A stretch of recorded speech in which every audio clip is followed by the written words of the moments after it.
Yo, what is up, guys? We have technical difficulties over. We have figured it out. It took a second, but getting it set up on my end finally has worked out. How are we doing, chat? You guys mind just letting me know if you can hear my voice, because we're still a little new to the whole YouTube streamer manning thing. It's not exactly my expertise, but we're getting there. Double audio. Okay, that's probably bad. Let's see. Okay. I see why that is. Also, you guys probably can't hear the... What's it called? Probably cannot hear the music either. Okay, there we go. You should probably be able to hear that now, and then I can take this down here. Okay, perfect. How is this? Single audio now, single audio and no and music, right? Yeah? How's that? Wrong mute. What does that mean? What does wrong mute mean?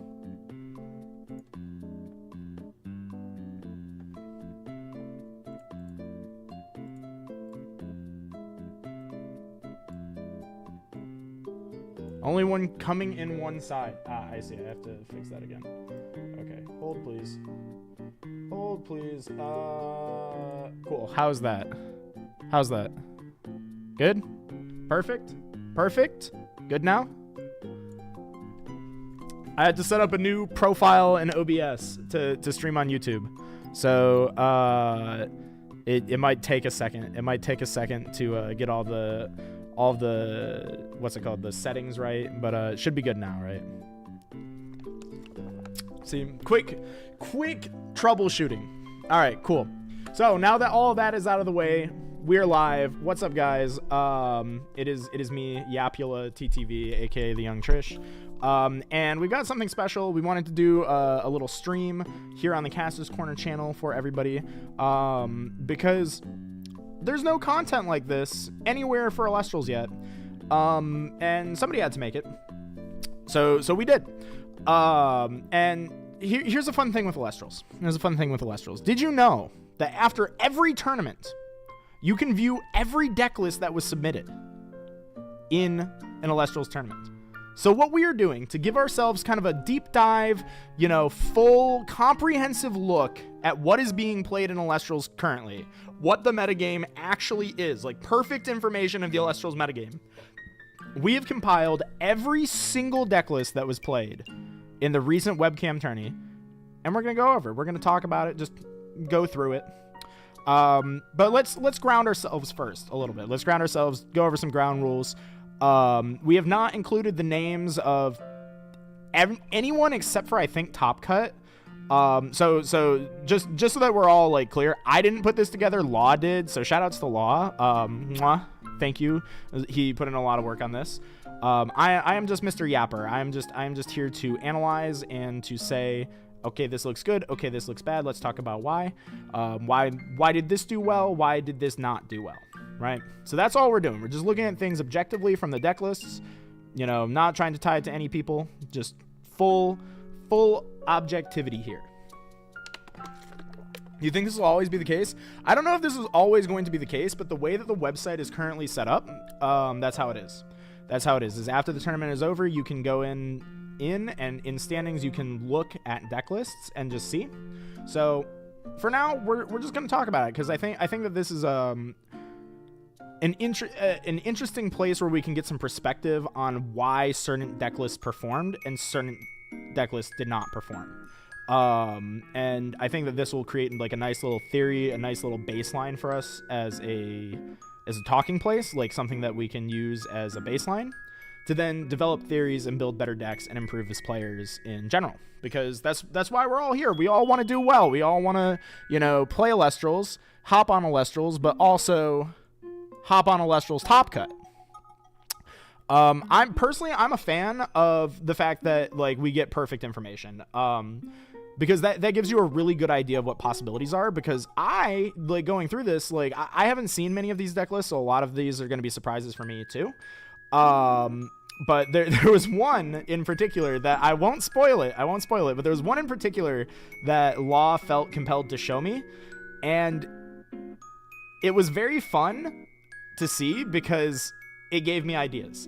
So let's hop into this. I want to suck at elestrals. You know what? Me too, actually. And you guys know that I really like to play solar. So I do suck at elestrals because I play solar. Shout out solar. Activate Apollo effect. But so you guys will see my deck list. My deck list is in here. I'll point it out when we get to it. But before we hop in, remember to like the stream if you were here. I don't know anything about streaming on YouTube. I'm a Twitch Andy, but I've heard that liking the stream boosts the stream and helps people find the stream and the channel so that they can also hop on Elestral. So remember to like the stream, subscribe if you're not already, etc., etc. So here we are. Every deck from this weekend's webcam tournament, and I left in this little ad lib from Law of "Dear God, shoot me," because this was a lot of work. So shout outs to Law. So let's start with a little bit of prophecy, a little bit of foretelling.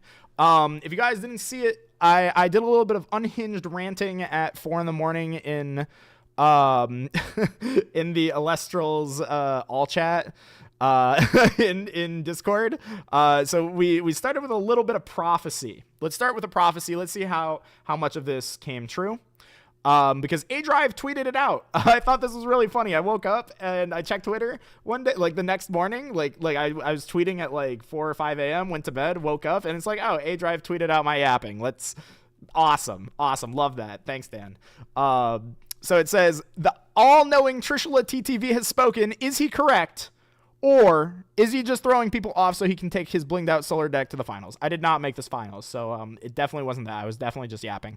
But my prophecy was, hello, casters. I have awakened from my slumber to share some dark knowledge about the upcoming Elestrals metagame. Number 1, Poseidon is the best divine rune because of Penterror. Number 2, Morolith is the best lith. 3, Solar. No further comments. Number 4, Drakking is a 5. I will not be taking any questions at this time. I hope this leads you all to victory this weekend. The end. So that's the prophecy. That's the prophecy. Let's remember this as we go through and review all these deck lists to see how much of this came true. So here we have the breakdown, the total breakdown of all of the decks that were played across 55 players. So we have a sample size of 55. This is the breakdown. The 2 most represented decks were Earth Nexus and Solar. Solar actually was the most represented deck. I didn't edit this, but we do have one Drat Summer here, which I made one change to the presentation, and that was to reclassify Drat Summer as a Solar deck because it is a Solar deck. But it's very funny to call it Drat Summer. That was the name that I came up with for it when I saw the deck list. So Solar was the most represented deck at nine deck lists being predominantly Solar. 8 Earth Nexuses were played as the next most popular deck. Third most popular deck in terms of representation was Drakking. Then the 4th was Rhinosect. Personally, I feel like I played against like all of the Rhinosect players in the tournament because I played against a lot of Rhinosect during my run. Arcalith Thunder Nexus was the 5th. So those were the top 5. Chronodile was also like the honorable mention before you just start hitting the 2 peoples and the 1 peoples. So pretty much what we expected, to be honest. Like Solar good, Earth Nexus good. Kind of surprised that there's not as much Wind Nexus in this breakdown because I think that deck is actually pretty solid. But we do see stuff like Wind Thunderburn. I did play against like I guess it was a Wind Thunderburn. Because I didn't know that in the tournament, but I thought it was a Wind Nexus. That was my round 1 loss. Sorry about quadruple Rhinosect. Yo, dude, it is okay. That was awesome.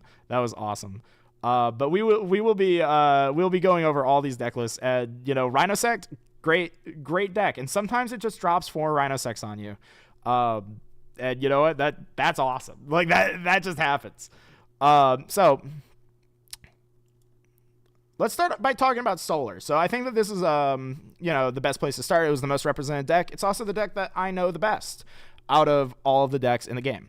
The way that we're going to be going through all these deck lists is we're going to go in ascending order from the worst performing decks to the best performing decks within their own archetypes, to kind of generate over time like a narrative of, you know, like, okay, here's what we see, and when we get to the best performing deck, we'll hopefully have an understanding of what that deck list changed that the other deck lists didn't do, and why that one performed better than the other ones. That's the goal. That's the guiding logic for us throughout this little deep dive.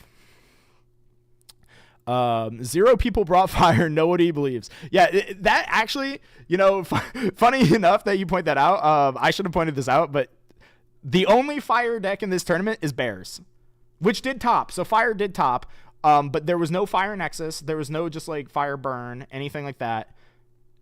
No one believes in fire, and it's interesting because I think fire is actually pretty good. Low key, like low key, it's pretty good. I just think that it hasn't been discussed enough or explored enough. But let's get into solar. So let's start with our O2 solars. So the lowest performing solar was an O2 drop. And it appears that this is a Cow Celestlio solar deck. So right away, Josh, if you're listening, solar, like Cow Celestlio was the worst performing solar deck in the tournament. just putting that out there, Josh, if you're listening. So they started out by running 2 Celestlio, 3 Jotara, 2 Exaltus, 2 Lumaru, Lustragon. Oh, 2 Lustragon. It's actually Celestlio Cow Lustragon. My apologies. So 2 Lustragon as well.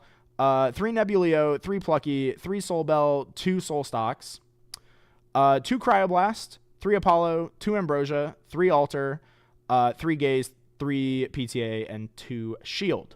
So that, you know, let's just think about this for a second. It seems like they haven't really picked a lane on which version of solar you want to play, because there's three or four like main variants of solar, I would say. There's Lustragon, there's Celestlio, and there's Cows. And like the fourth variant is pick 2 but not 3. They picked all 3. So I think that that's probably what we can immediately assess with this deck list. Let's take a look at their spirit deck. It is 17 solar, 3 flare mine. You know, so not a very diverse spirit deck. And I think we might see that as a theme with solar, would be my guess. But I think that from my own personal testing, I think that the thing that the solar decks that do poorly tend to do is they overfocus on solar. So yeah, that's a lot of drops. Yeah, this is a lot of big dudes. A lot of big dudes, a lot of big beef.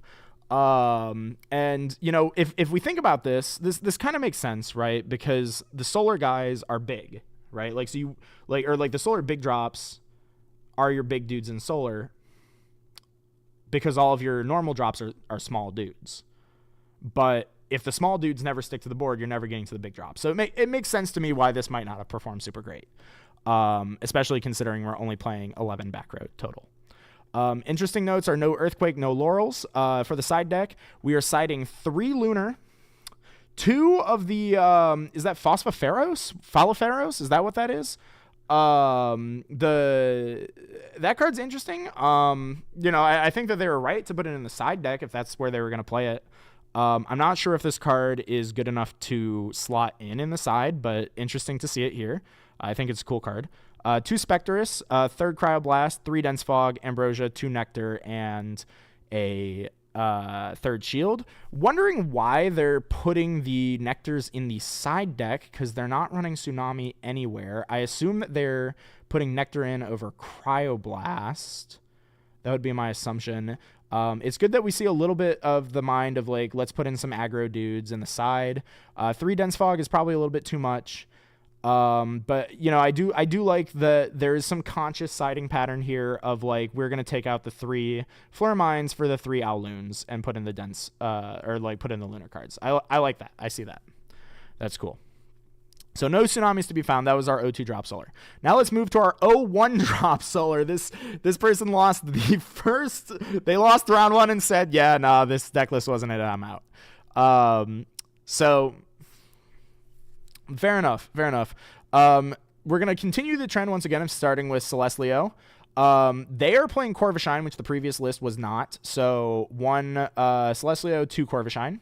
1 Dratara. So the first distinction that we see here is that the O2 list focused very heavily on heal, running 3. This one's only running 1. 2 Exaltas again, so same ratio there. This time we've bumped up the Lumaru. 2 Lustron once again. 3 Nebuleo, Peegleam, Plucky, and the Cows. So here's the first commonality that we've spotted in the O2 and the O1 deck lists. Is both of them chose to play Celestlio, Lustron, and the Cows all in the same deck, and both played 22 to 23 dudes. This one chose to play 2 First Light and then 3 Ambrosia as well. And instead of playing the 11 back row, they're playing 9, where it looks like they have cut the 2 Shield of Achilles for the 3rd Ambrosia, and I suppose they are playing the Peegleam. So they've cut 2 Shield of Achilles for Ambrosia Peegleam. Those are the main differences here, it seems like. And they have also swapped out a Celestlio and Drataras for Corvishines, maybe for some added consistency. For the Spirit deck, I think that this is actually an improved Spirit deck in my mind. We're playing 18 Solar with 1 Water and 1 Lunar in the main Spirit deck. So we do have the Water consciously for like stuff like Lumaru. That makes sense. But still probably a little bit too much Solar in the Spirit deck. Looking at the side deck, we have 2 Terratlas, 2 Zaptor, 2 Flormine, 3 Cryoblast, 3 Boombat, Earthquake, and Dense Fog. I do like the choices of their cards in their side deck. You know, I like these. I do think, though, what we probably could have done, and this is, I think, one of the first things that we're going to see probably as a commonality in these like lower placement deck lists, is not putting spirits, like side deck spirits, in your main Spirit deck. So like they could have just ran the Terratlases, the Zaptors, and the Flormines in their main Spirit deck, because we have way too much Solar. 18 Solar is quite a lot. They could have just run these, and then that would have freed up 6 total, 2, 4, 6 cards in their side deck. That would be my main comment here. I do think that the card choices in the side are all good, so that all looks solid. But to me, it looks like you're just entering with half of a 9-card side deck and just siding like spirits. And, I get that, but I think that the Spirit deck optimizations are probably where these two went wrong, if I had to comment on these two. So let's move on to our now 1-3s. Both of these lists went 1 and 3. We see our first appearance at the 1-3 list of the Cypher. I think that's the name of it. Is it Cypher Mall? The one that equips Golden Fleece from deck. That one. So this is once again Celestlio. And it is once again Celestlio Lustron. So we're seeing that common thread appear once again. 1 Celestlio, 3 Cypher Mall, 3 Dratara, 1 Heliolith, first time that we've seen this pop up, 2 Lumaru, 2 Lustron, 3 Nebuleo, Peegleam, Plucky, 1 First Light, 3 of the Golden Fleece, 3 Apollo, 3 Temple of the Sun, 10 back row, 3 Ambrosia. Pretty solid.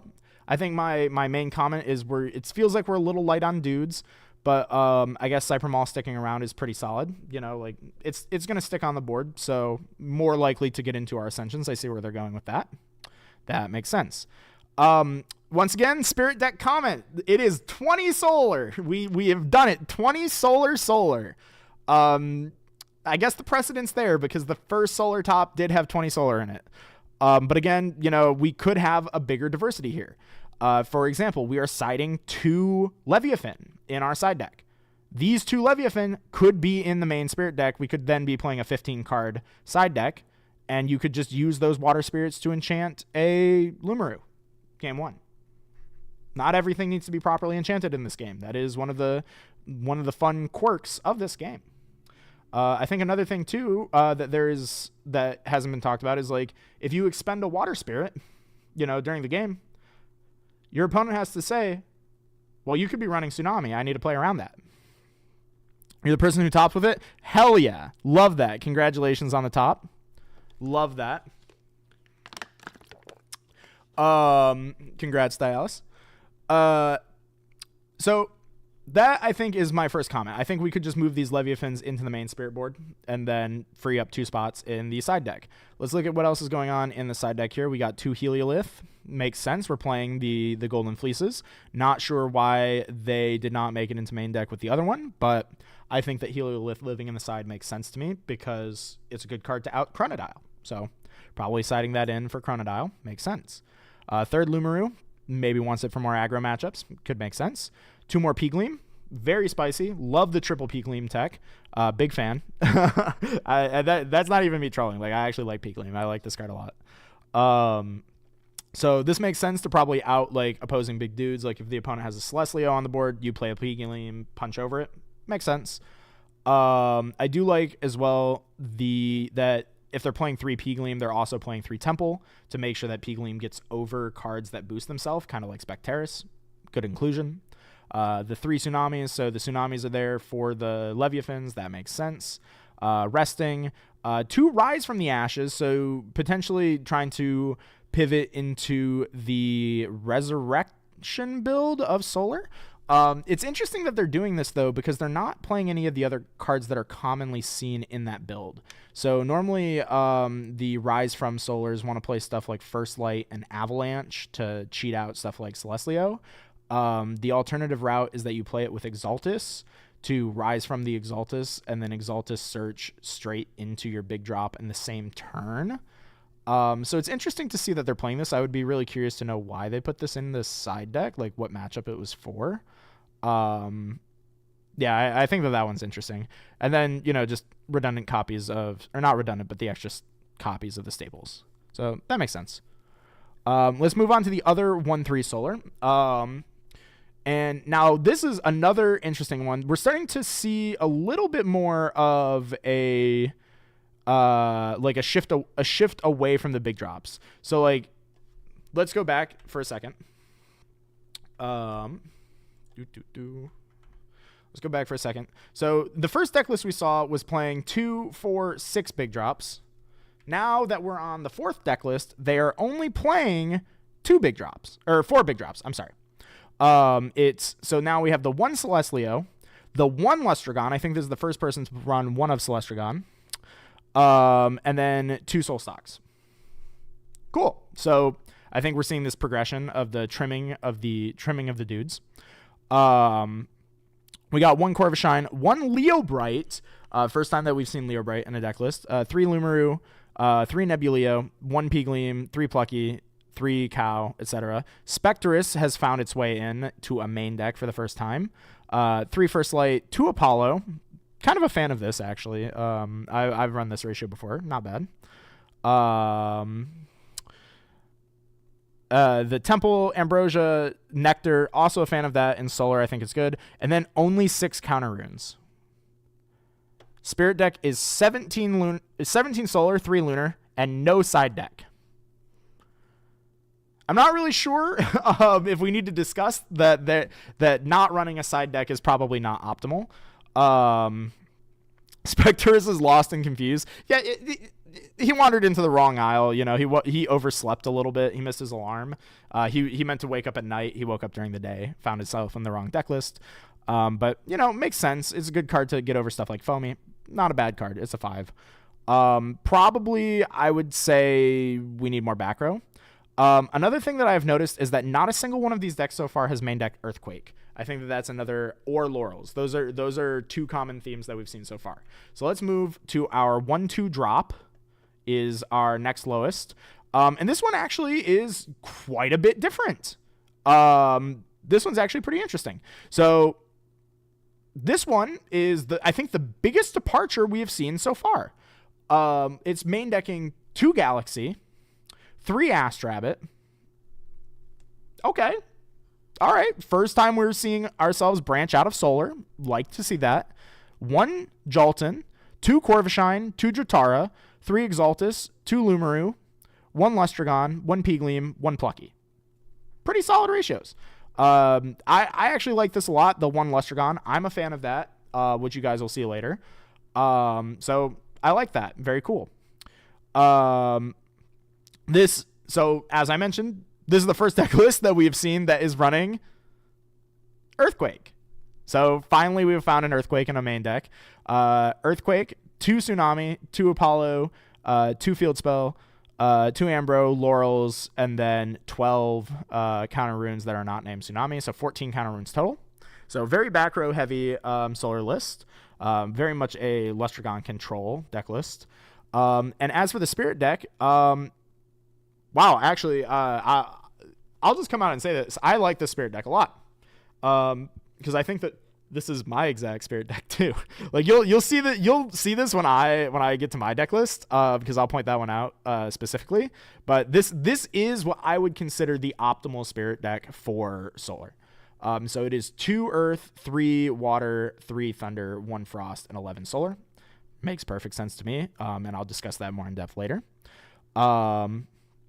The side deck is 3 Spectrus with the 2 Lunar Spirits for it, 2 Kafmel, 2 Boombat, Celestlio, Tsunami, 3 Cryoblast, 1 Ambrosia.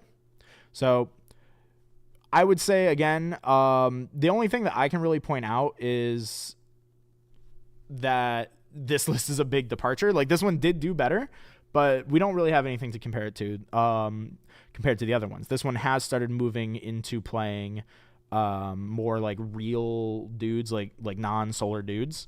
So that's probably a good development to make, I would say. And we're going to see that now. Now we're going to make a big jump. So this was a 1-2 deck list. Our next deck list is a 3-3 solar. Our next one is 3-3. So big jump from 1-2 to 3-3. We are once again going to start off with 3 Astrabbit. Pretty good. This is the best card in the game. I think we can sum up all of these previous deck lists with they did not play Astrabbit. So that's what we're going to go with. Can't just replace whale with cow. They're both kind of bovines. They're both mammals, right? They both breathe air. So the 3-3 played the 3 Astrabbit. We like that. 3 Corvishine. So we're now up to 6 starters. 3 Jotara. So we're aiming for more healing. 3 Exaltus. 3 Lumaru, 2 Lustragon, 3 Plucky, and a Pigleam. 3 Apollo, 1 Temple, Laurels, 3 Ambrosia, and then 11 back row, with it being 16 Solar, 3 Thunder, 1 Water. The side deck is 1 Water, 1 Frost, 1 Lunar, with the Nebulios, the Boombats, Tsunamis, Cryoblast, Dense Fog in the side. Another, trend that we're seeing, siding the spirits. We could just move these down to the main spirit deck because the spirit deck is not very tight, I would say. Like, the spirit deck still feels very comfortable to me. So these realistically could have just gone into the main spirit deck, give ourselves 3 more cards. That's my main comment on the side deck here. But this is a pretty big jump, and I think we can probably see why. This one has opted to max out on consistency. So we got a more consistent record. Because we had a more consistent deck list. We're playing 3 of every consistency card this deck wants to run. Makes sense. We're always seeing these cards. Now we're hitting our first 4-2. I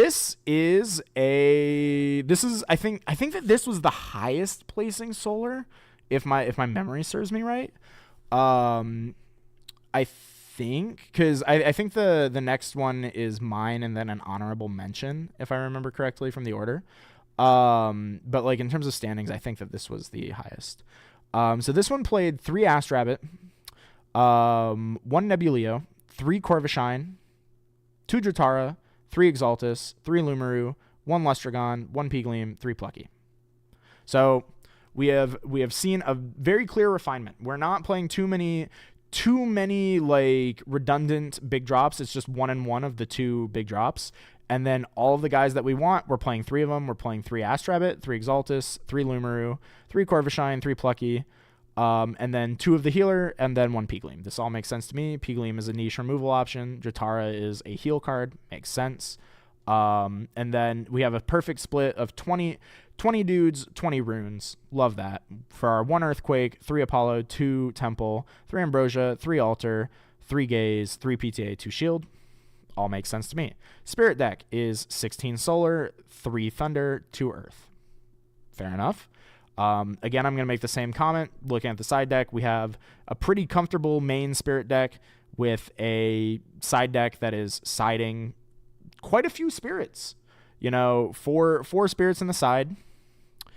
These probably could have made their way into the main spirit deck so that we didn't have to burn side deck slots on spirits. We have 2 Heliolith and a Lustron. This can make sense to me. Probably not siding all of them in at the same time. Lustron coming in probably for other control matchups. Heliolith probably for stuff like Chronodile, just to remove them. Spectrus coming in.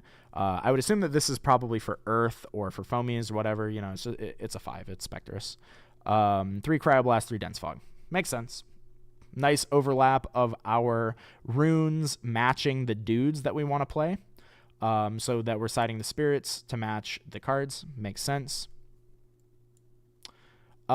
Yeah, and here, now we're at the interesting deck list. So this is the one that I moved up to being a solar deck because I think it is a solar deck. This is Solar Water. I called it Drat Summer, personally, because it is Lustragon, Lockagon control. This is the one deck list that I saw beforehand. This deck is awesome. I don't know who played this, but I love them for it.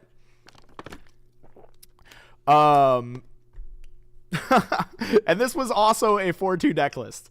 So just so we're all clear, 4-2 is the bubble. Like these all, like had they won one more match, they all would have topped. Like this is all bubble deck list. The one that we just saw, I think, was 9th place. So literally the highest X2. And this is just an awesome deck list. Let's get into it. It starts very spicy with 1 Cerebral, which, you know, personally, I don't understand Cerebral at all. Because previously in Elestrals metagames, bluff setting was really common because Spark had existed. Now there is almost never a reason to bluff set cards in Elestrals. Almost never. So, and I think that that's probably taking advantage of players not having quite broken that habit yet, is how I would interpret this. So I hope that came up for them because Cerebral is awesome. I love that card. 3 Jatara, or not Jatara, Jatagua, also 3 Jatara. So we have 3 Jatagua, 3 Jatara, 2 Edward, 1 Lockagon, 1, is that Porcutide? What is the name of this card? I don't even know the name of it. Porcutide? I'm literally Googling on the side. Yeah, it's Porcutide. It's this guy. Porcutide. Let's read them together because I didn't know what this card does. So my guess is you probably don't know either. When this Porcutide is destroyed in battle by an opponent, they must either discard or expend 2. It's a 1/4.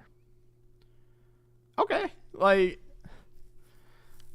I guess that combos with the Cerebral. Like, if they see you playing Porcutide, they start bluff setting. Oh, man, I really want to know what was going on in their head now. That's awesome. Play this guy. This deck was sick. Yo, please tell me, like, how that went. Like, because this is awesome. Like this is probably the deck that I want to, like, mess around with the most now. Because, like, before Drataya was banned, I was jokingly saying to myself, like, oh, you know, when we get another Drat, I'm going to just run a deck that's just Drat. It's going to be Drataya, Dratara, Dratagua, Drat question mark, like, plus all of their ascensions, and it'll be really funny. And somebody's beat me to that punch already. And I think the water solar synergy is there. Like, I get it. Like, these two are heal stall cards. And then you just have, like, dudes that pop on top of it. Like, really cool. Love this. 2 Astrabbit, the 3 Jatara we've already talked about, 1 Exaltus, 2 Lustragon, Pigleam, 2 Plucky. Makes sense.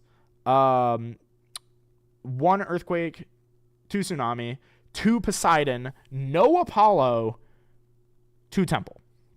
The Poseidon, to me, is a little bit strange.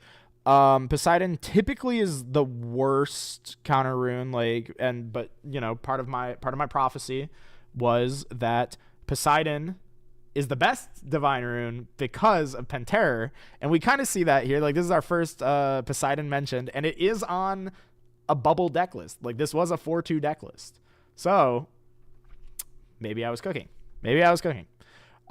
We once again see we see nine counter runes so far. I think pretty much. Hold on. I'm sorry. I was about to contradict reality. It's 11 counter runes with the two tsunamis. I was about to say we haven't really seen too many people playing tsunami.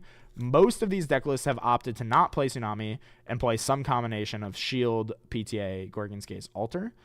This one did play tsunami though. So I was about to contradict that. 1 Nectar of the Gods, 1 Laurels, and Ambrosias. Very interesting deck list. I would assume that the Poseidons are there to Nexus onto Dratagwa to trigger a Lockagon, blah, blah, blah. To me, it's a little bit interesting that they chose to play 2 Poseidon, even though they're playing only 1 Lockagon with the 3 Dratagwa. To me, it seems that if you're going plucky for Poseidon, you're committing 4 deck spaces to getting to Poseidon. You would probably want Lockagon, like more copies of Lockagon, I would assume. I think the Spirit deck seems pretty well built though. Like enough talking about the main deck. 8 solar, 8 water, 2 earth, 2 thunder, pretty well balanced, I would say. Makes sense. And again, we're going to see another trend that I've been pointing out of potential place of sub-optimization is siding a lot of spirits. 2 water, 2 frost, 2 solar, with 2 Apollo, 2 Cryoblast, 2 Atlantis, 1 Rise from, Aephros, and Lumero. I'm not really a huge fan of this side deck. I'm going to be completely honest. The Spirit thing, I think you guys have gotten my gist of that so far.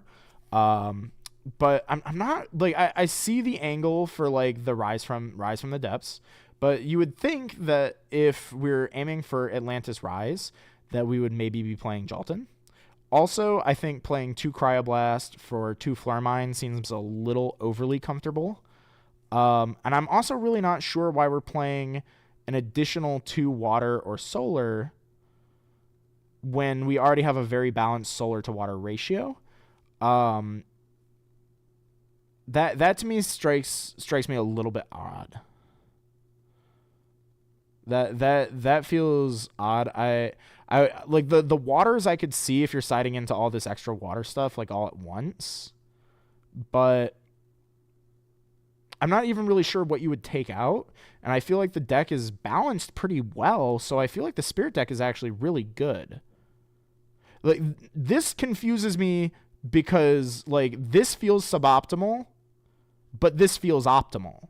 So it's like, this feels optimized, so why is this here? So I'm wondering if there's something that I'm missing, but I don't think so. I think that this is just like maybe a, like, I'm gonna prescribe this as lack of confidence in their Spirit management, because this seems like a very well built Spirit deck. That's what I would say. Definitely a plan I'm not understanding here. Yeah, they were definitely cooking with this, and I'm not sure what it was, but like they're cooking. Like I like this a lot. Like I would gold star this. At minimum, gold star for creativity. Also gold star for decent performance. Silver star for decent performance. So hopefully next tournament this comes back and like actually tops, because that'd be really cool. I like this. Now for the part that I think a lot of people wanted my take on. This is my solar deck list. There's going to be a like proper deck profile and like explanation video going up, I think, on the Elestronauts channel at some point. But this was the list that I played. I'll move my microphone a little bit so that you guys, because I'm kind of noticing I'm in the way of the one of spirits here. Fuck it, you guys can see it. But it is once again the 2 Teratlis, 3 Leviathan, 3 Zaptor, and Flaremine as the non-solar spirits. With 11 solar. I think that personally for the deck list that I played, that is the correct ratio.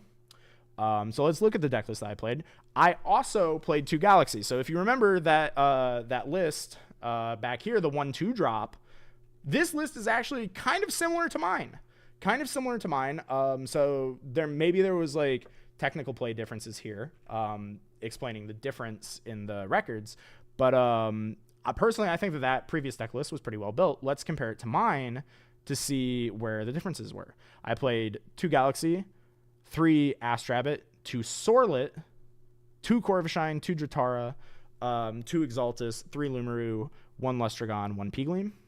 For the runes, we played Earthquake, 2 Cryoblast, 3 Apollo, 2 Temple, 3 Ambrosia, 1 Resting, and then the 10 counter runes. So, like I said before, this I think is the last solar list. Kind of the point is we're going to kind of take like a little journey through the deck lists and then get to the last one and recap, right? And using kind of this last one as like a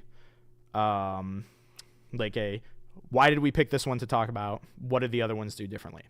So I think the big thing that we can talk about before, like here, I guess I'll talk about the side first. I was going to talk about the main deck, but whatever, we'll talk about the side.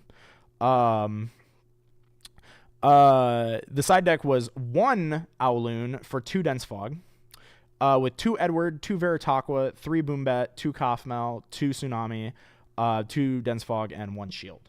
So I think the big difference that we can spot right away, if we're comparing my deck list to the previous ones we've looked at, is the side deck optimization, which might not come as a surprise if you're following the train of logic here that I've been harping on the side deck optimizations of all these deck lists. Because if you look at my side deck, I'm playing 14 of my 15 slots as like actual cards. Optimally, it would be 15 out of 15, but it got a little bit too tight with the 1 of Owloon. But you can also see kind of the logic here in the side deck.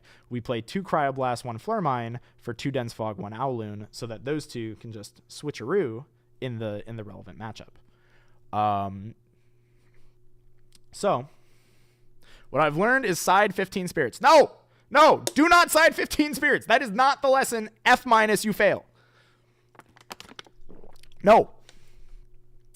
You're going to detention.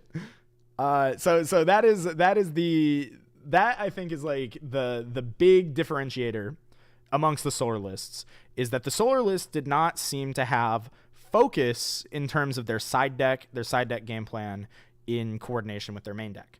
My main deck I tried to build in conjunction with my side. My side was still a little bit messy, like I'll fully admit. Like I think that I want to say there's like 7 cards in this side deck that I don't like. But I won't tell you which 7 those are, because I'm going to save that for when I do the proper solar deck profile video. But let's talk about the Sorlet. Sorlet is the one thing that I think I did unique from every other solar list, which was that Sorlet is just a solar Elestral. So if you did not know this, both Galaxy and Sorlet are ethereal minions, or ethereal Elestrals, meaning that they're both searchable by Exaltus, meaning that this deck plays 2, 4, 6, or 2, 4, 7 5s that are all searchable, or technically 10 if you count Astrabbit as a 5.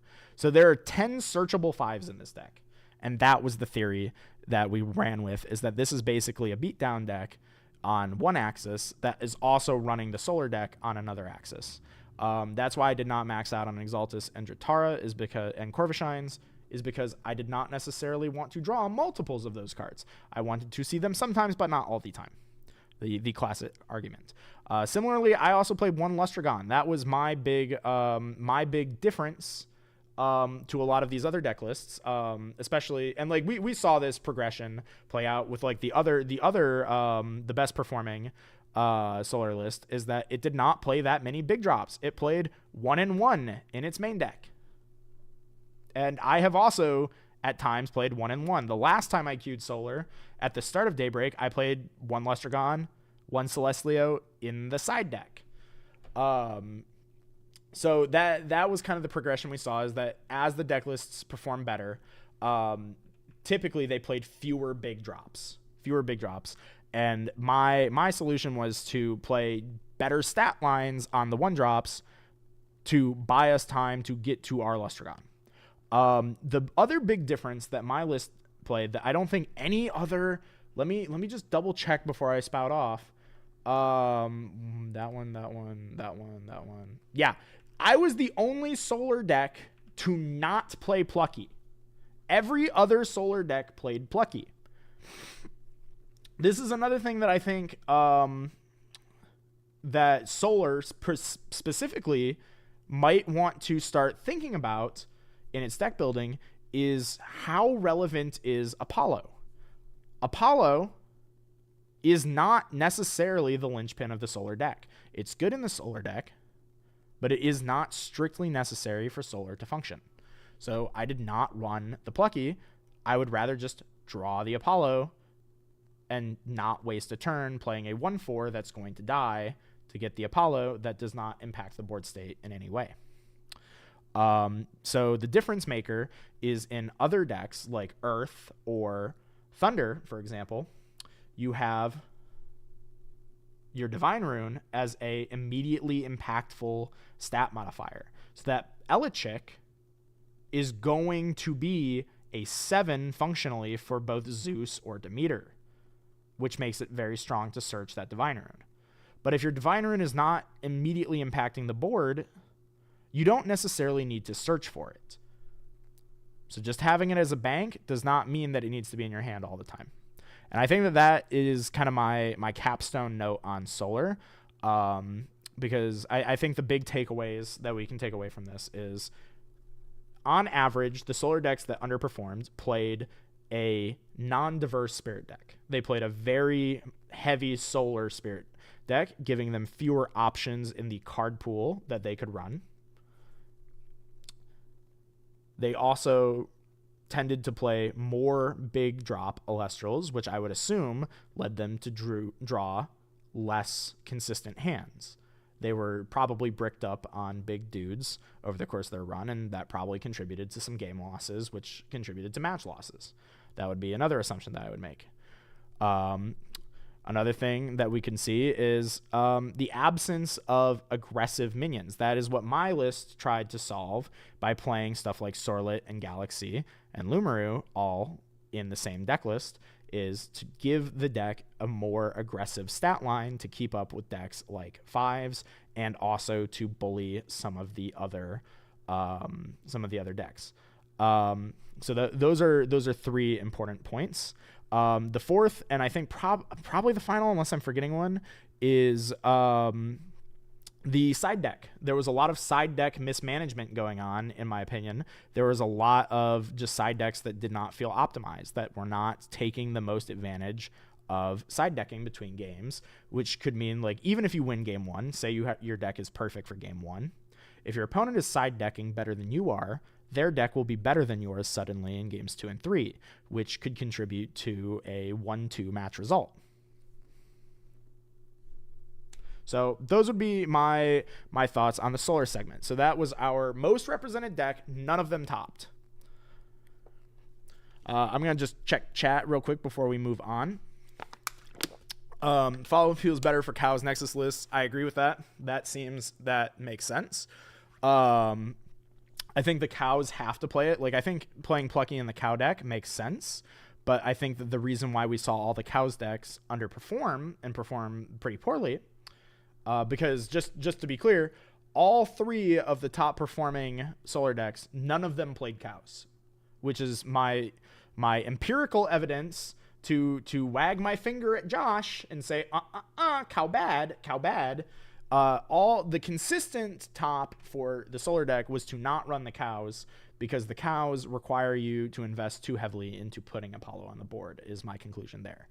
I would also mention Nebuleo, where all 3 of the top performing Solar decks did not run Nebuleo, which is another thing to mention. A lot of people will look at Nebuleo and say, oh, well, it's a 5 under the field spell, and then it gets huge, Very, very, very strong card. However, it gets very small under Gorgon's Gaze and Dense Fog. And without other support, it's just a 3 that effectively does nothing. It looks at the top cards of your deck. So it's a 3 that Ancient Telescopes. Not a big fan of that, and I think that is reflected in the empirical evidence that we see here. One thing I will point out, which I don't think I mentioned at the time, it was back to that 1-2 deck list. No, it wasn't on the 1-2. It was the 3-3 deck list. This deck list did something that I was hoping some of the other Solars might do, so I could talk about it more. That is siding the Nebulios. And I would assume that siding Nebulio is for the mirror match. I would assume that that's why they were doing that, because I think that that is where Nebulio really shines as a card, is in the side as a card to combat the solar mirror match. Unfortunately, I think it just loses out to Dense Fog in that role. So that's why I think that optimization could have been changed. But I do like that. I think that was a very good deck list. And yeah, so that's all the solar. Now let's talk about Earth Nexus. This was the other top represented deck. I have more empirical evidence. Hold on. Look at the stadium counts from record to record. Okay. So 2 in mine, 2 in Drat Summer, 2 in the other 4-2. So they all played 2 Temple. 1 in the 3-3, 2 in the 1-2, 3 in one of the 1-3s, 2 in the 1-3. No Temples in the 0-1, no Temple in the 0-2. Yeah. So as you can see, there is a progression in playing Temple versus not playing Temple in doing well. Also, it seems like 2 is the preferred ratio.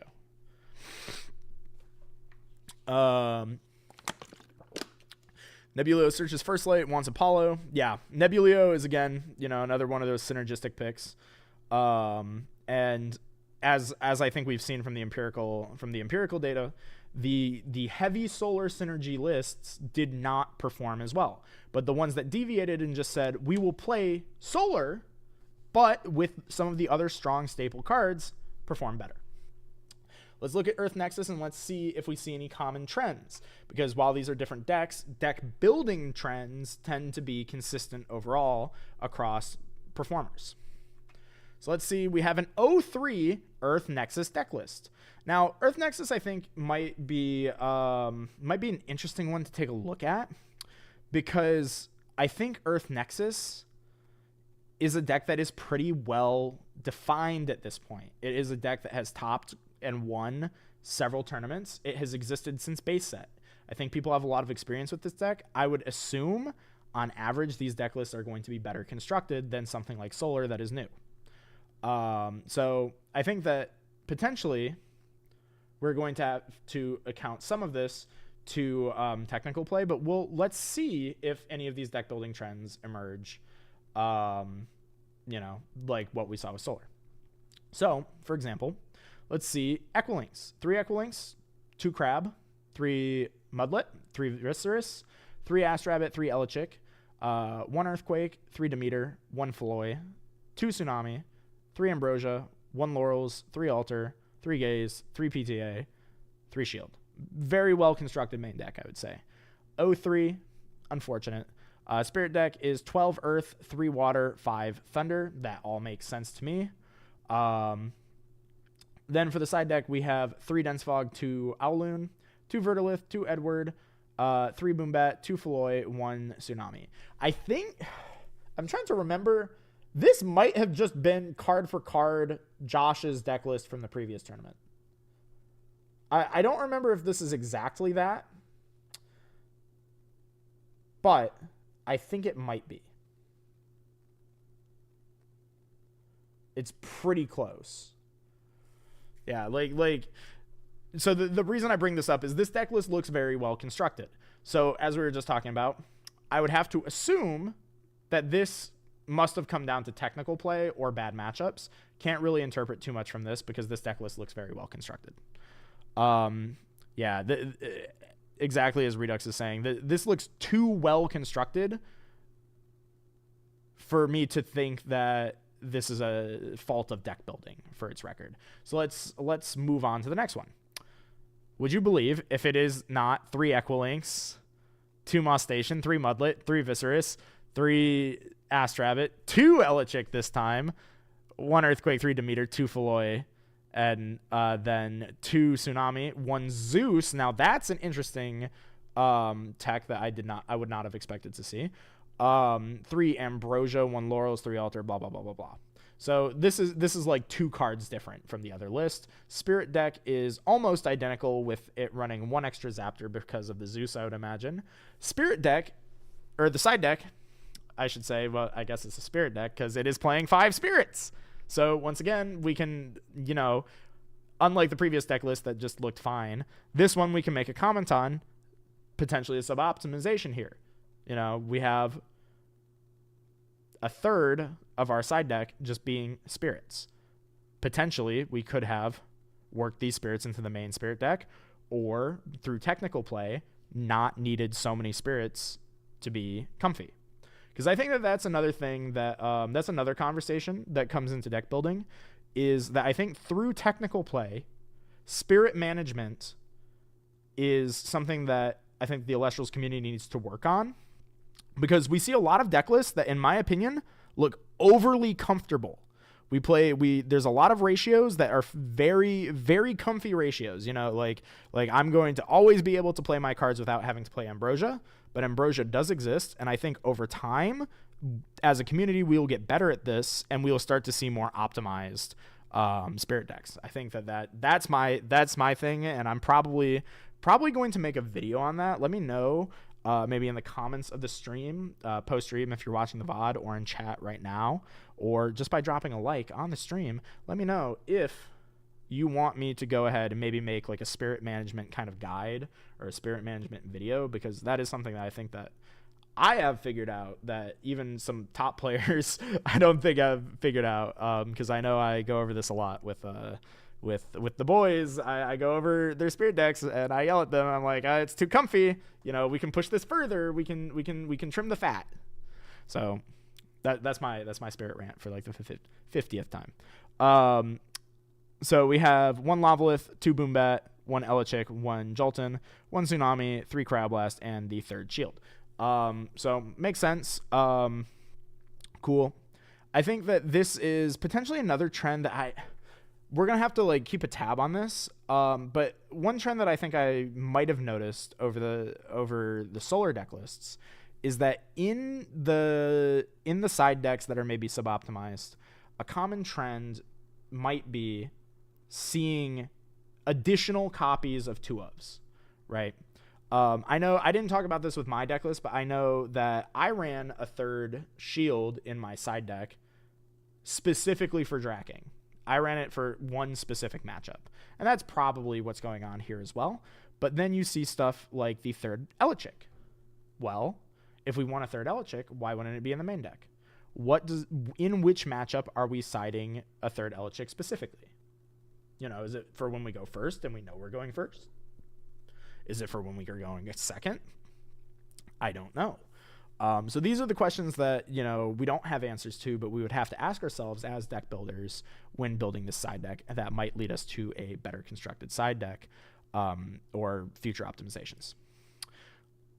Let's take a look at our 1-3 Earth Nexus list. This one is a departure.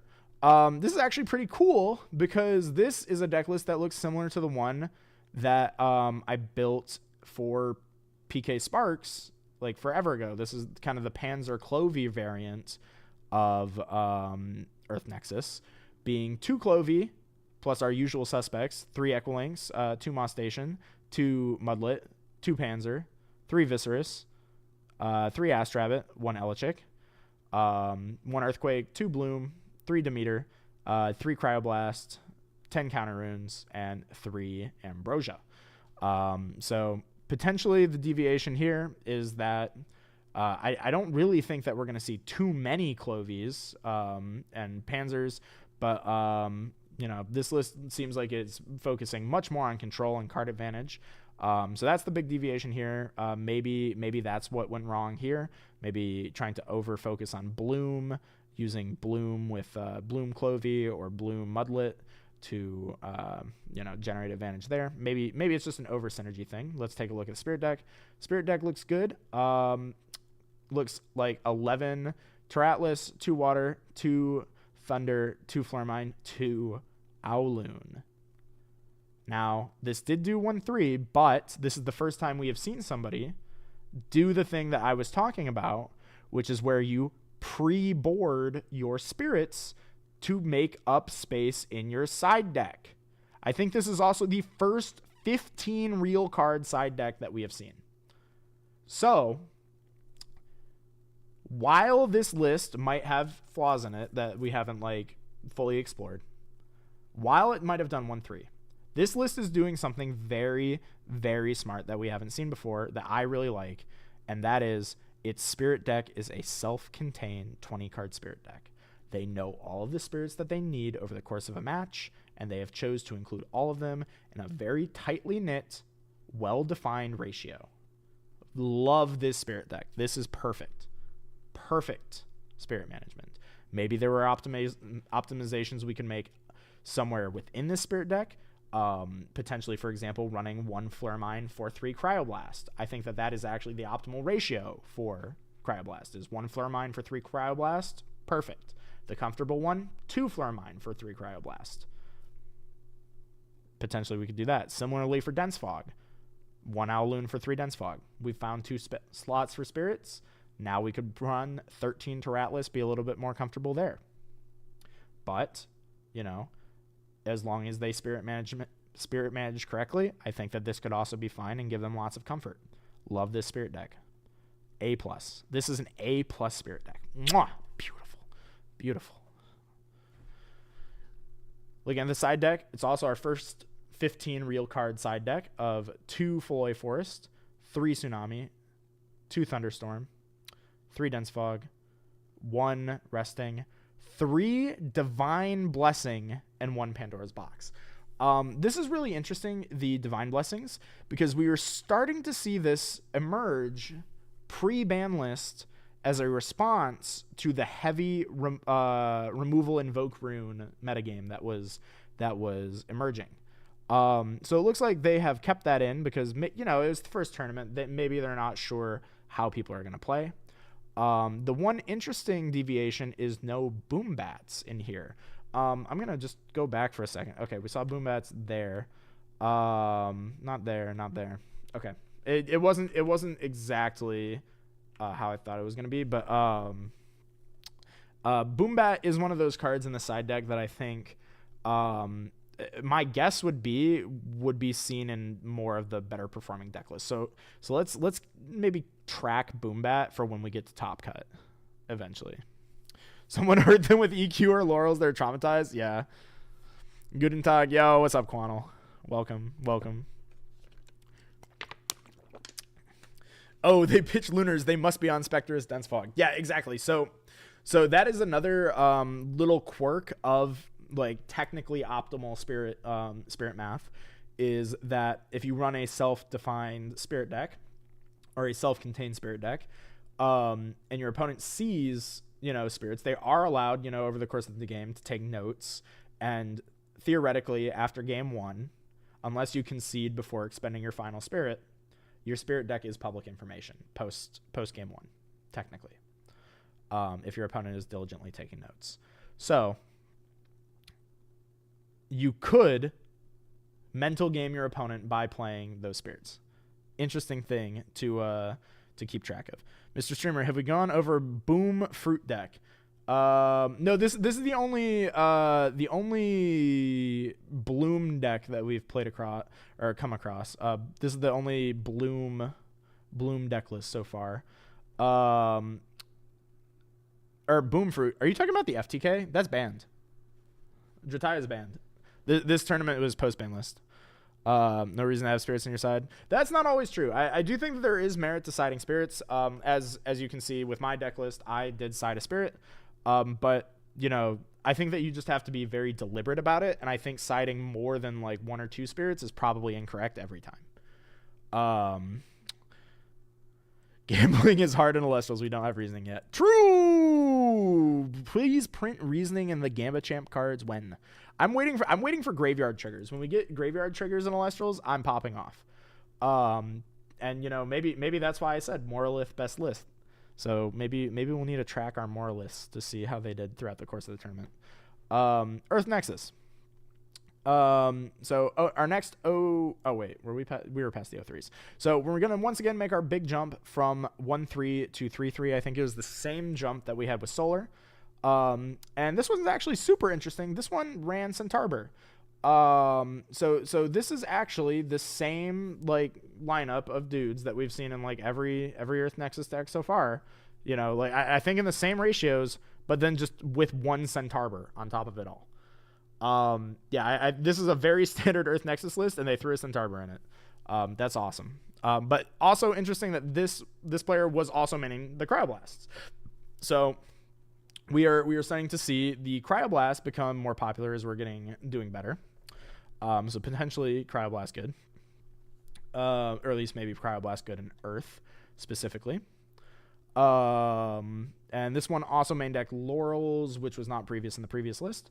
But we're going to take a look at the side deck again, or the Spirit deck is again pretty self-contained. This is 12-3-3-2. I've already talked about this with 3-1 Cryoblast to Flurmine ratio, but this is 2-2 Cryoblast ratio. I feel like this is extremely comfortable where your Cryoblast, you only have 2 copies of Cryoblast, and you have 2 Flurmines. There's 2 Cryoblast for 2 Flurmines. That is almost certainly a sub-optimization because that could have been any other spirit. Because you could always like play a Cryoblast, not have the other one in your hand, and either never draw the second Cryoblast, or by the time you draw that second Cryoblast, you have Ambrosia.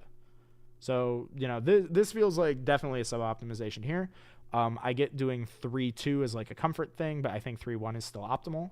But 2-2 is definitely a distinction. Now I'm going to also make this as a distinction from 2 Tsunami for 3 Leviathan. That would look suboptimal. However, we are side decking water cards. We are side decking Edwards, and we're side decking a 3rd Tsunami. So that would give us 5 water cards for 3 Leviathans. That's about right. That makes sense. So once again, we have 4 spirits in our side deck, but kind of makes sense. We're playing Lavalith, the one of Lavalith, for 2 Vapyro. I guess that's fair. And we're playing 2 Owloon for 2 Dense Fog, 2 Spectrus. I think playing the double Owloon makes sense for the Spectruses. You know, because if it gets shielded, you're going to have to re-enchant it properly, and you don't want to Ambrosia every time your dude gets shielded. This is also why I think that Dense Fog is better than Spectrus overall, is because with Dense Fog, you would just need to play, like, we could play 3 Dense Fog, 1 Owloon, right? But if we played 3 Spectrus, we'd have to play 2 Owloon, because what happens when you lose to removal or a back row? And you have to play that Spectrus again.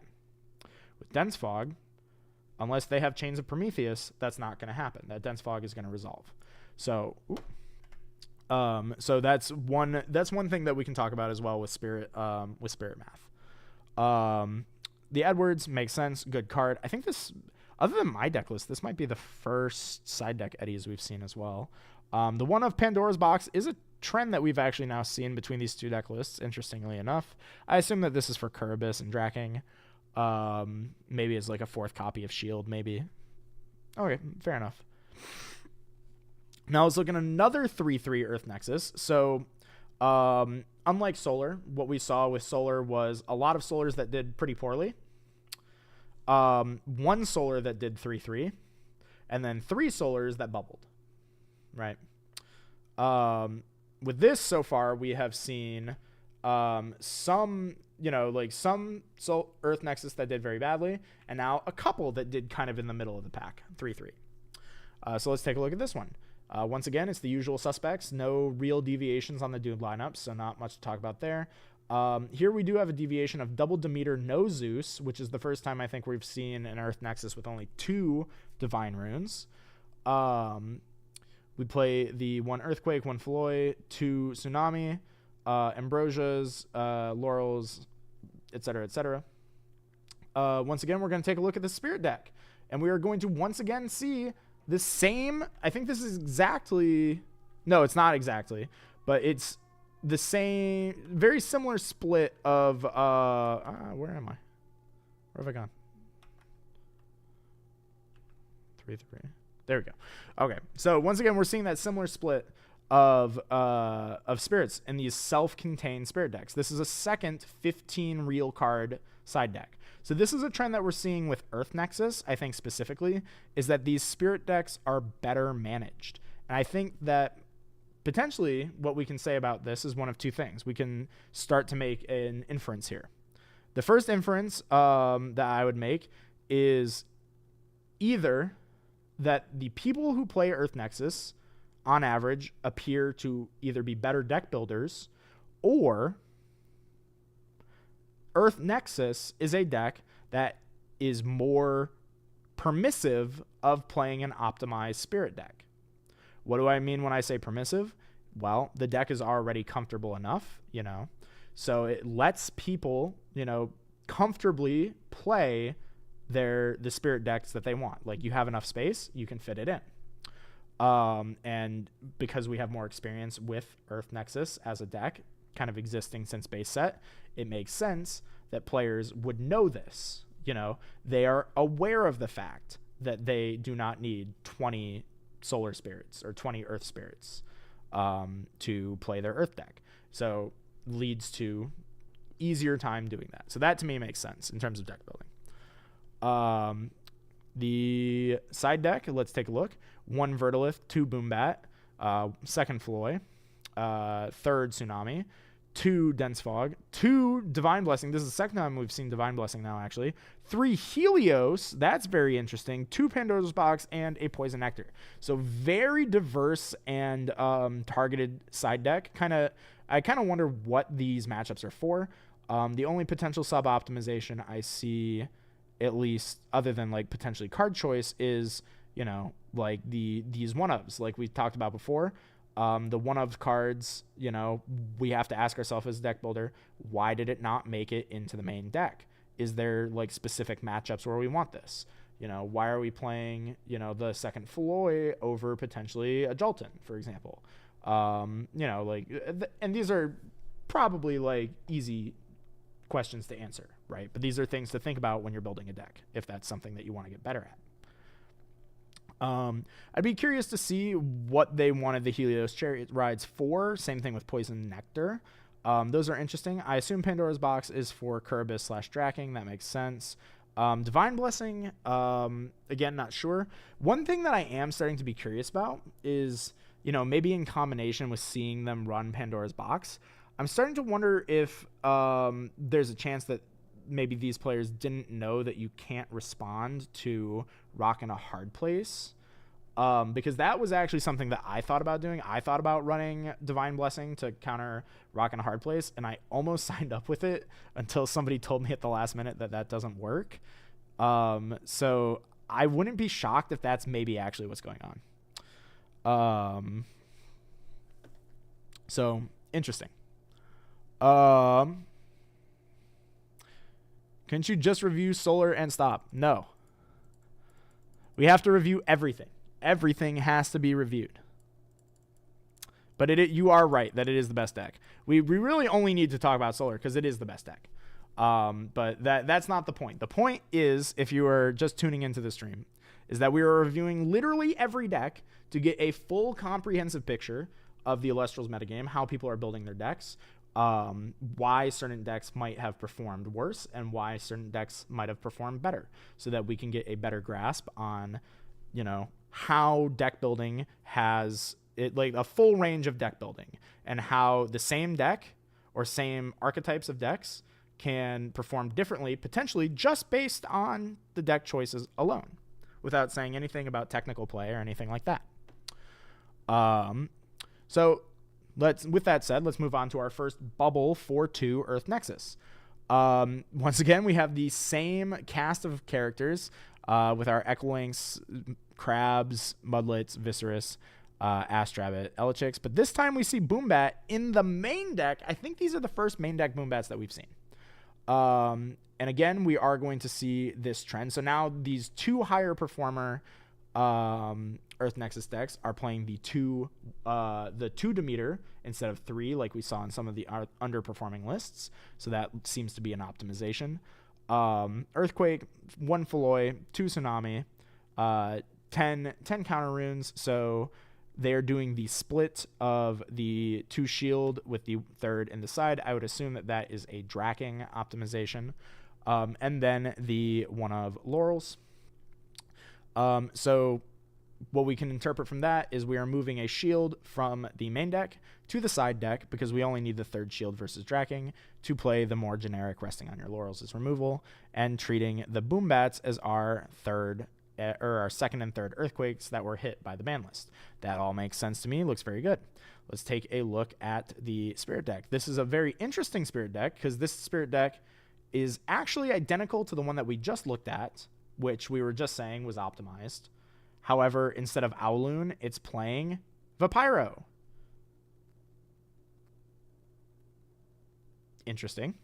But we can see here that it is for the 1 Lavalith and 1 Volcano or Eruption. Sorry, it's not Volcano. What game plays Volcano? 1 Eruption. So I think that this might have been Coder's deck list from the previous webcam tourney, or very similar to it, because I think he was on the 1 Boltuga 1 Eruption. So that's interesting. You know, cool way to justify the Vapyros if you are trying to slot in Lavalith. That's something that we've seen, I think, pop up recently with the limitations of Earthquake and Lavalith, is, you know, trying to find other cards that will accept those spirits so that we are not just playing like 2 spirits for a 1 of, right? So that's probably what's going on there. That makes sense to me. Again, we see 3 Dense Fog to Owloon. And then we see the return of Veritaqua. I think I so far was the only other person citing Veritaqua. So interesting to see that another 4-2 deck list is on Veritaqua. This is another potential metagame development that we're seeing the better deck lists do. And I guess to talk on Veritaqua was something that I know I at least played to combat big dudes sitting in defense, because we are limited on removal now with the only 1 Earthquake, 1 Laurels. So a big ascended dude, let's just, for example, call it Pharaohgeist. You know, that can be kind of hard to remove. Like, how do you deal with that? Veritaqua potentially coming in to solve that solution, and seems like some of the better performing deck lists we're seeing so far are playing that. So I'm interested to see how many more times we see this pop up, because personally I thought I was being silly when I did that. So interesting to see other people are doing that as well. We see the 3rd of Boombat, the Dense Fogs. I think the only potential optimization again that we can say here is these 1-ofs, you know, why didn't they make it into the main deck? At least with Shield we have a pretty good explanation. Tsunami probably comes in for water. That makes sense. Lavalith is, well, it's at 1. The Eruption Boltuga, you know, those, again, makes sense. You don't want to draw multiple of this when you can just search it. Cool. Verdalith at 1. This is where I would start to ask questions. Why didn't we play 2 Verdalith? You know, could a 2nd Verdalith have slotted in over an Owloon potentially? Because as I've discussed before, I think you can play 3 Dense Fog with 1 Owloon, because it's not a dude. That is a spirit math differentiation between dudes and runes. And I assume that now that we have reached the title picture, this is kind of my cue, if you haven't noticed, so I know where in the sequence we are. I think that this is probably our best performing Earth list. The answer here is card accessibility. That is also probably an option. Yeah. How many Earth lists are last? This is probably the last one, I would assume, because this was 8. Earth was the 2nd most represented deck after Solar. This player only owned 1 Verdalith. Okay. So again, this is what happens when we don't know, you know. We don't know who the players are, so I have no way of knowing. We can only look at the data. But we have confirmation from the Twitch chat that that one was a card availability situation. So let's take a look again. So once again, 4-2. every one of the usual suspects is here in the same ratios that we've seen over and over and over again. I don't think we need to talk about the main decks really anymore, other than, again, we see the double Demeter instead of triple. I think that's the big one. Also, we see 3 Tsunami in the main here. This Spirit deck, I would say, looks very, very cozy. And just glancing at the side, I can already see, we are siding the Spirits. So maybe could have, maybe trim some fat here to open up the side deck a little bit more. And, reduce comfort for better optimization. But so pretty comfy Spirit deck with 14, 4-2. Side deck is 4 Spirits. Again, 2 Flurmine for 2 Cryoblasts. We've already talked about this. That feels suboptimal. But 2 Owloon for 3 Spectrus, this makes sense, because if you play the Spectrus and it gets hit with PTA or Shield or Gaze or whatever, you're going to need the second Owloon to play the Spectrus again, especially in the case of Shield, right? So this is different than like Dense Fog, where you can play 3 Dense Fog, 1 Owloon, but playing 3 Spectrus, 2 Owloon makes sense. So that's one note to keep track of. We do see the double Vertilith, cool. Double Boombat, cool. Double Cryoblast, sure. And then 2 Arcolith. Arcolith is kind of a spicy include. I kind of like that. Probably not getting max value here out of Arcolith, though, because Arcolith can enchant up to 3 Thunder from the Underworld. And it has to be ascending over a dude. So at best, like the best case scenario for Arcolith is you are playing Arcolith for 2 from your hand, not ascending, and there's already 2 Zaptor in grave, making it a 4. So it's not getting its full value. And also, how likely is it that you will have those Zaptors in the grave by the point that this is coming out? I'm really curious as to why the Arcolith is even here, actually.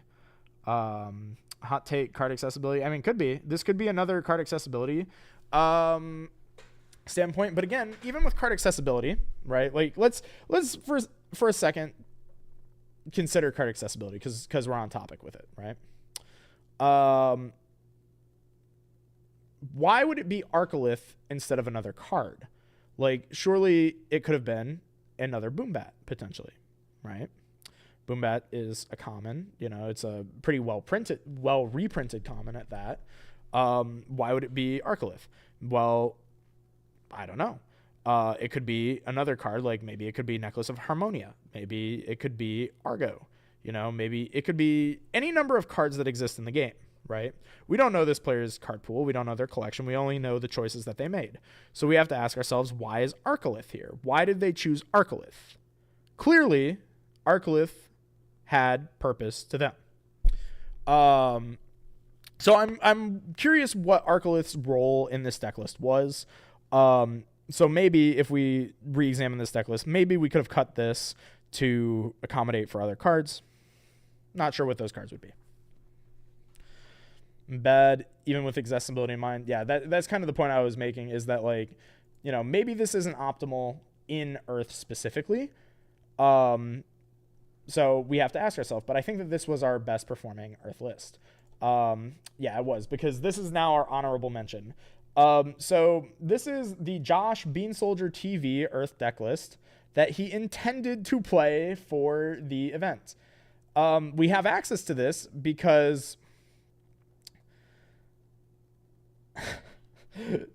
Josh entered the tournament and then dropped during check-in. And instead of removing him from the tournament completely, he was given a bye in round 1 and then dropped from the standings in round 2. So because of that little quirk of how the drop was done, we do have access to the list that he would have run. So this is a 0-0 deck list that technically outperformed. I think it was 6 people, because because of the bye it was 1-0. So this is a a 0-0 deck list that did outperform some players, which is very funny. But we can, Josh being the Earth guy, we can look at this, I would say, as like our optimal Earth deck. Because let's be real. If Josh played in this tournament, is there any doubt in any of our minds that he would not have topped? So I would assume that this is our Josh list.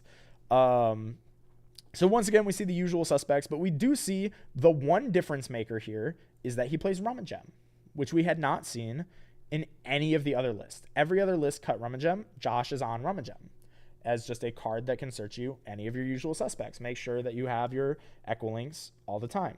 He is on the 2 Demeter, but he is on the 2 Feloy. And I think, correct me if I'm wrong, this one did not play Feloy. 1 Feloy, 1 Feloy, no Feloy, 1 Feloy, 2 Feloy. The only other list for Earth Nexus, other than Josh, that queued with 2 Feloy Forest was an 0-3 drop deck list, which is very interesting to keep note of. So this to me looks like a balancing thing, like a ratio balance of like potentially dudes to runes or which runes you want to play. So that was maybe an optimization somewhere. This is another, pretty comfortable spirit deck, I would say. 13, 2, and 5. Makes sense, but we are main decking the Boombat, so it makes sense you maybe want a little bit more Thunder in this list. But if you look at the spirit deck, or the side deck, you'll also see that this is not a comfortable ratio in the side deck. So even though the main spirit deck looks comfy, the side deck spirits are not super comfy, right? So we do see, because Josh is obviously a top player, we do see this, these like trimmed fat, like more comfy ratios being run so that when we are running spirits in our side deck, it is not taking up too much space, right? So we have the 1 Flare Mine for 2 Cryoblast. I've already discussed that specific ratio being optimal in my opinion. 1 Owloon for the 2 Dense Fogs. The 3rd Feloy Forest, which I think he's the only person that tried to play 3. The other 2 Boombats, 2 Vertilith, and the interesting Crisebore as an Ascension. This is the Mudlet Ascension, and this card is just Earthquake on wheels. So he's technically playing 4 Earthquakes in this deck. Or 5 Earthquakes, I'm sorry, because he has Earthquake, 3 Moonbat, and then Crisebore. So very interesting that he's doing that, because I don't think we saw anybody else doing that. So that's, again, a difference maker for Josh, is that he's choosing to play cards that nobody else did. So I think that's kind of the point is for Earth Nexus. So no Earth Nexus is topped. We would assume that Josh would have topped if he played. And the thing that we can take away for Earth Nexus is all of these Earth Nexus lists look almost identical, right? Except for the one that we knew was played or was going to be played by the top level player, the Earth Nexus guy. He is the only person who was innovating and doing something different. And the other top performing list did do something different from the rest of the lot, which was Arcolith, which, I might not understand, chat might not understand. The player that played it understood it, and the result is there, right? So what we were seeing is that at the higher performing list, we see these card innovations. We were seeing tech choices. The other 4-2 was doing other tech choices, doing stuff different, like siding the eruptions, siding the Veritakwas. So you're starting to see at these higher performing lists slight deviations from what we might call net decking. So good to know. So once again, that's the conclusion of the Earth chapter of the stream. So now we're moving on to Drakking. This is the new deck list, the new performer, or the new kid on the block. We haven't really seen results from this deck before because I think this was the first tournament it was legal at. So we're gonna take a second just to pause, touch base with chat before we move on. Chat, how are we feeling? Trish gets to make fun of Josh for content. I love making fun of Josh for content. Absolutely my favorite thing. Can we all just go back to the Josh deck list and like Pepe point at him? Ha, Josh. Ha, you dropped. And by dropped, I mean you slept instead of playing. Shout out to Josh. Love Josh. Moles are based 1%. Someone could have broke into his house and turned off him PC. Yo, that is actually the base strat. Like, if you're losing, just go over to your opponent's house and turn off their computer. What are they gonna do? Drakking is good. It's weird it didn't top. Yeah. So I guess spoilers. Drakking also did not top. So this is fun. This is a fun statistic that I think we're gonna have to like get to when we get to Top Cut. But all 3 of the highest representation decks in the tournament, none of them made Top Cut. Very, very interesting note.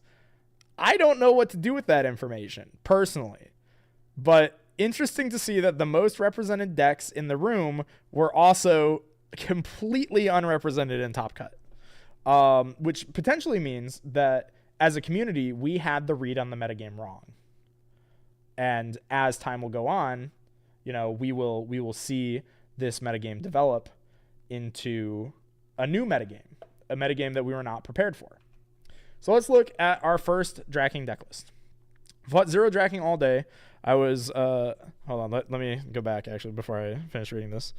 I was under the impression barely anyone brought it because of that. I also did not play against any Drakking and was under the impression that nobody played Drakking at the tournament, and I was very shocked to see that it was the 3rd most represented archetype. So let's take a look. I'm going to just pause for a second to say, yes! Yes! Penterror! Penterror is in the deck list! That scratch it off the bingo card, boys. 1/4 Penterror Drakking. That's awesome. That's just awesome. I'm so confused because it feels like this side deck is a joke. Oh, no, I'm sorry. There's an Aeolus. I missed the Aeolus because it's a 12-card side deck with 1 Aeolus, 1 Elechic. And I'm looking at the last 3 slots. I'm like, I wonder if these were supposed to be Poseidons for Penterror as like to fulfill the prophecy. But now I'm starting to think about it more, and it's like maybe this player just didn't know that 15-card side decks are a thing now. Because it used to be 12-card side decks. But this in case you didn't know, in case you're joining the stream, watching the VOD, side decks are 15 cards now. It used to be 12.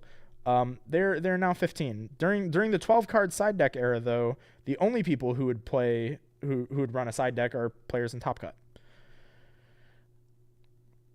So there you go. Circle the Sky in main with no bank. Is there Circle the Sky in here? Oh my. Okay, let's discuss. Okay. So 2 Dratagua, 3 Edward, 1 Curibus, 3 Drakid, 2 Drakking, 3 Spectrus, no other dudes. That's a little concerning. So if you remember from other deck lists that we have seen so far in both Solar and Earth, about 50, like the dudes kind of end somewhere in like this side of the picture. Like somewhere in these 3 cards is about where the dudes end, like somewhere in these 4 cards. Very rarely do we see them end in these 4 cards. So this is 14 elestrals, 3 of which being ascensions, meaning that, and like only 9 of those dudes would ever be put in attack position. Very, very interesting to say the least. There were multiple 12-card side decks is from Law. So yeah, I would assume the 12-card side deck thing is just coming from players that did not know that you could run 15 cards in your side. That's what I would assume. And then looking at the rune lineup, I mean, they play every rune. So we play 1 Earthquake, 3 Rock and a Hard Place, 1 Cryoblast, 2 Dense Fog, 3 Ambrosia, 2 Circle the Sky, 2 Drops of Lith, 2 Nectar of the Gods, 1 Resting on Your Laurels, 3 Gorgon's Gaze, 1 Pandora's Box, 3 PTA, 2 Shield. The Spirit deck is 2 Teratlas, 7 Leviathan, and then 10 Owloons. This is interesting to me because the spirit deck is a little bit optimized, like a little optimized. You know, like this isn't a bad spirit deck, right? Like it's not a bad breakdown of a spirit deck, right? It is maybe a bad spirit deck considering the cards that they are playing in their deck. But you know, the spirit deck itself does not look like it's poorly built. It just seems like it's poorly built considering the cards that are in their deck. Okay. I don't know what's going on with the side deck. We're smoke screening into Penterror, and even in our 12 card side deck, we are choosing to take 4 slots for spirits. Please, guys, this is gonna break me mentally by the end of the stream. Please stop doing this. Please stop doing this. Please play real cards in your side deck. Thank you. Also, and we also know that there's no, like, there's one matchup tech card here in Pandora's box. It is the second copy of it. I think that this is maybe a good example of everything that we have, like, pointed out individually as like a potential sub-optimization in every other deck list so far. This one is doing all of it and is then also smoke screening into a different deck. And actually, very fun fact, we do not even run enough spirits to... Oh, I'm sorry. We play the... That's technically optimal, I guess. We play the exact minimum number of spirits required to play 1 Hydrake, 1 Twindra, and then a Misenchanted Penterror. Okay. Moving on. I think we can see where that previous one went wrong. We see another Drakking. Penterror smokescreen is that if you use Aeolus, you can't use Twindra. That's true. But I do think that what's interesting about it is that 3 actually, hold on, let's go back to this for a second, because like we're clowning. Oh god. We're clowning on the three Penterror stuff. But it's actually kind of smart though. Like I'm not, like, credit where it's due. If you go Aeolus into Hydrake, you can only go into Twindra. You can't go into Penterror. But you know, I was a Penterror Andy for a little bit, and my big, you know, realization when I was playing proper Penterror, it was the first deck that I played when I got into Elestrals, is you don't play Penterror in Penterror. So if you guys remember in Morfrost, this was my like eureka moment, like early in Elestrals for me, was before Morfrost was a deck, before Frostfall came out. I had said, oh, well, you play Hydrakes, like you play 3 Hydrake, 2 Twindra, and you just don't play Penterror, and you just summon Wind, Water, Twindra. That's it. You just play Wind, Water, Twindra. And that's your 2-drop. And then that is exactly what we ended up seeing happen with Cryovern in Frostfall meta. Cryoling would just ascend into Cryovern as a Frostwater and not play the Cryoscorch. So it's kind of smart. Where maybe the logic doesn't track is you are still playing the Penterror in this deck list, so you don't get that like optimization. But like if they drop the Penterror, they would potentially have the optimal spirit count. Like 3 is perfect. You have exactly enough to play either Hydrake, and then 1 Twindra, Misenchanted, or you could, you know, play Aeolus, resolve it, play Hydrake, crash it, and then go Twindra. You know, valid. I think it's all valid. You're still a Penterror, Andy? We will discuss that when we get to the Penterror deck that was run in this tournament that almost topped. My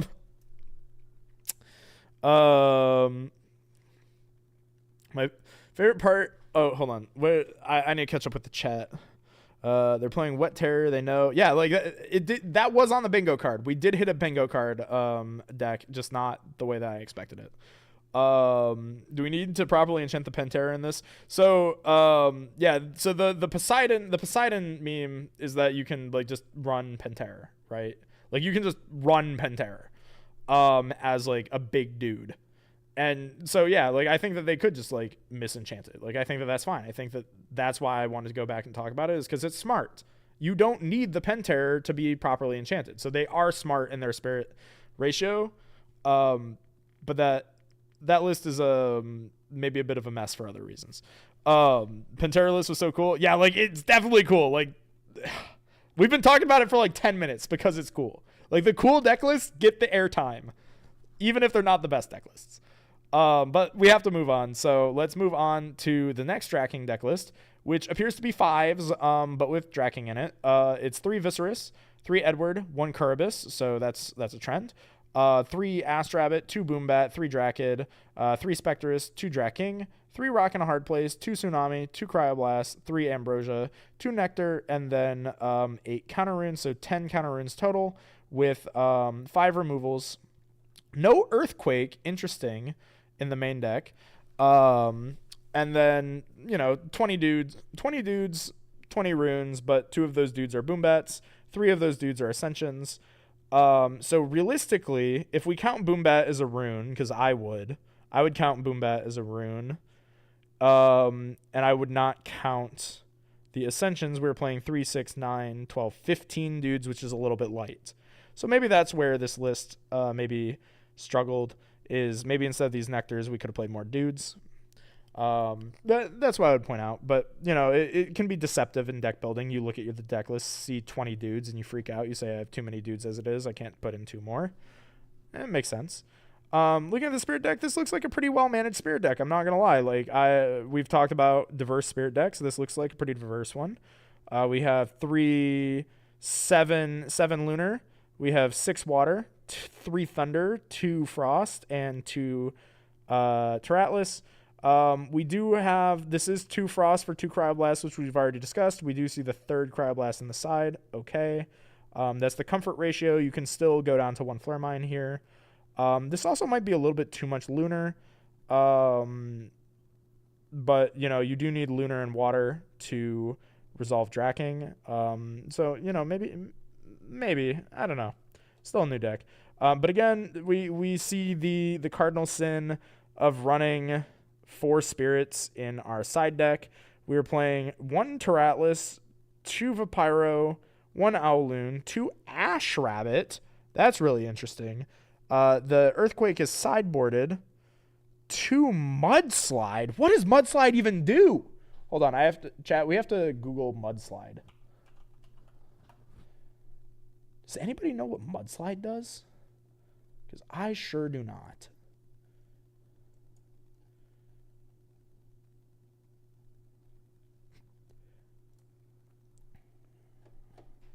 I think if I don't know what the card does, that is a little bit spooky on its viability. An opponent must disenchant from each of their runes. You may enchant Earth Water to your field. It disenchants the entire field. No, it disenchants specifically runes. Outs divines and stadiums. I don't think this outs divines, actually. I would disagree with that, because they only have to disenchant 1. And divines typically have more than 1 on them. So, and it does enchant to the field. So this costs 2 to play, but it refunds itself for 1, and it disenchants X from the opponent's field. But they have to be face-up runes. So the only runes that this is dealing with are stadiums, divines, and are they called artifacts or equipments? I don't know what the equip spells are called. But nobody is playing those. If you wanted to out a stadium, you could just play your own stadium. There's no reason we couldn't just play Atlantis in Drakking. So this doesn't seem like a good out to stadiums. It snipes 1 spirit divine runes. I'm just going to be straight up. This card sucks. This card's awful. Never play this card. That card's awful. I think the only time that card is good is if you're ever playing against a deck that has like multiple artifacts face up. That's the only time I could see that being good. Gets artifacts and stadiums. Yeah, but with the stadium, you could just play your own stadium, right? And it would cost less. Because this is effectively like a 3-cost card. Because even though it refunds itself for 1, you still have to have that spirit in the underworld first. So, like, not a big fan of this card. Also, keeping in mind the fact that we're only playing 3 Terratlas total in the deck, like post-side. But we're still playing Viscerous, Earthquake, and Mudslide.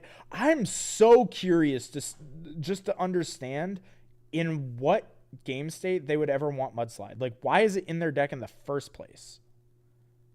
But it outs Bag of Winds.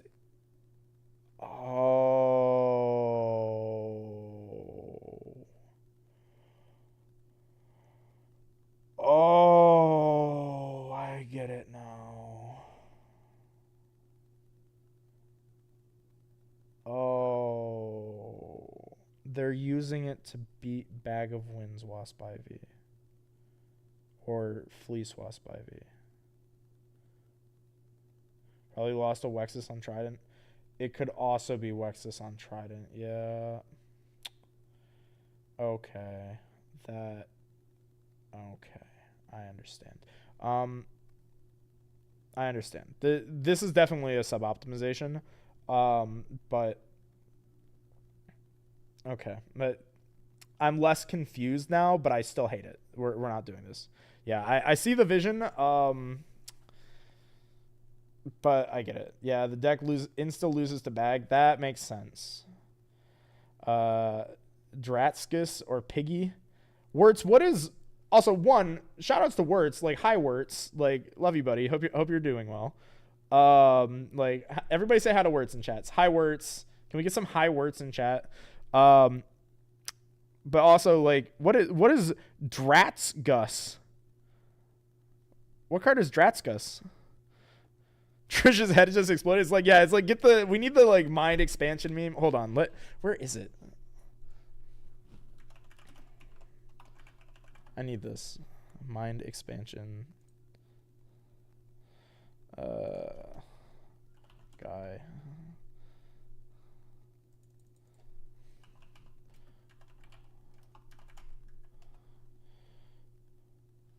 Oh god, I can see the meme in my head, but I can't think of it.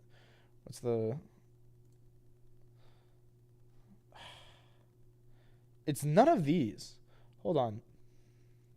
Okay, it's none of these. What's the one with the dude with like the what do they call that like on the internet? Like what do I have to search to get that one? Also, thank you, Chaz, for saying hi to Words. Appreciate you guys. Good. Chat, Trisha's head on a Barabib and Mudslide. Yeah, chat. Can somebody Photoshop that and ping me with that somewhere? Like put it in the Elestrals Discord or something. Like, cause that sounds awesome. I need to see that. But they're in Thunder already. They can just bring in Thunderstorm, which is more viable. Yeah, exactly. Mind blown. Thank you, Kevin. Mind blown meme. Yep, that pulled it up instantly. Thank you. This guy. That's me. It's just, oh, Mudslide. I get it now. It's still bad, but I get it now. Okay. They were cooking. And that is the commendable thing that we have to acknowledge, because even bad deck lists do something right somewhere. And this is the thing that they're doing right, is they are engaging with the card pool, which is good. We love that. Surge Galaxy Brain Exploding. I did that, and it was just a bunch of like the trancy stuff, the stuff that you would see like on like a tapestry. Okay. Just sent it to you. Oh gosh. What have you? Oh. Thank you, Sonny. Thank you, Sonny. I thought you sent the meme. I was gonna be happy for a second, but you did not. Do we have mods on this channel? Can we ban Sonny from his own channel? If in water with Dratog, what Dratogba makes it free, run Mudslide. One of Lavalith is an option. Yeah, I think that there's definitely options. I think like Thunderstorm could have been an option. There's like a lot of options here. I think that I'm gonna say that this like the issue with this deck list I think is either a, how do I want to phrase it? It's not like a lack of focus. It's more like a focus on the wrong thing. So here's another 1/3 Drakking deck list that is. These players had to have actually like coordinated their deck lists, because this is almost exactly the same deck list. What the hell? Literally the only difference here is that this list, the main decks are identical, I think, or they're almost identical. 3 Viserys, 3 Edward.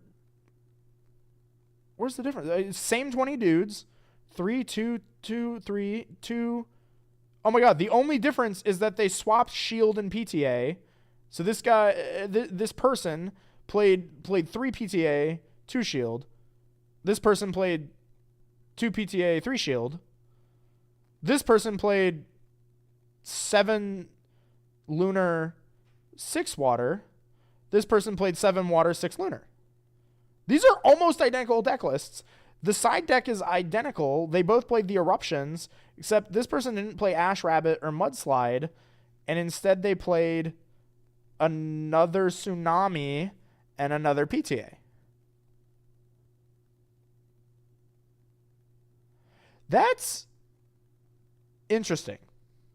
This is like very spooky. Also can like, I need to yell about this. We are expanding over time the number of deck lists that we're seeing going bigger on spirits. Like, it used to end here. Like, the biggest that we'd seen had been 5 spirits side decked. This is 6. This is like the one thing where I'm just totally deranged about. Like, please don't do this. This is way too much. They're both from the UK.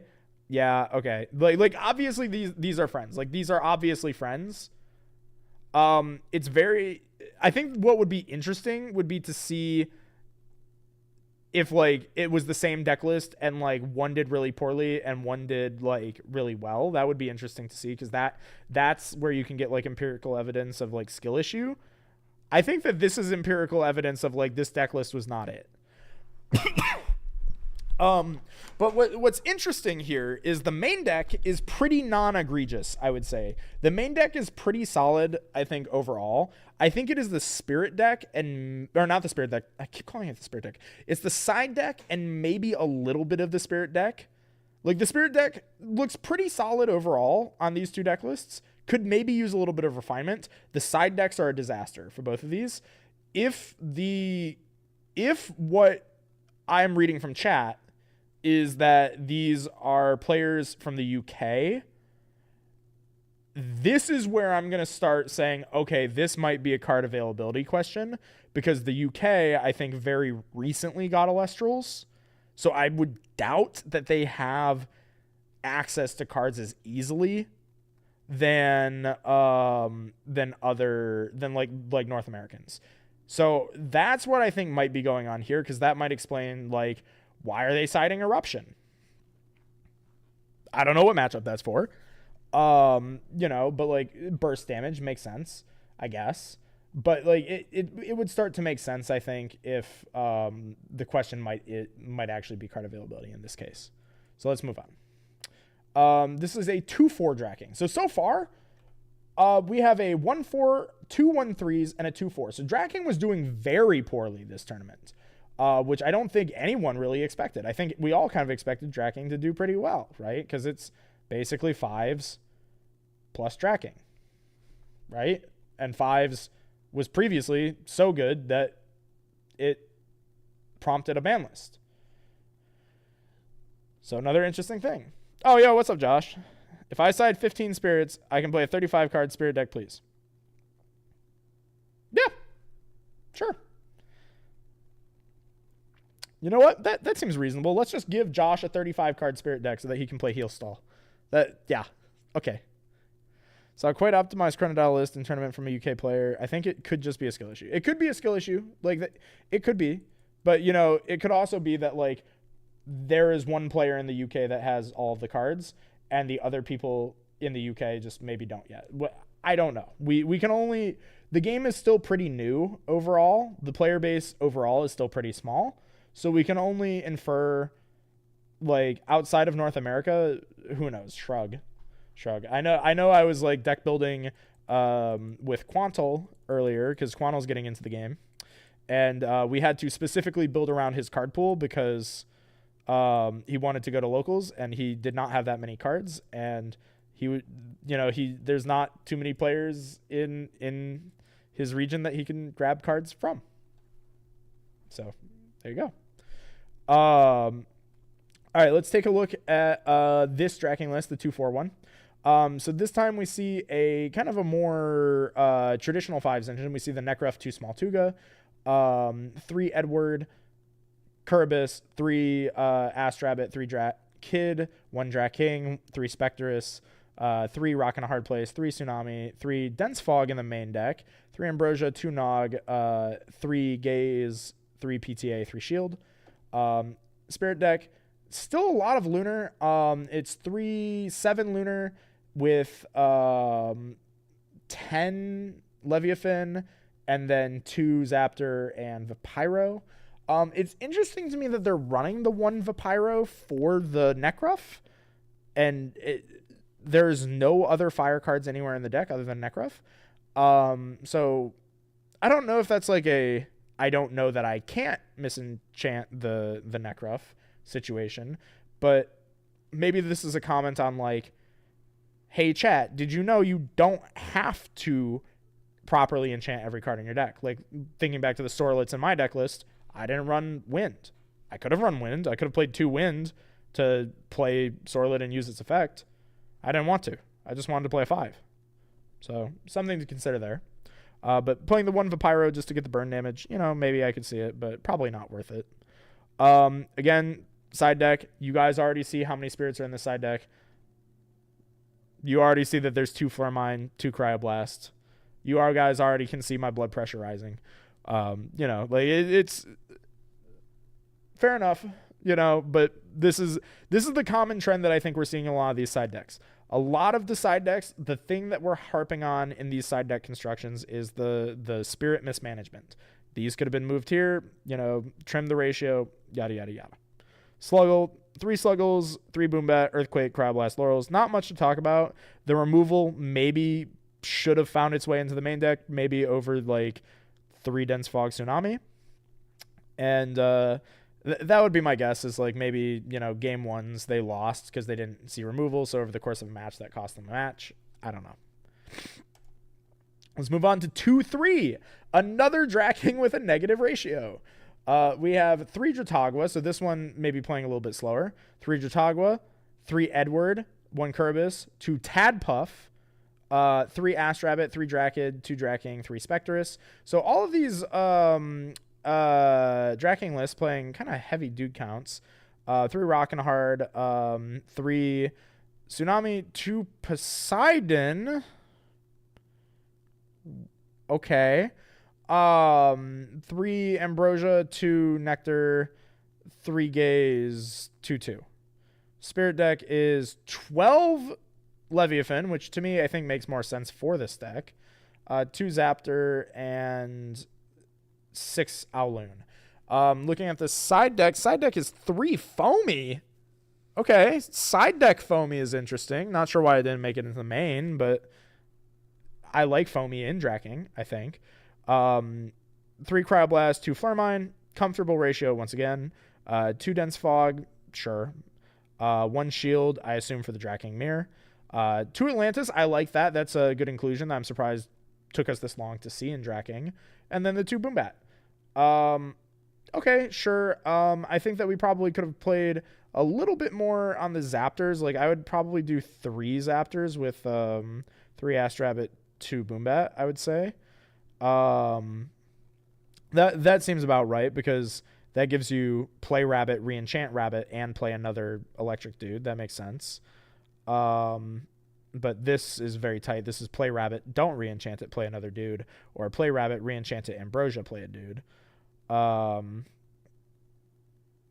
re-enchant it, play another dude, or play Rabbit, re-enchant it, Ambrosia, play a dude. Play Rabbit, re-enchant it, Ambrosia, play a dude. Play Rabbit, re-enchant it, Ambrosia, play a dude. Play Rabbit, re-enchant it, Ambrosia, play a dude. Play Rabbit, re-enchant it, Ambrosia, play a dude. Play Rabbit, re-enchant it, Ambrosia, play a dude. Okay, sure. I think that we probably could have played a little bit more on the Zaptors. Like, I would probably do 3 Zaptors with So probably a little bit too tight. Still maybe a little bit too much Owloon. The Tadpuff is really interesting. I've seen this before where you play Tadpuff to turbo out Drakking so that you don't have to rock in a hard place for it. I've seen that, sure. But personally, I don't think that's any good. I think that that's very bad, actually. Because you don't really need the Drakking to win in Drakking. You kind of just have the Drakking as top end. And you just need to win the board. And, like, it's there because you can ascend into it with the rock in a hard place, and it's solid. But I don't think we need to, like, because Tadpuff only synergizes with this Drakking, right? Like, otherwise this card's just sitting in your hand doing nothing. So, like, I don't really like that. The Poseidons don't make any sense to me either, other than, I guess, to heal with Dratagua, maybe to put on some extra attack stat, maybe to be a bank for Kerbis. I'm kind of surprised because, like, these two lists, these main decks, it's surprising to me that these were 1/3s, 1/3 drops, and this was 2/3 drop. I guess they're both X3 drop negative ratio. But I feel like these are the better constructed main decks. These are the main decks I like a little bit better. Okay. I would also want to see the foamies in the main deck, I would think. Foamy to me, I think, seems excellent in Drakking. And I'm going to take a guess. Oh, no. There's still more. I thought that I was taking my cue that this was one of the higher performing ones because of the Tadpuff. I guess we're just acknowledging that it exists. I would have wanted to see foamy in the main deck. All right, let's move on, see if this one has foamy. It does not. But we are seeing, this is now a 3/3, so we're seeing the progression as we move up in the records that Dratagua is making its way in, maybe kind of trying to slow the pace down a little bit, not be too hyper aggro. For Kerbis Gaming, I'm assuming. Yeah, I'm assuming that Poseidon's for Kerbis Gaming. I don't think it's is the play. 5s Drakking is not great, IMO. See, I would disagree with that. I think the 5s is the way to play Drakking. I don't know if I would play specifically these 5s lineups, though. And I guess I'll talk about this more, like, if I see a Drakking that I think looks more like what I have in mind as what the good Drakking deck list would look like. And if I don't see it, maybe we need to make a video on it, because I guess nobody played what I would consider a good Drakking deck list, if that ends up being the case. So we'll see. So 2 Drataguas to, I guess, slow down the pace of play, get our healing in. 3 Edward, 1 Kerbis, 3 Astrabbit, 3 Drakid, 2 Drakking, 3 Spectrus. I think we've seen that lineup to some degree in all of the Drakking lists. 3 Rockin' Hards. This one is also main decking the Dense Fogs. All of them, I think, have been main decking the Nogs. This one's on Laurels and heavier counter rune lineup. So more staples have found its way in. Here's something that I think that we should count, though. Like we did before. Let's count our dude lineup and recount it without the Ascensions. So it is currently 17 dudes, but only 14 dudes when you take out the Ascensions. Meaning that this is an aggro deck that's running not enough dudes. So if we went back all the way to those previous lists with the Boombats in them, I remember making the comment here that I thought that this wasn't enough dudes. I think that they should have 2 more dudes, because we have the 3 Ascensions and 2, I'll call it a rune dude. Boombat is like bootleg Earthquake. This isn't really a dude. This is an Earthquake that you have to normal summon. So I would have wanted to see 2 more dudes in this deck list to give it the right deck count. So I think that that's probably what's going on here in these underperformances, is that the dude math is deceptive in these Ascension decks, because you look at your deck, you see I have 17 dudes. I know that 17 dudes is the right number of dudes from playing this game for however long. However, those dudes traditionally have always been 1-drop dudes. I don't think you can count the Ascensions as dudes in these cases. Just notice the 2 Frost Spirits with no Cryoblast. What? Oh, wow. You're absolutely right. Huh. Yeah, I guess they're trying to play around Cryoblast But I'm trying to figure out what they're playing around it with. I guess it's Kerbis. Yeah, that actually has to be exactly what it is. They're sending into Kerbis with a Frost Spirit so it can't get killed by Cryoblast. And they're playing the second Flare Mine because they're playing the second Kerbis. Yeah, it's Frost Kerbis, and the second Flare Mine is the second Kerbis Spirit. Once again, I'm going to point it out. We are playing too many spirits in the side deck. 2 minute. Cast Kerbis with 1 Frost. Yeah, that's exactly what this is. Water Frost Kerbis is 100% why that's there. I don't think that they need the second Flare Mine for the second Kerbis. That feels suboptimal, I would say. 1 Vapiro also with no fire dudes. Nothing is requiring this Fire Spirit. I guess they're playing it to play around Eruption.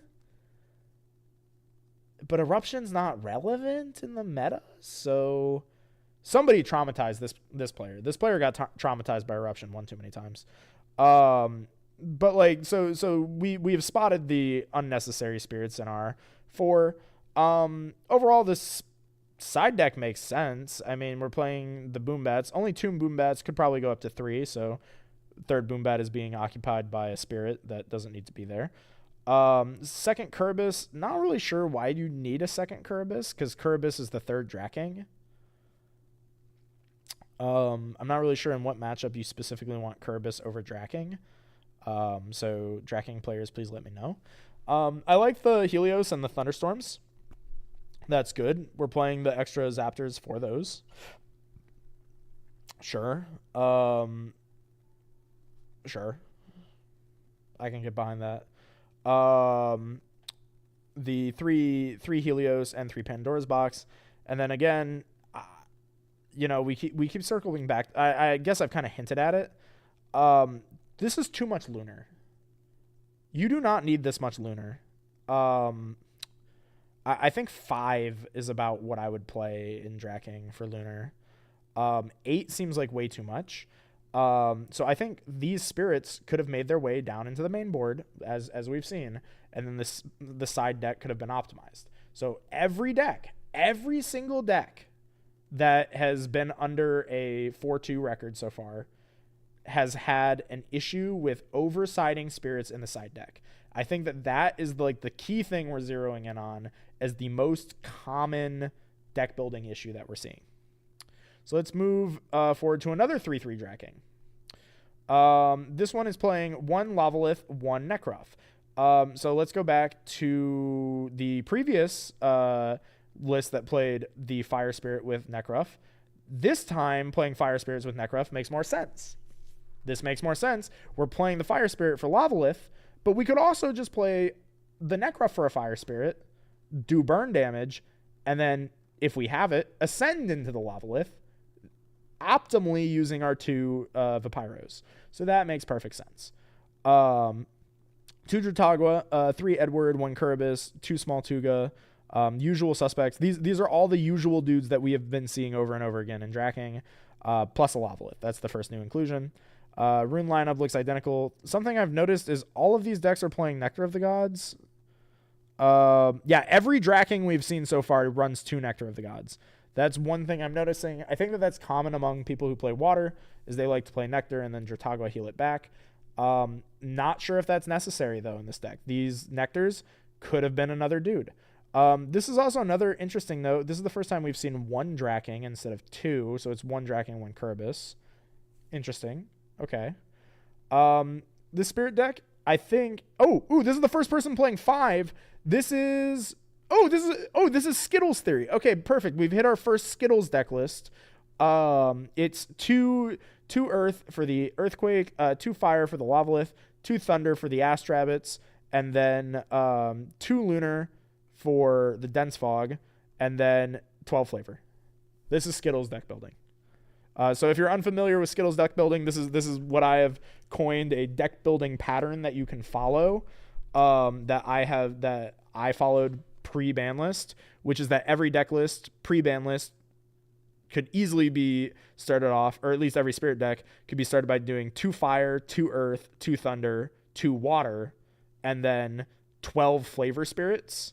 With like the asterisk being you could also do 5 2 of spirits for 5 staple packages plus 10 flavor spirits, where the flavor is basically whatever color deck you're playing most of the time.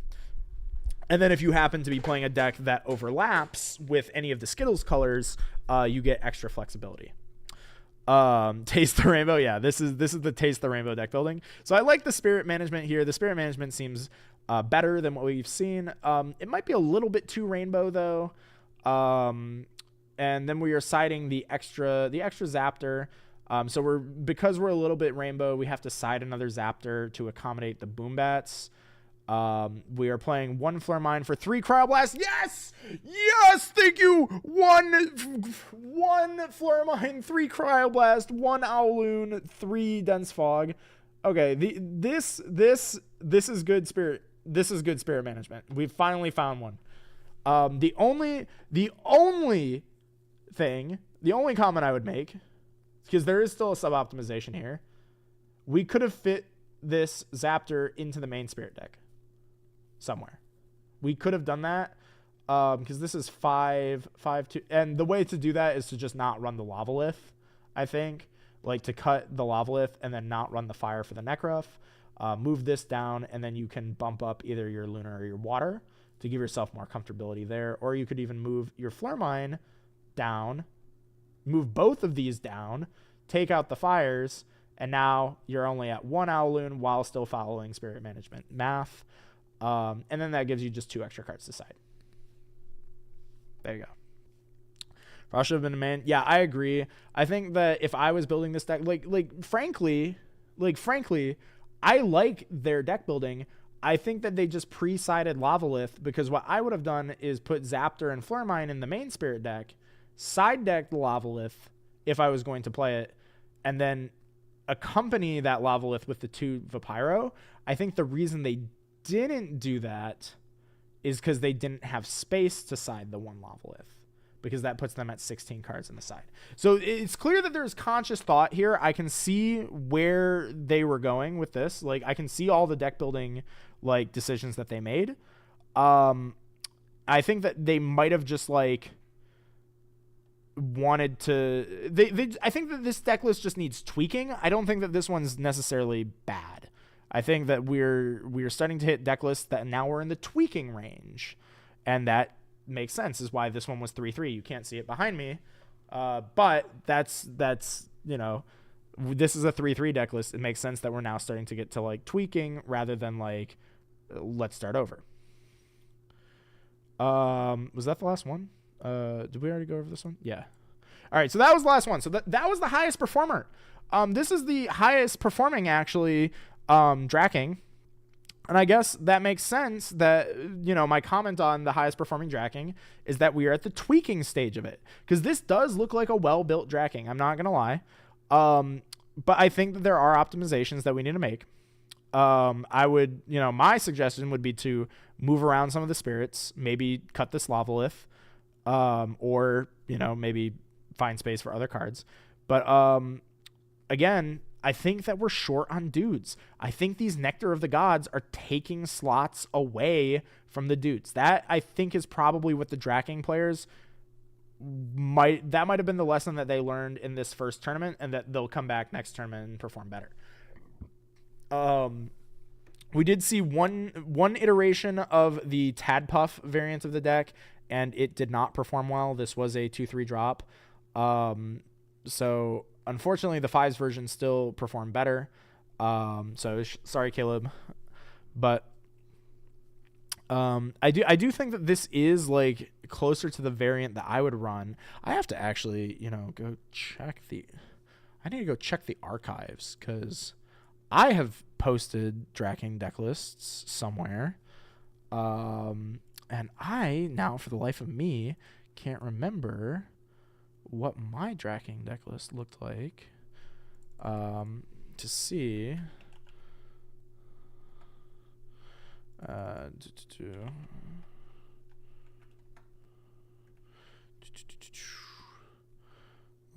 see. What did I do? I'm trying to like just remember to see if there was anything like glaring that isn't included.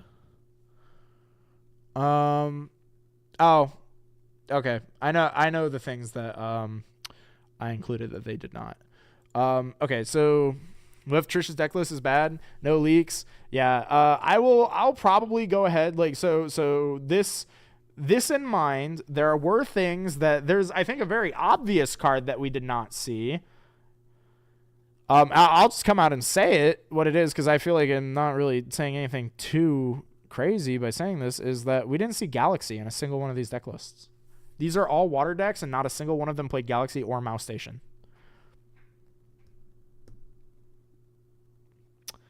I think that might be where these decks went wrong. That is, I think, my comment on it. But seeing that Drakking did not perform, and none of them were that close to my deck list. Like some of these 5s ones are a little closer, but they're a little bit off. I think that's what I would I think that there's like purpose for that. So like the stream, drop a comment if you want me to make my Drakking deck list. I probably will drop it because it seems like Drakking players missed the mark in my opinion. My Galaxy, Eddie, and Drakking and Kerberos. Eddie and Drak, it's very bad for you. Nah, disagree. Galaxy is a good card. Hurts, Drakking, same as Kerberos. Yeah, but here's the thing. Galaxy on its own is a good water card. You don't need to have Galaxy next to a Drakking. You don't need to have them next door to each other.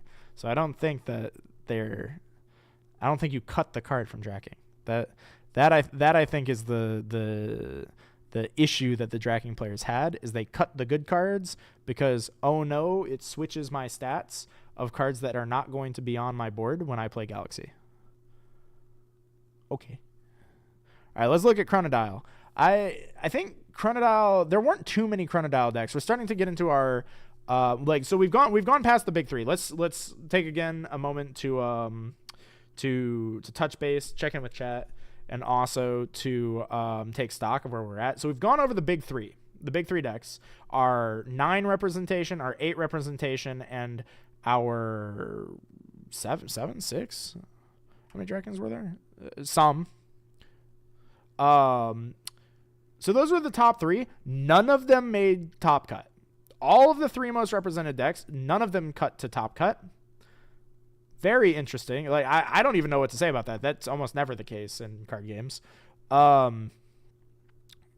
think that's really the biggest shock of anything, is that the most represented decks just didn't convert.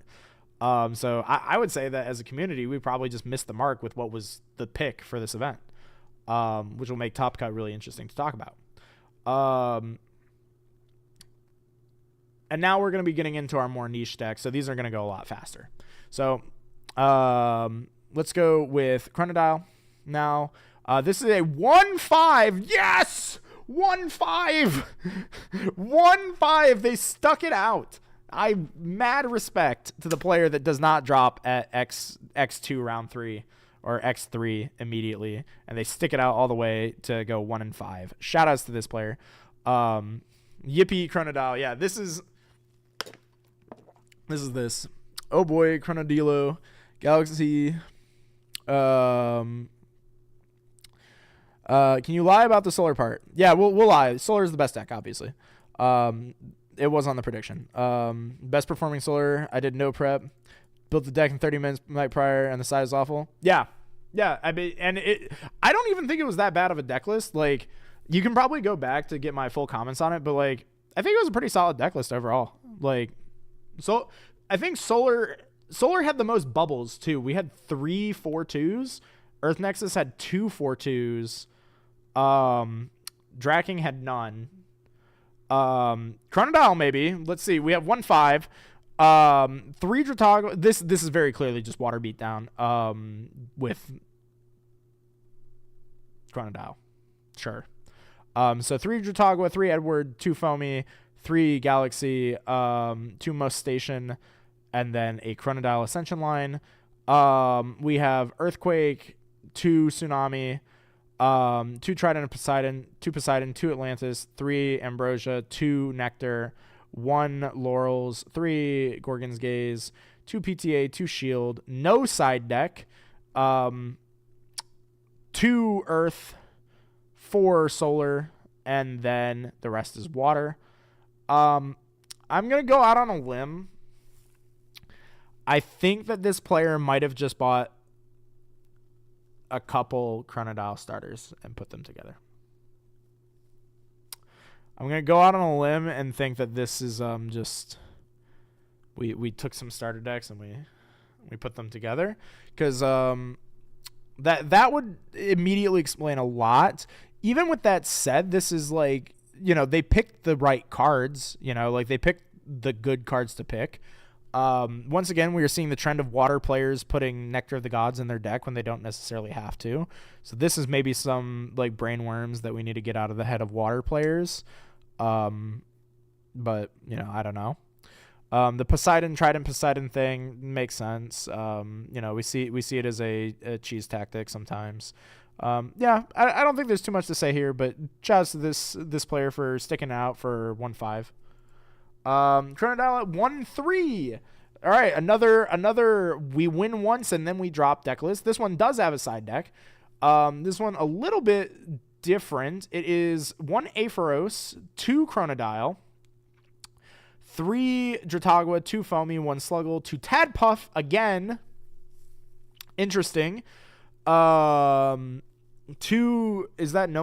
Nomodile, 3 Plucky, and 3 Sundial.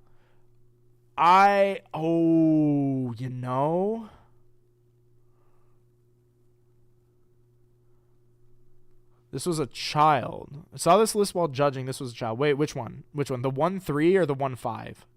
Is the 1-5 a kid, or is the 1-3 a kid?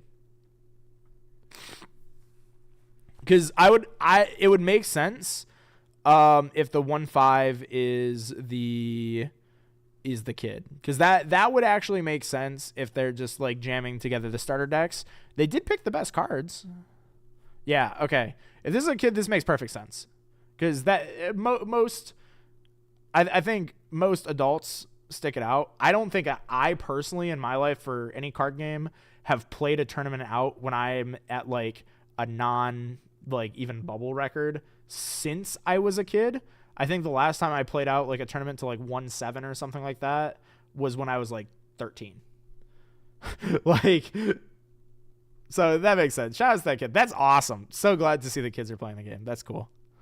So shout out to the kid. Little dude, if you're watching, keep playing. That's awesome. You picked the best cards.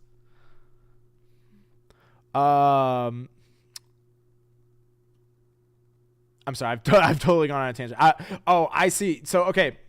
I see the vision and like I totally see the vision with this deck list. We see Circle the Sky. We see Nectar of the Gods and Shield, Gorgon's Gaze, Altar. They are clearly maxing out on Nexus. So we have 3, 5, 7 Nexus cards, or I guess technically 6 if you count Aphoros, plus Tadpuff. And 3 Nectar. This player was attempting to turbo through their deck, hit the Chronodile, and in a single turn, in a flash of the eye, immediately go wham, play Poseidon, wham, play Tadpuff, wham, Circle the Sky or Ascend or whatever, or like Nexus, like play Tadpuff, Poseidon effect, Nexus onto Tadpuff, Ascend Chronodile. I don't hate that, actually. I think that's actually really smart. Genuinely A+ there, because the same thing works with Plucky. You play, because this is the same idea as Penterror. This is just a good variant of the Penterror theory. The 15s theory is you play Plucky to search Poseidon, and then you set a back row or something to protect it.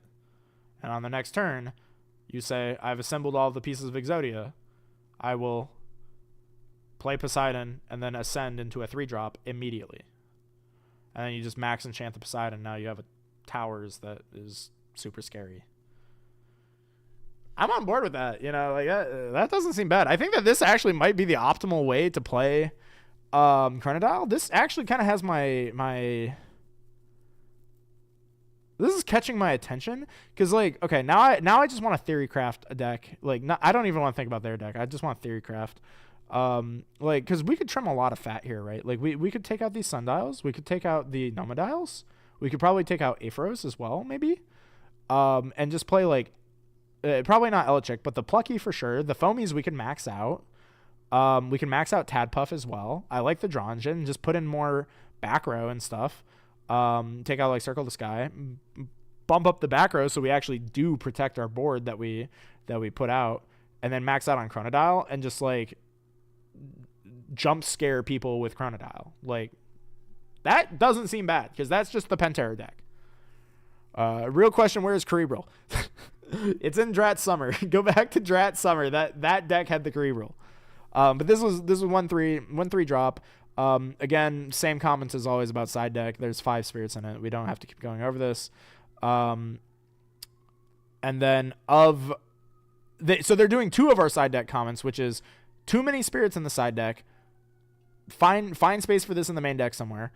Also, they're citing the redundant or not the redundant, but the excess copies, the forlorn copies. Let's use that word. We're going the foregone or the forlorn. Is it forlorn or foregone? I think it's foregone. The foregone copies of Alter and Gaze in the side, rather than just putting in the main deck. Same thing with Circle. Like these could have made their way into the main deck. Same thing with removal cards. They should have been in the main. 2/3 Chronodile. We're moving up the ladder. Moving up the totem pole. We are now, so we're actually walking back a step to the Chronodile, the one of Chronodile. And this is actually Curibus Chronodile with Rock in a Hard Place, 3 Edward, 3 Rabbit, 3 Elechic, 2 Mustation, 2 Aphoros. Okay, you know, sure. We have to, again, remember, though, that if you're playing Ascensions, you can't count them towards your dude count. So even though it looks like we're playing 18 dudes, we're really playing 15. Of those 15, 1, 2, 4, 7 of them want to be in defense. And there's not a single 5 in sight other than Mustation. So I think I can see where things have gone wrong here. This is a very defensive Chronodile deck list. So I think we are seeing the thread here. And then this is also playing the Trident Lock, which is another common thread in these kind of underperforming water Poseidon decks, I think, is that they are, you know, attempting to cheese with stuff like Poseidon rather than just focusing on the main game plan. That makes sense. Spirit deck. It is, what is that? 9 non-water, so 11 water, 3 Zaptor, 1 Flurmine, I guess, for their Curibus. That, sure, we've figured this mystery out before. The 1 Luminape, I guess, for the 1 of Chronodile. This is actually, interesting development. This is the first Chronodile to only play the 1 Luminape for the 1 Chronodile. I think that might be optimal, except for the plucky Poseidon stuff we were just talking about. Okay. I can get on board with that. And then the 2 Owloons for the 2 Rock and a Hard Place. This spirit management feels fine. Yeah, the spirit deck seems fine. You could maybe, like, expand out some of these ratios. Maybe you don't need so much water, but the spirit deck looks fine. No side deck though, so unfort. Unforters, no side deck. I think that we can spot the problem here. Please remember to side cards in Elestrals. That is not best of 1, it is best of 3. But overall, pretty solid. They probably needed more offensive dudes to balance out their defensive game plan. My guess is how their games went is they played a dude, they sat on the dude, the opponent outed the dude, they did not have offense to counter their opponent's offense, and they lost. That's how I guess things go. Wind, Thunder, Burn. Moving on, next archetype. So like I said, these are going to get faster, so maybe not going to check in as often with chat. Hopefully we can start pushing through this. Is that Casting Couch member Trishula TTV? Mods. What's up, Mace? Yo, how's it going, dude? We don't have mods on this channel, don't worry. But yeah, so I think the Chronodiles all underperformed. Again, this is another deck, so I'm gonna actually start a log of decks that I will like potentially make deck profiles for, based on the empirical data that we're seeing of decks that like they all just maybe missed the mark. Like everyone who decided to queue this archetype missed the mark because they all had negative or like even like these are definitely like not positive ratio decks. So let's see. We have Drakking,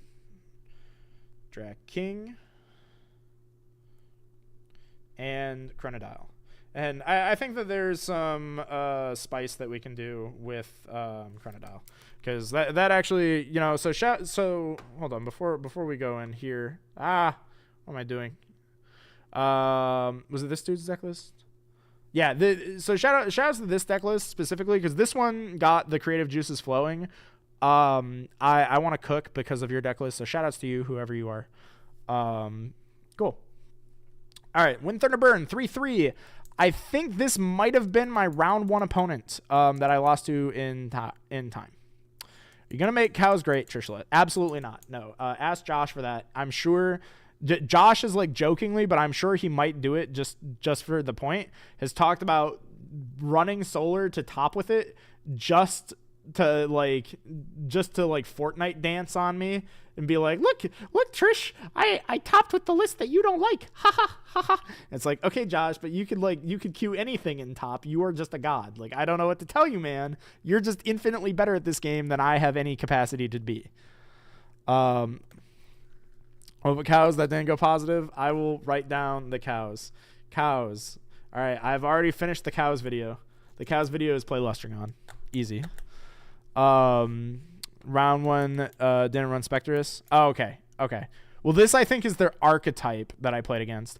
I did not see, because I know I played against like a Wind Thunder like Burn round 1, and I did not see Griffuse or Vol Tempest, so I can only imagine that my opponent wasn't on it, but maybe he was. I don't know.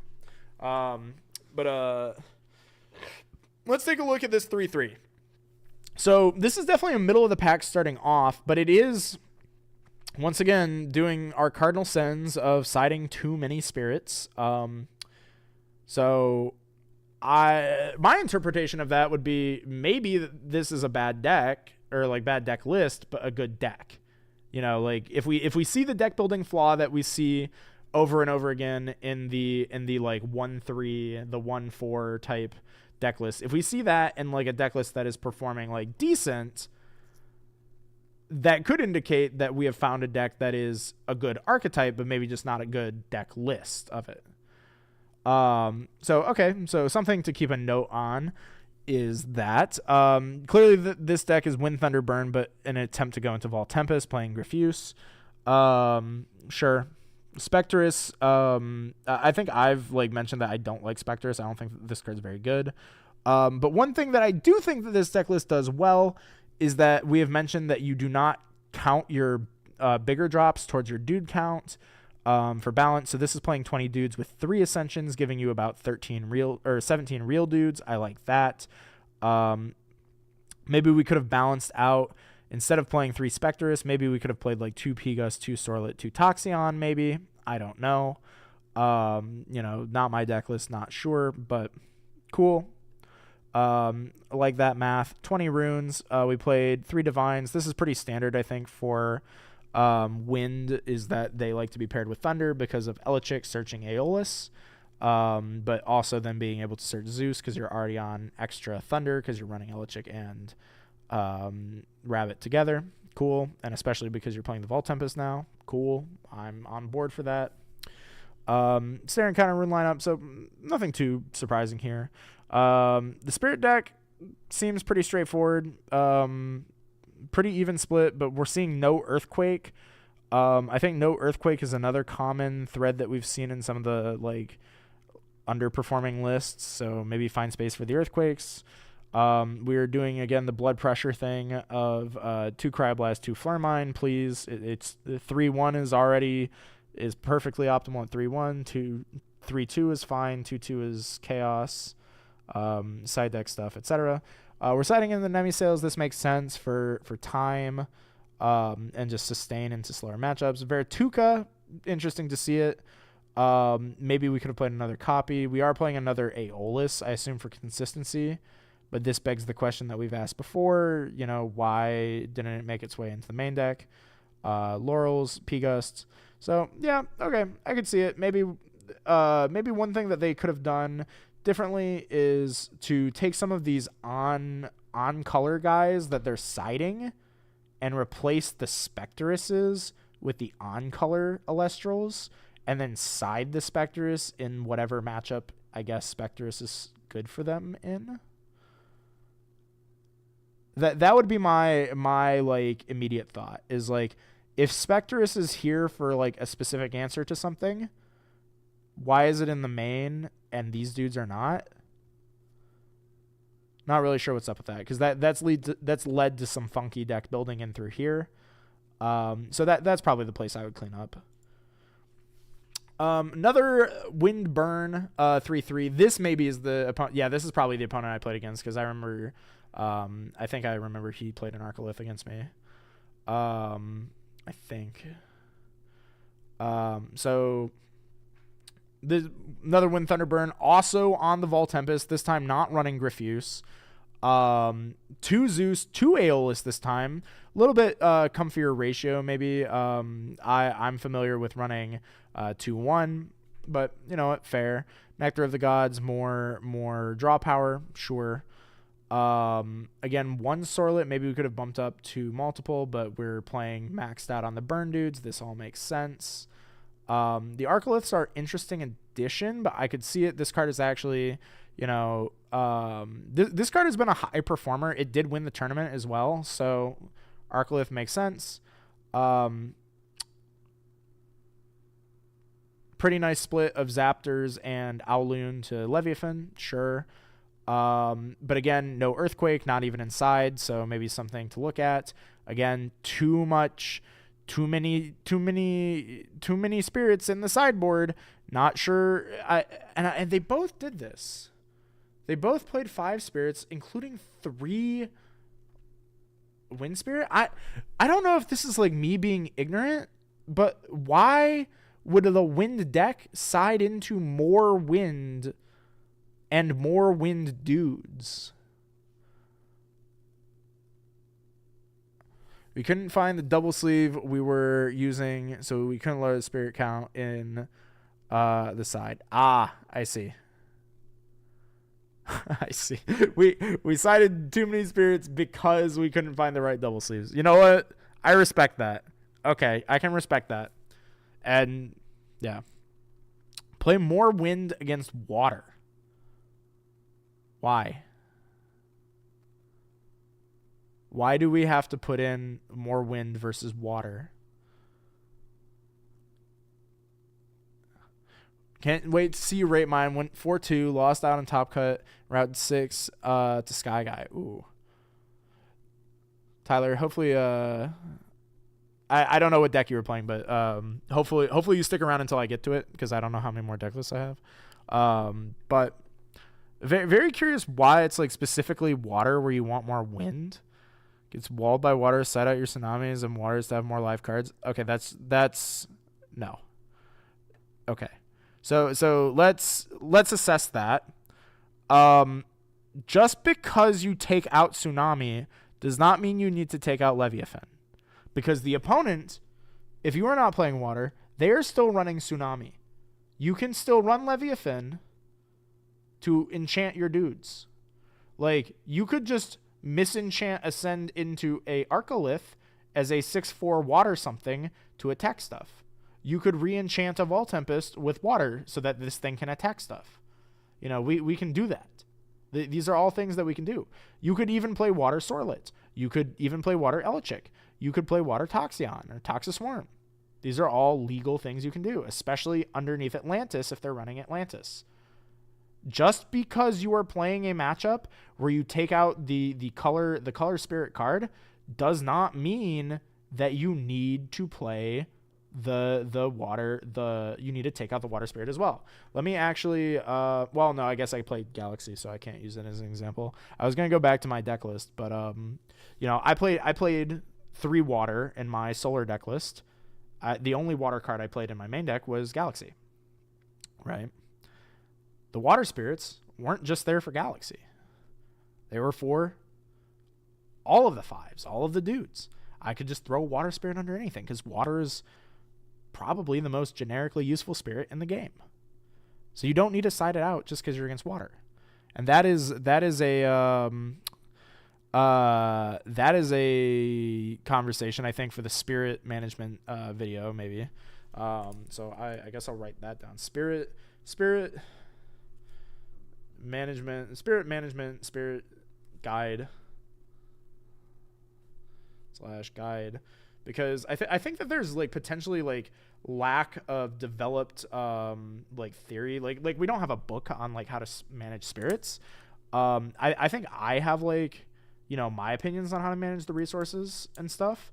But I think that that's maybe something like we needed like a Road of the King, but for spirit management for elestrals, because I think that that's the common thread that we're seeing through most of these deck lists before we've hit top cut, is that the spirit management doesn't seem to be following like I don't want to say like coherent thought, but it's like it's there seems to be some like maybe worries when it comes to managing spirits, like where we're playing too many spirits, or like we're excessively siding spirits, or we're like panic siding out spirits, or, you know, doing whatever with spirits across all these deck lists.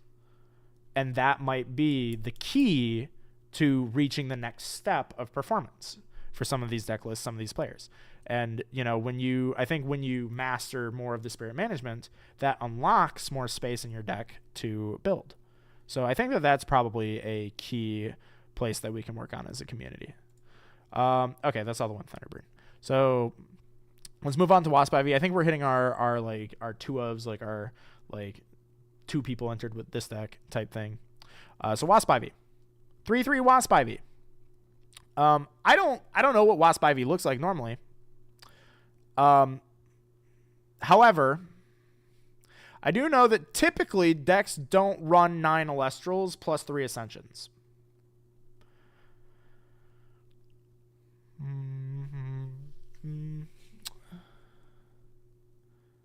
I think, you know, I might be wrong because I'm not a Wasp Ivy player. Fun fact, I've never played against Wasp Ivy. I've never played Wasp Ivy, built Wasp Ivy, or played against Wasp Ivy. I'm only just aware of what Wasp Ivy is. But as far as I'm concerned, this deck does not exist and cannot hurt me. This dude went 3/3. Hell yeah, he was my round 1. Oh, bet. No way this worked. I mean, clearly it worked 3 times. This did go 50-50, 3/3. That's awesome. So here is my interpretation of what we're seeing here.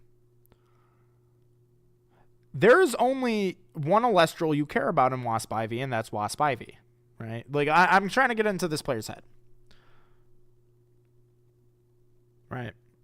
Only one Elestral you care about, its name is Wasp Ivy. If you do not draw the card that gets you to Wasp Ivy, like one of these 6 dudes, you mulligan until you get one of these 6 dudes to start it off, and then your deck is just hella runes. And in a deck like this, where like if you assemble the pieces of Exodia, which isn't that hard to do, frankly, in Wasp Ivy, of Wasp Ivy plus Golden Fleece, you win.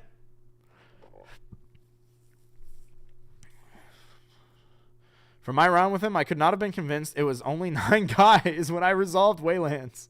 Oh my god. That's awesome. Like, straight up, this deck list is psychotic, right? Like, but I think I might be cooking with this mulligan theory. Because hear me out. if you were not aggressively mulliganing in a deck like this, would you not want to play more than one copy of Nectar of the Gods in the main deck and the other one in the side, I guess, apparently?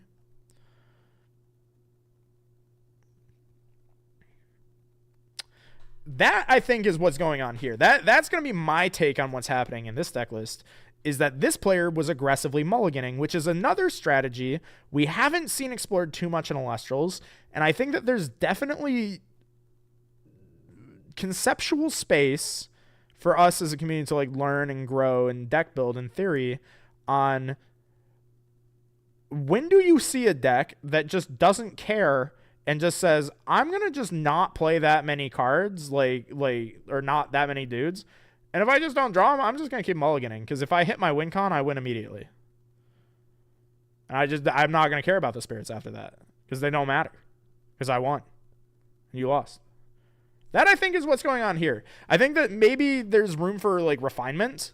But I think I see the vision. I think I see the synapses connecting. The spirit deck is 4 solar, 3 water, and 13 Terratless. Sure. Probably pretty comfy. Again, we are seeing it's happening again, chat. We're seeing 6 spirits in the side deck. And then we're seeing the 2 Crabblast, 2 Flare thing again. And then we're seeing like a whole Golden Fleece engine, including the Golden Fleece counter rune, which I was not convinced was that good. Maybe it's good specifically in Waffle Spivey. Another Nectar, another Poison Nectar, Argo. Okay. Sure. I think that the only comment here is like, why are we not playing Astrabbit? But again, I think that this can be summed up with this player probably aggressively mulliganed and just said, why would I waste a turn playing Astrabbit when I could just mulligan until I find Psychic Nectar? I think that that's probably what was going on here. That's my conclusion, because if so, that's genius. If not, I have no idea how this worked. That's my conclusion. Because this is the 4/2 Wasp Ivy. Now this one makes sense. This one makes sense to me because we are not playing a psychopath number of Elestrals. We are playing, what is this? 2 Ascensions, so 15 dudes plus 2 Ascensions. That's more normal. We're playing a normal number of Nectar of the Gods, a normal lineup of cards, but instead of playing Golden Fleece, we're on Bag of Winds. I do think the fleece is better than the bag. We want fleece, not bag.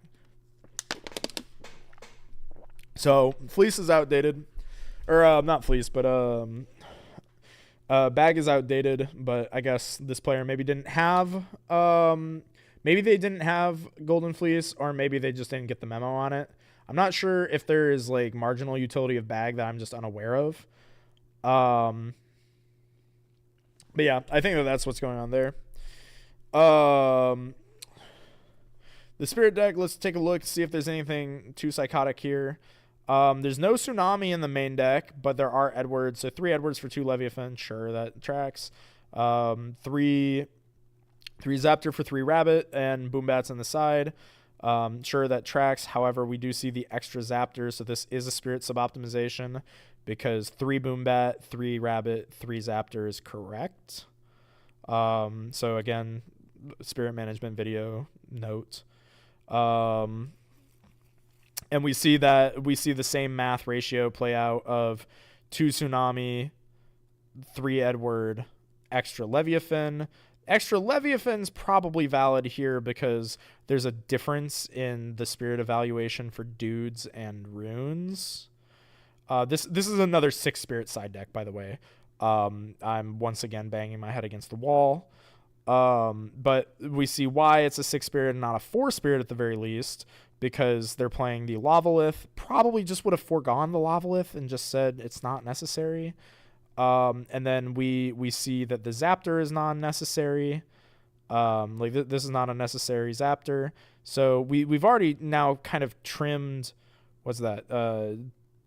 3 spirits from the 6 spirit amalgamation.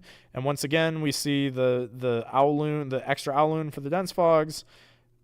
Again, you don't need to do that because you don't need to go past the 2 of until you hit 6 cost. So yeah, we're only at 5, so it's not worth it. Yeah, it's just not worth it.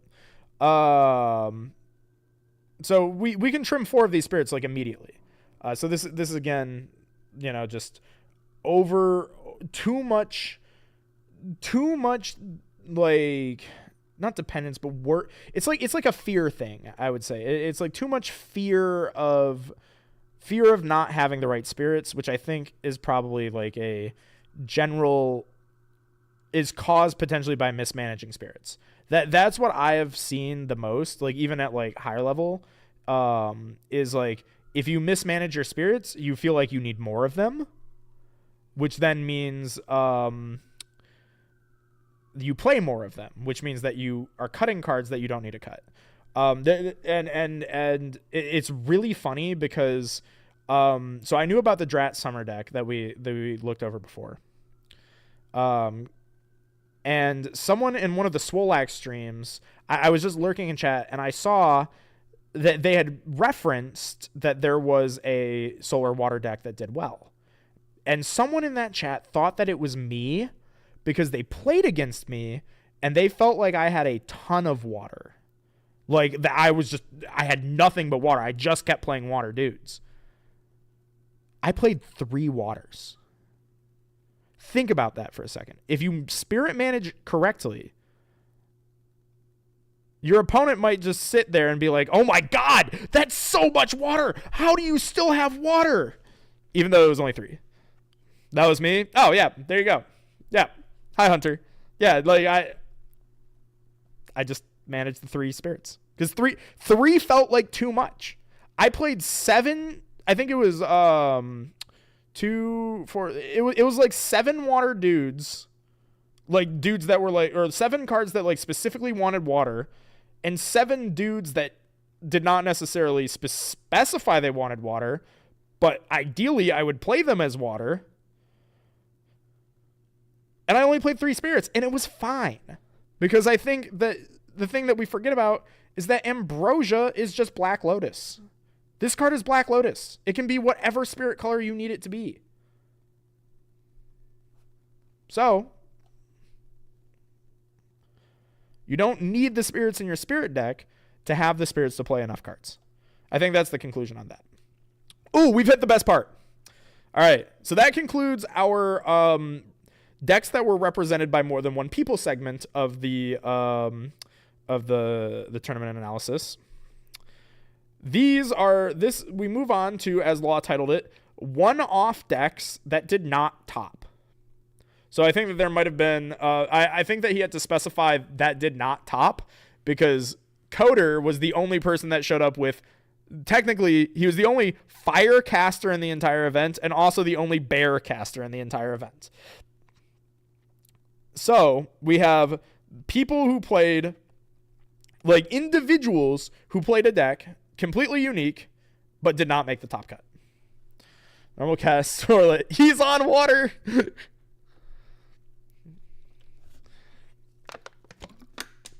Were you citing more water guys? Yeah. Oh yeah. I cited in a bunch of water guys, but I only played 3 water. All right. So Morfrost. 1-4 Morfrost. Shoutouts to Morfrost. All right, let's take a look at Morfrost. If you needed any more evidence that Morfrost just completely flopped as a deck, here's your evidence, or at least I should say pure Morfrost. I think that this is just Frostfall Morfrost, more or less, with Cryoblasts. The main deck actually looks pretty solid. They're running Terraform. Terraform kind of sucks. So I want to run Terraform. That card's awful. Bat Form is affectionately known as Bad Form because it is terrible. So shout out to Bat Form. You probably could also cut down. You don't need like 3 Lycan 3/3. You could probably like trim these.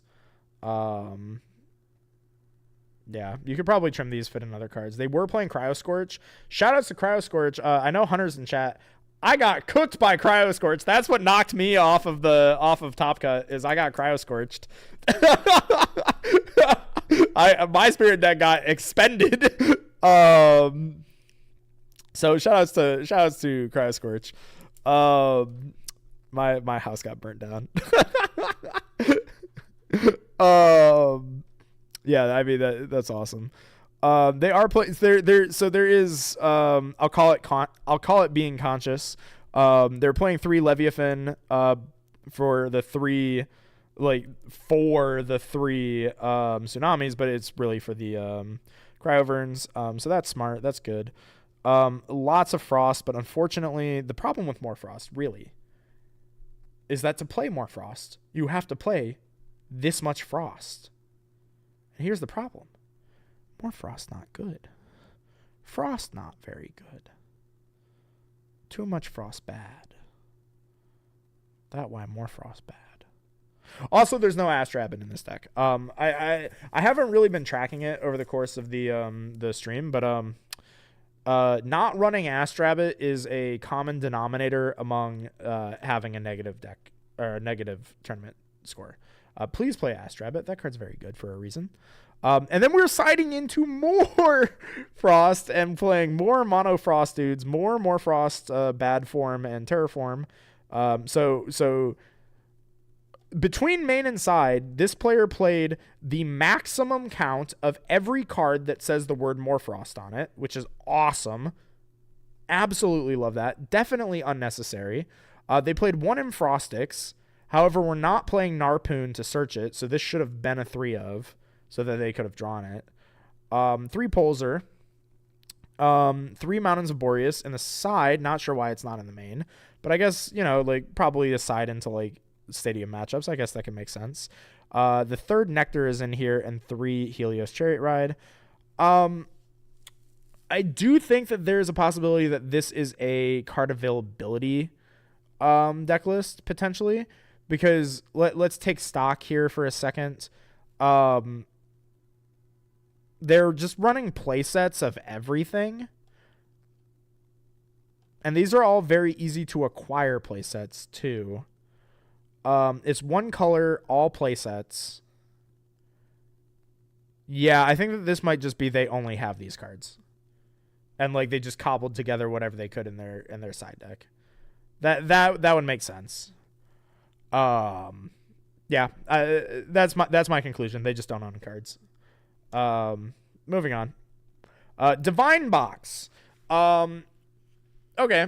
What in the hell is Divine Box law? Let's take a look. 3 Edward. This went 3/3. 3 Edward, 3 Astrabbit, 3 Elichick, 2 Boombat. I think I might have played against this once a long time ago, in Frostfall. 1 Exaltus. Is this Exaltus? Exaltair, Galaxy, Nemesil, P-Gust, 2 Sorlet. 1 Poseidon, 1 Zeus, 1 Aeolus. 3 Altar, other back rows, 2 Aeolus.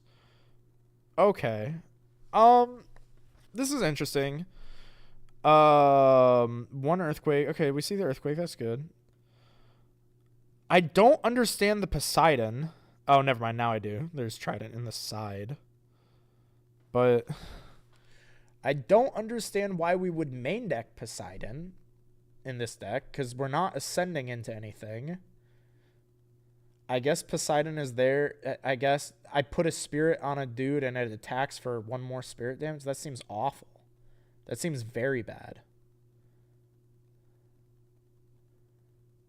Yeah, I'm not sure what's up with that. The only synergy that I see with Poseidon in this deck anywhere is I Poseidon Nexus onto Boombat and Boombat stays on the field.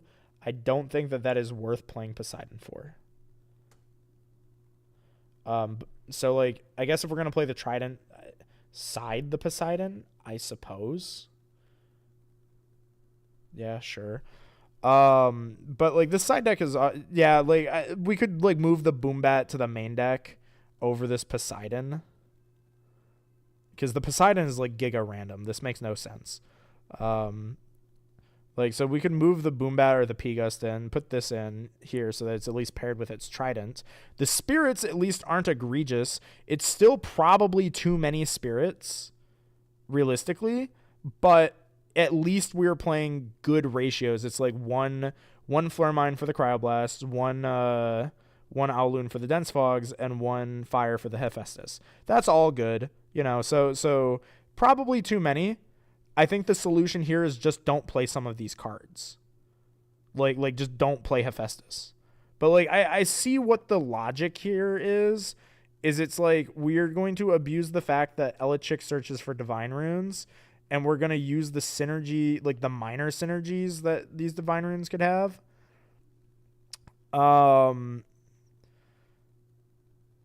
Again, though, I think that this deck list just lacks focus, I think, is its problem. But it's just a pile of good cards. I think that something like this always has a chance to just top. It's just kind of good stuff, but I feel like there's just better good stuff. I think that's my summary of this deck. It's cool, though. Like, I think it's cool. Oh my god, we finally hit it. Speaking of Poseidon, I almost made a comment on it. If you were going to play Poseidon, right, like just a generic Poseidon, why don't you just play Penterror? All right. So I gotta break the fourth wall on this one. This is my friend. This is actually one of my Twitch mods. This was Sansely. I was live on Twitch. So here's the lore, right? Here's the lore on the Penterror is real and it can hurt you divine prophecy that we laid out way at the start of the stream and like weeks ago. About a week or so ago, somebody posted a deck list in a Discord that I'm in that had Poseidons in it just randomly. Like it kind of looked like this Divine Box deck a little bit in the sense that there was a Poseidon and I couldn't figure out what it was there for, right? And it was 3 Poseidon. And it was 3 Poseidon in a non-water deck. And I could not get it. I was losing my mind. But then it dawned on me. I'm like, something about just looking at that deck list said, well, wait a second. There is a use case for Poseidon. Because, Poseidon, bad divine rune, right? Not good card. So I've been racking my brain ever since I started playing Elestrals. How do you make Poseidon good? And it took until now, so probably like 3-4 months, whatever it's been, to say Poseidon just summons Blue Eyes White Dragon. That's its niche. Is you just misenchant whatever and just slap down a big 3-drop. And it's going to be misenchanted. So it doesn't matter what 3-drop it is. So just play the biggest one.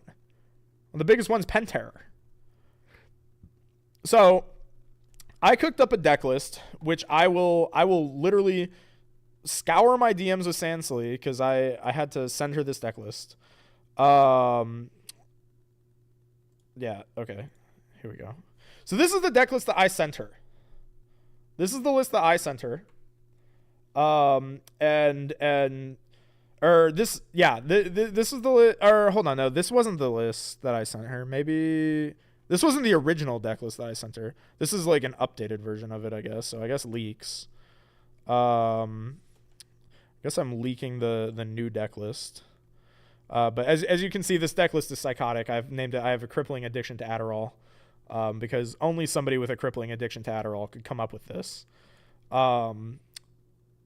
And this was the idea. The idea is that Plucky exists, Elechik exists, so therefore, every copy of them is another copy of a Divine Rune. You just play it, you search the Poseidon. If you have Penterror in your hand, you protect it with Shield or Gaze or Tip or whatever, who cares. And then you ascend Penterror and you say, I have summoned a Blue Eyes White Dragon. I attack, White Lightning, go. That's the entire deck. It is just a pile of good cards. So, like, it plays the best Elestrals in the game. You play Eddy, because it's the best aggressive Elestral in the game against minions. You play Galaxy because it's the best Celestial in the game against back row. You play Astrabbit because it is literally the best Celestial in the game. You play Boombat because it is Earthquake, and you can technically Poseidon Nexus onto a Boombat so that it sticks on the board, and you pop something, and then you swing with a little Boombat. And then you play the 5 Stratoses for the Poseidons, and then you play 3 Blue Eyes White Dragon. That's the idea. And then you also play Zeus because why not? Sure. And then you just can run whatever back row you want. Removals. I wasn't even running Altar in this deck. You could run Altar if you wanted. I don't think you need to. This deck's just 5s basically with Blue Eyes in it. That's the Psychopath stuff, and this is all whatever. This is all whatever, right? You can side into whatever you want. Who cares? But here's the lore as to how this Penterror deck came to be. I was live on... So, actually, I wasn't live on Twitch. I was in bed at about 4 in the morning ordering DoorDash. As you do. You're just in bed, 4 a.m., ordering DoorDash.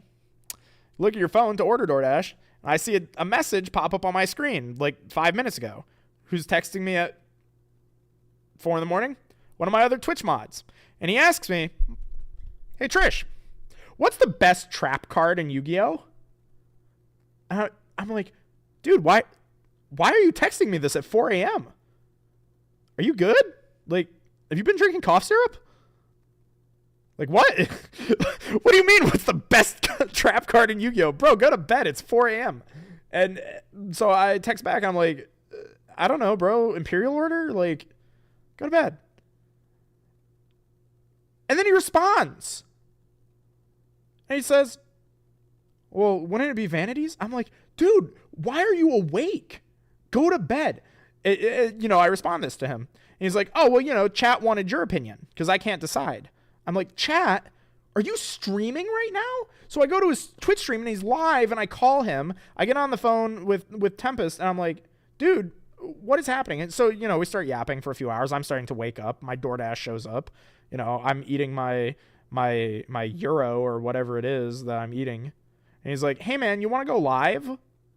I'm trying to go to bed. I'm like, I guess. So I start going live. I'm not going to do my regular content because I was just going to I was literally drinking a beer and eating food. I was like, I guess I'll play Hearthstone for a bit. So I played a bit of Hearthstone on stream for a little bit. And I was waiting to see if I would get into Challenger Cup with some of my friends from the Yu-Gi-Oh! World Championship. We were going to send a team of 3 Worlds players to go win an iPad. That was our plan for the afternoon. So to win an iPad. We didn't get in. We were on the wait list. We didn't make it. So at about 7 8 a.m., I find out that I'm not playing in Challenger Cup, and I say, well, I guess I'm playing Elestrals today. So while on stream, I start building my deck, and, I'm getting ready to end the stream, and Sansely is in my chat because she's a moderator. She's woken up. She said, man, I wish that I had known that, or I wish it had been a little bit later in the day so that I could play. And I was like, well, what are you doing in my Twitch chat right now? Oh, nothing. Okay, so why don't you go play? She's like, oh, well, I don't have a deck. I was like, well, you have base set cards, right? Here's a deck. So I sent her this deck. And then she texted me back. She's like, I don't have 3 Penterror. I got 2. I was like, I'm just throwing another 3-drop. Which one do you have? She's like, oh, I have Centaur. Like, yeah, fuck it, sure. Put in Centaur. So that's how this entered the tournament in the first place. There was 4 there was 4 Terratlas in here. Because the deck list I originally sent her had Viserys in it. Because the idea for Viserys originally was you run 3 Vis because you poke over it. Like if you don't have the Poseidon stuff, you poke over a dude, summon another Vis, protect your Vises, and on the next turn, you ascend and siphon off the other Viserys into the Penterror. Every card in the deck was just, how do I get a Penterror on the board while still playing 5s? Like, how do I play 5s but randomly shit out a Penterror? That was the whole deck. There were no further thoughts went through my brain. It was just, how do I put it on the field? And she calls me. She calls me on my cell phone as I'm like trying to get ready to like play this tournament, I think I was walking down to the corner store or something to like go get some water before I play this tournament, and she's like, hey dude, I don't have Viserys. What do I play? And it's like, I don't know, man, play Galaxy or something. I don't know. I'm going like put in an extra plucky. I don't know, put in whatever, who cares? I'm hanging up now. Goodbye. Right. I forgot to tell her to take out the extra Tratlases. So that's why there's 4. It's definitely not for the Centaur. Galaxy Centaur happened. Oh, that's awesome. And I didn't even talk to her about a side deck, so she just threw whatever she had into a side deck. And I'm not gonna lie, this side deck is pretty competent. Like this is definitely like a case of like I don't own that many cards, because she definitely does not own that many cards. So like again, this is one of those like, yeah, you cited too many spirits things, but like also I know why this is probably because she did not have more than 10 real cards to put into the side deck. Like I know that for a fact. Like other than maybe a second Dratagua, but she literally, to the best of my knowledge, had not even sleeved the deck up at 8 a.m. when the tournament began. Like, to the best of my knowledge, she clicked submit on this deck list as they were posting pairings, to the best of my knowledge. And she started out 3-0, lost in time twice in games that I'm pretty sure were probably winnable. And she lost to Jayak. Those were her losses.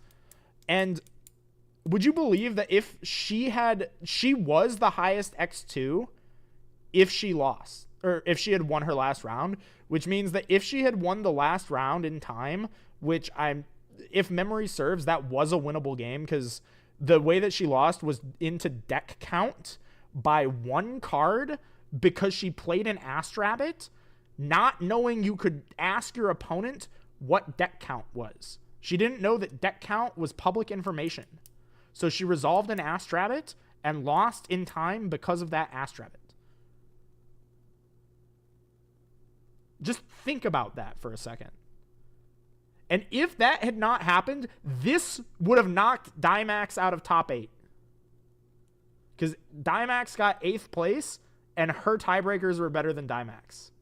Which means that my prediction about Penterror was true, and this was a deck that went in with 0 prep, 0 knowledge of the deck, until an hour before the tournament. This is just a Trish deck that I sent a canary into the coal mine with, and I said, go have fun. And it almost stopped. So, Penterror is real. It can hurt you. And shout out Sand Sally. She did great. Like, that's awesome. I've actually made changes to my own deck list because of this, because I kind of like what she was cooking in the side deck. Like, that was awesome. To forgetting to not activate Ass Rabbit. Yeah, literally. So it was literally just like, I'm going to summon Blue Eyes in my 5-stack. I'll win the next event with it. Hell yeah. Like I dead ass kind of like, there's a case tournament next weekend in Kokomo, Indiana. So if you're in that area, go check that out. Because I'm going to be there. A bunch of people are going to be there, actually. I think Josh is going to be there, too. So we know he's already winning that. But I'm bringing additional prizing as well. Like, they have prizing that they've already announced. I am bringing an uncut sheet of Frostfall full arts to just add to the prize pool for that tournament. So, like, the prizing at that tournament is, like, this is probably the single heaviest prize pool of any Elestrals tournament that's ever happened.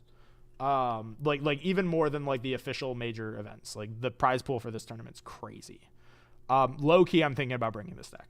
Like low key, like I might bring this deck. I might have to like put Solar to the side and like run this, because like this deck's awesome. All right, so moving on to the next. Sorry, that was a long story about 15s. Shout out to Penterror. But I mean that's the highlight of the stream, is that you guys, if you've made it this far in the video or the stream, like if you're watching live, if you made it this far, if you're watching the VOD and you made it this far, That was the point. That's the highlight. Drop a like, please. It helps out the stream. It helps out the channel. Helps us grow. We're trying to get to 1,000 subscribers. So if you're not already subscribed, drop a subscribe. You can also chat in the live chat if you click subscribe. There's no timer on that. Just click the subscribe button. You can say hi. But yeah, drop a like, drop a subscribe, etc., etc. But yeah, Win Nexus. This deck bubbled, and it's interesting to me that this is the only person in the entire room that played Win Nexus, and they bubbled. If you remember the video that we posted at the start of Daybreak, the tier list video that I did, it was the "Your deck is bad, here's what's good" type video, and of course I severely underestimated how strong 5s would be, but I think I was kind of right, ultimately. Post ban list, I've been vindicated in that what I said was in that video, 5s will be the best deck at the first tournament of Daybreak, and it will fall off over time as we, branch out to other decks. In that video, I rated Win Nexus as the third best deck in the game, behind Earth and Solar. This, I think, is proof of concept that I was right, because this is also very similar to what I would run if I was playing Win Nexus. I actually have next to 0 comments on this deck list. This is almost perfect right out of the gate. I will tell you directly what I would do if I was the pilot of this deck, and if I was to personally make changes. I would cut 1 Flare Mine because we are running the comfy ratio of 3 Cryoblast, 2 Flare Mine. Cut a Flare Mine, cut a Lycoris, and then cut a Cryoblast, move the Earthquake to the main deck, put the Terratluses in the Spirit deck. If you want to play the 3rd Cryoblast for the 5s matchup, you can. You can do that. And now suddenly you have freed up space in the side deck, and you're running Earthquake in the main. You got a Skittles deck. Everything's perfect. And then really the only thing there is to discuss is the side deck. We're siding 2 Nemisail, 2 Galaxair. I think 2 Galaxair is fine. They're just bad galaxies, or different galaxies. They're bad eddies is what they are. I think it makes sense to run Galaxair over Eddy specifically in this, so that's fine. I think you can also flip your own guys, if I remember correctly. I don't know if that's true, but I think it can, so it's sure, we're already running it.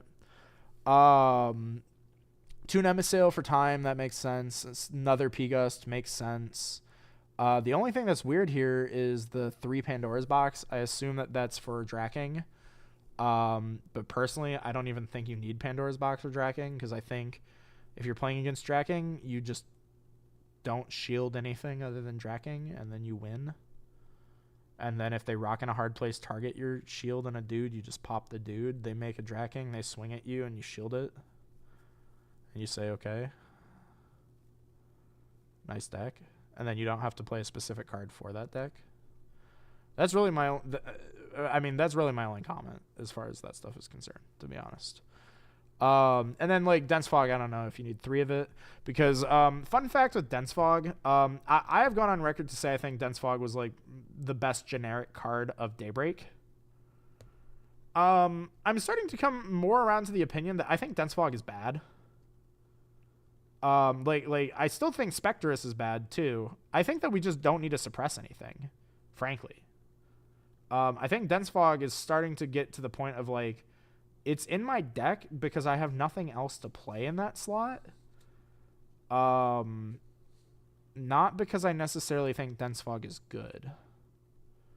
Dense Fog I think is really good in specifically the Solar matchup, but outside of the Solar matchup, I don't really see where Dense Fog is that good. So yeah, it's the respect for Solar, but Solar is already kind of the disrespected deck, so you might be able to just cut it, find space for something else, I think. So that's my tip, I think, for all of us in chat, is that's where my head's at, is I think we can start actually just ignoring Dense Fog a little bit. Maybe that's a mistake, but I think we can start ignoring it a little bit. Best cards were already cards that played around Dense Fog. Yeah, exactly. First webcam tournament, four people brought Wind Nexus and all bubbled as well. Yeah, exactly. So I think I was correct that Wind Nexus is a very good deck right now, and I think that the pilots are either just getting skill issued or varianced due to low sample size. But I think like if we expanded this to like a 1,000 player Elestral tournament, I think Wind Nexus would convert way more. I think we'd have a lot of Wind Nexus. So I think my assessment of the relative like power level of Wind Nexus was about right. It's just that we haven't seen it have the run that it needs yet, or like enough people have the run that they need with the deck. That's about what I would say. But maybe it's just solid tier 2. You know, maybe that's just its home. Change positions 4-2. I think this is Tyler. I think it was Tyler who asked, or at least that was the username on YouTube. That they mentioned that they were the change position player. So if you're still around, we finally got to your deck. This deck is terrifying. I don't know if this is the same pilot that I played against in the last webcam tournament, but I was completely ignorant to the change position archetype until I played against it in the previous webcam tournament. This deck is scarier than you would think. So let me explain this deck as I personally would understand it. Every card in this deck is a removal dude, effectively. You play Sorlet and Edward, which are effectively the same thing. Two sides of the same coin. You play Verituka and Veritaqua. You play Boombat. And then, of course, you play Astrabbit.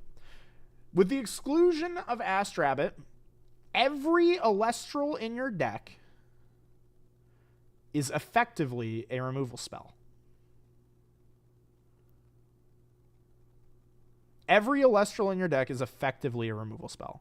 It does not matter what Elestral is in front of you.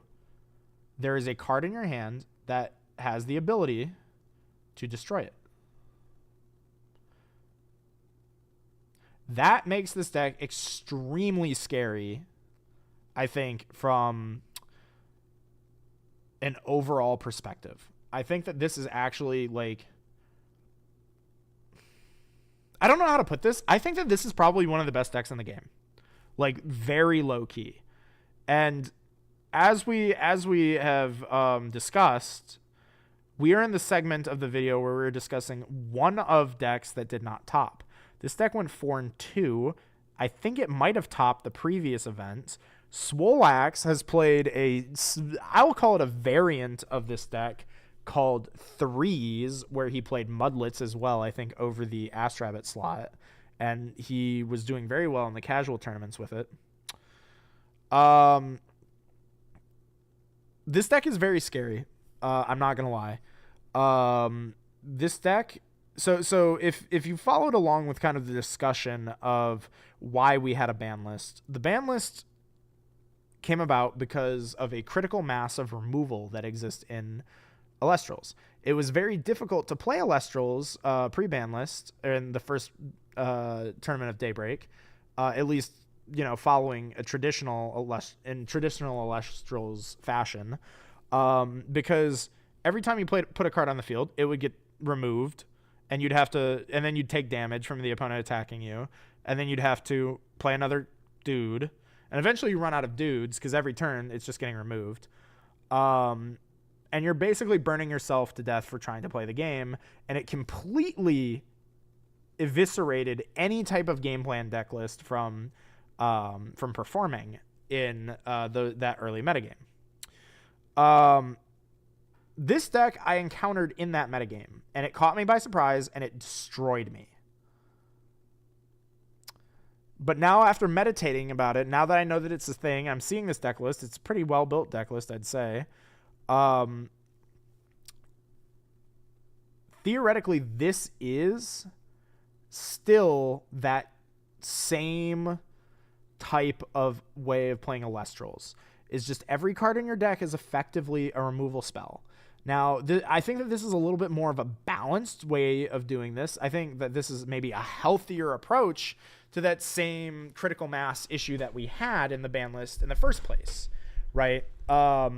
Because all these dudes require, you know, going to combat, so they can all be interacted with counter runes, meaning that there is counterplay to these cards. Like the counterplay does exist, and it's not like, oh, your opponent had another earthquake, oh, they had laurels, oh, they had this. It's okay, I didn't have shield, so I lost my dude, or I didn't have tsunami, I lost my dude, or I put it in the wrong position, whatever. Or it switched my position, whatever. So this deck is really scary for that reason. Now, I think keeping that in mind, I would assess this deck list, and I think I would see places where this deck list can improve. For example, we're playing the Trident Poseidon lock, which both of them are one-ofs in this deck list with no Elechic.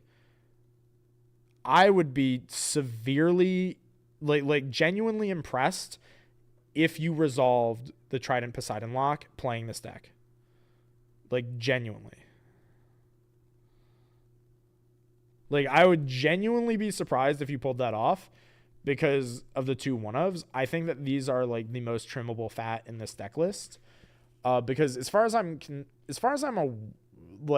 perceiving, Poseidon has no purpose in this deck other than to set up the Trident of Poseidon lock and to do the same thing that the Divine Box deck was doing with Poseidon, where I guess you just put spirits onto dudes and they swing for 2, I guess. That doesn't seem very good. So Poseidon is a standalone card, not very good.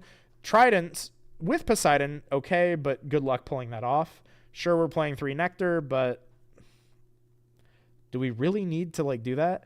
I think what would be better is if we, you know, invested into other good cards in this deck.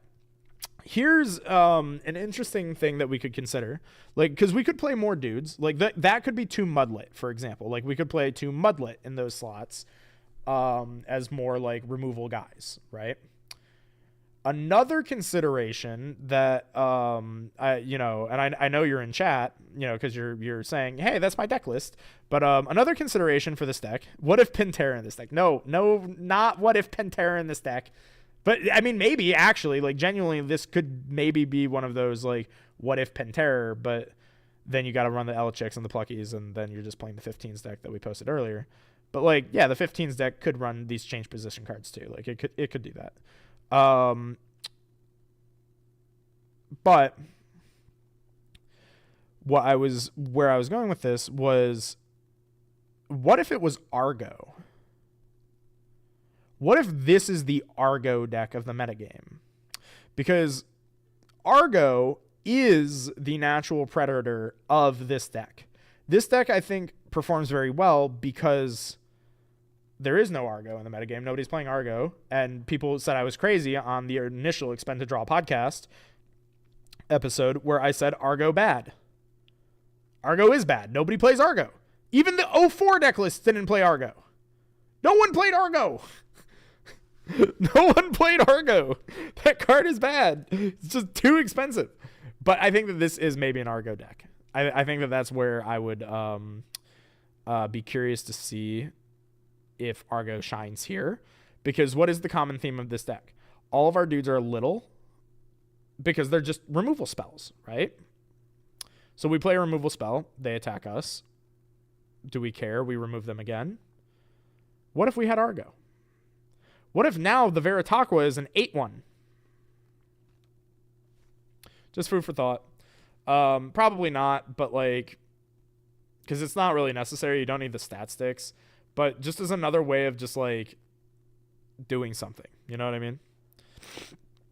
Like, Trish talking about this, like, Oppenheimer after making the bomb. There were more mudslides in this tournament than Argo. I play Argo. Josh, you're a psychopath. You would play anything. You would unironically look at me when I said Mudslide is psychotic and say, no, you're wrong. Mudslide is the best card in the game. Like that's just something you would do. Like, I have watched you go undefeated with Gigaflora. Like, come on now.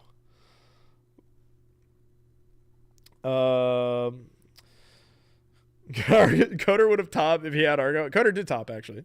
But again, the side deck is it follows the same pattern of like my comments with side deck inefficiencies. We are playing too many spirits, 3 cryoblast, 2 flare mine. The Lavalith is an offender frequently in these too many spirit side decks. And so is Specterus, because Specterus, like playing Specterus requires the double Owloon, because if you play a Specterus and it gets shielded, you need to play it again, which means that you can't just run one like you could with something like Dense Fog. So we see the same criminals leading to the same deck building inefficiencies. So like if we had taken out Specterus, if we took out Lavalith, that cuts 6 cards. Like we removed 3 elestrals and it cuts 7 cards from the side deck. And then if we just optimize the cryoblast ratios, we remove 8 cards from the side deck simply by making different card choices and not like having to waste space on spirits. So that's a huge optimization. Imagine playing the same deck, this exact same deck, but with like a bigger side deck. Could that have made a difference? Probably. Because like those matches that were lost potentially could have been won by playing a different side deck card. I cannot speak to why Sonicor, Javelance, or the other one are in here, frankly. I can't speak to those. I will just assume that they are perfect and optimal. Yeah, I'm just going to assume that those are perfect and optimal. Very cool deck, though. Very afraid of this deck. I think that there's a lot of room for exploration here. So, like, if you're looking for, like, cool decks, I would look into this one more because I think that it's underexplored. Like, it was a unique deck that almost top cut. So, with that, we are moving now, finally, into top cut. I think I did mention at the start, we were naming the top cut to give credit, to the players that did make the top cut. So congratulations to them. So here's our breakdown. 3 Thunder, each of a different archetype. 1 Arcalith Thunder, which was Solex that got first. 1 Sonicor Thunder. 1 Vol Tempest. And then 2 Moroliths. Remember the prophecy at the beginning. Penterror is real because of Poseidon, and Morolith is the best lith. Would you believe that only 2 players chose to enter this tournament with a Morolith on their deck list, and 2 players entered Top Cut with Morolith on their deck list? Morolith had a 100% conversion rate to Top Cut.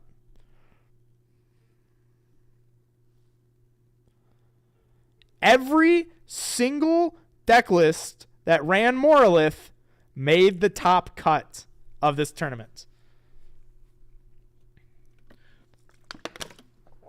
Prophecy. There's something to Morolith we'll discuss soon.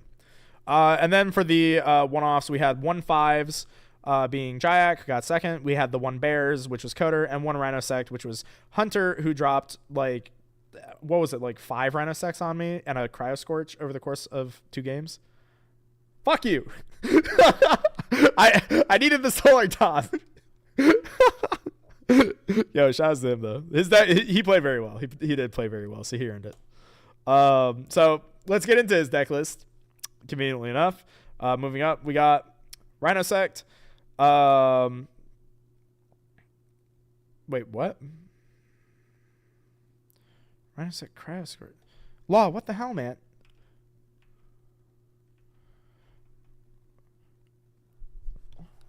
Law, why are the Rhinosects all in the top cut category?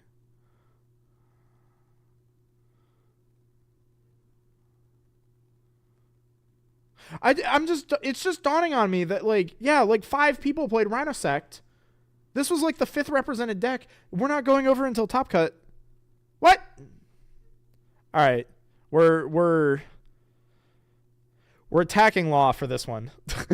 I didn't make the presentation. I'm just the presenter. I didn't make it. Not my slide deck. Because they all topped. Yeah, the concept topped. Therefore, we'll discuss it all. Fuck it, whatever.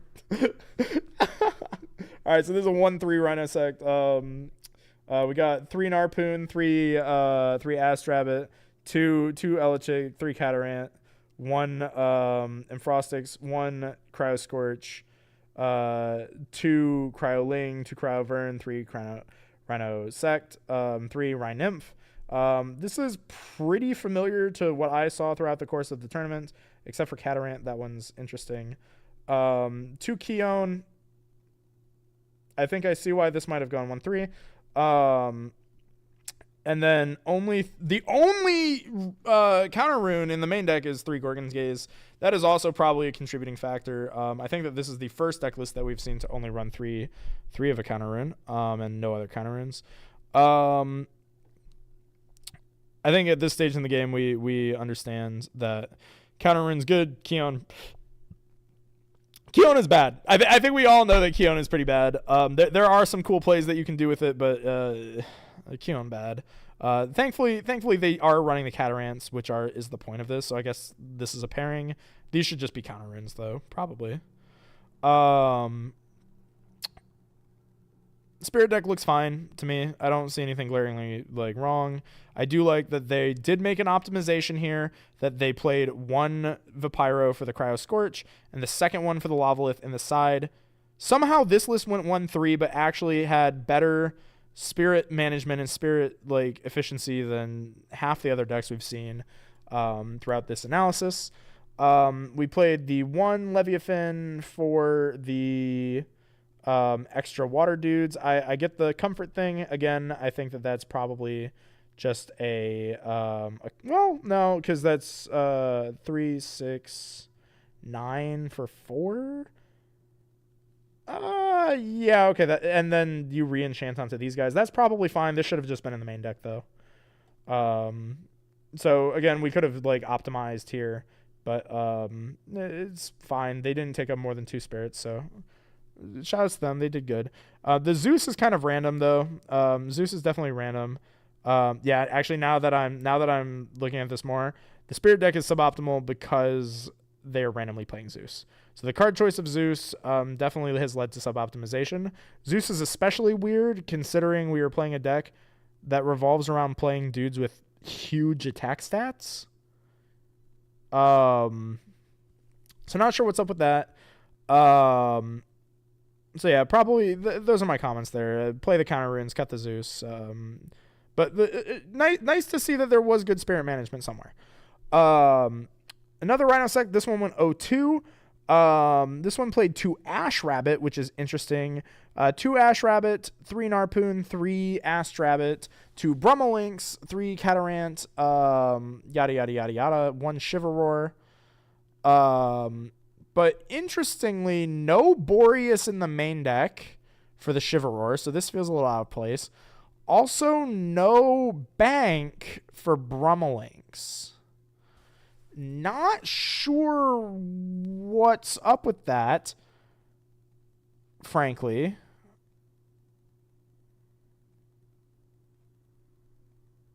Huh. Yeah, not actually sure what's up with that. Okay.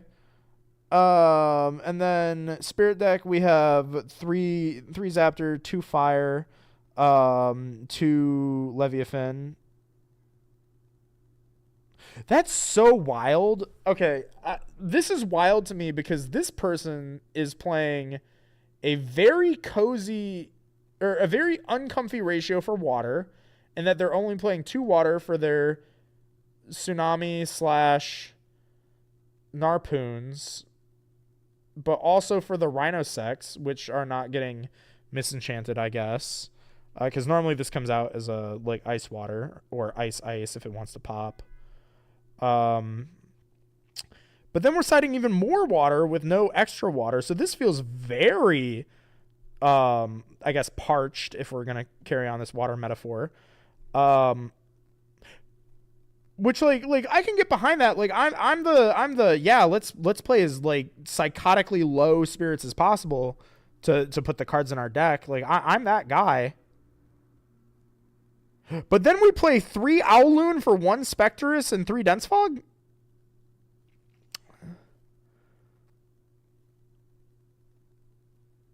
And now I'm really confused. like now I was with them and now I'm lost. Whatever they were testing against, they really wanted to resolve suppression effects.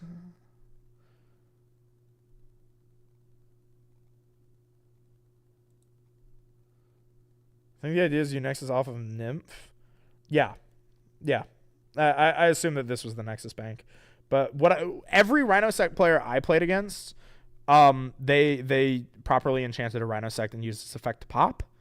Every single one of them. So are we just like not going to do that? So if we're not going to do that, when do we want to misenchant with water? Which means it's like, dude, where the hell is the water spirits? Frankly, the only thing that's like genuinely confusing about this deck list is the 3 Owl Loon. I don't know what's up with that. That one's weird. I think you could have just like put in 2 more water spirits and this would have been fine. And then like the other weird stuff is like the Shiverwar Brummelinks, like Catarants. Like those don't need to be there, but like that could just be your Cryovern engine. And that would probably be better. But overall, decent. You know, I fuck with it. This is a Rhinosect that went 3/3. It's Fire Rhinosect. I know this specifically because I played against this player. And I was extremely confused. So I played against a lot of the Rhinosects during this tournament. And I remember like they opened the Rhinosect stuff. And I was like, okay, I'm playing against Rhinosect. Okay, cool. And then I saw them start expending fire spirits. And I was very baffled until I started seeing the Ash Rabbits and the Chain of Prometheuses. And it started to make sense. Like clearly there was like something was going on. They're cooking something here. But I know from like the games I had against them, the issues that they had against me was spirit management. Like they had too much fire and they got into these late game scenarios where they were playing like they activated a Boreas with fire. I'm not sure if that was a mistake or if that was like I don't have anything else and I'm trying to get this on field for Shiverwar. I don't really know. But I think that they just had a little bit too much fire. What I would say like to them specifically is you don't need to play. How much is this? 2, 4, 6 fire for 3 chains, Lavalith, and 3 Ash Rabbit. I think considering you're playing the 3 Ash Rabbit, you could go down to 5 and be just fine. Realistically, I think you can go to 4 and just be fine. Frankly, realistically, I would cut the Ash Rabbits and then play 2 fire, and you can still play 3 chains in Lavalith with 2 fire. Because, like, if you think about that, how likely are you going to need to resolve more than one of either chains or Lavalith before you would need to play Ambrosia? Like, are we really thinking that we need to resolve chains that frequently to where we need this much fire?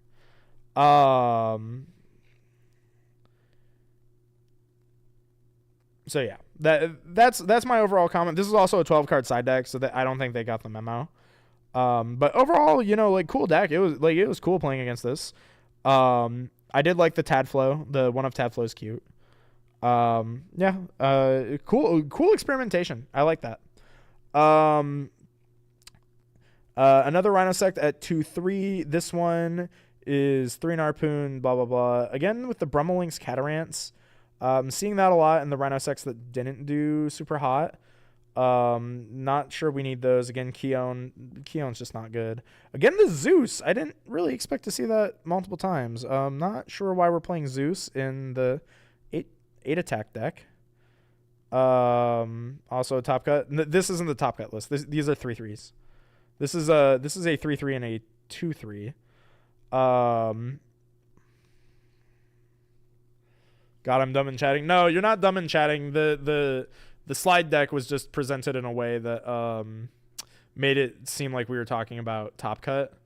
And we were, but all of the Swiss Rhino sects got paired with the Rhino sect that made top cut. That's the interesting one. This deck top forward the last tourney. That's very surprising, but we were also in a different meta game. Like it's surprising if they were running like the Keones, Catarans, Zeus, etc., like and Brummelinks and like all that stuff. That to me is surprising, but it's not surprising to me that Rhino Sect is an archetype topped. So we're talking right now. These are the ones that were in Swiss. I know it's a little bit confusing because we looked like we were going to be talking about Top Cut, but it's actually a little delayed based on the order of the slide deck. Didn't play any mirrors, by the way. Yeah, I think I jumped on a lot of the mirrors because I played like 3 or 4 Rhino Sects in my run, and I only lost to the last one that I played, which is the one that topped, which is the one that we're getting to. And then in the side deck, this is interesting. This is the only person I think in the tournament, is to my knowledge, that did the side deck one of Artemis as like a suppression, like a targeting suppression side. This is something that I thought we might see, but and we might see in the future, but right now I just don't think that there's a need for it.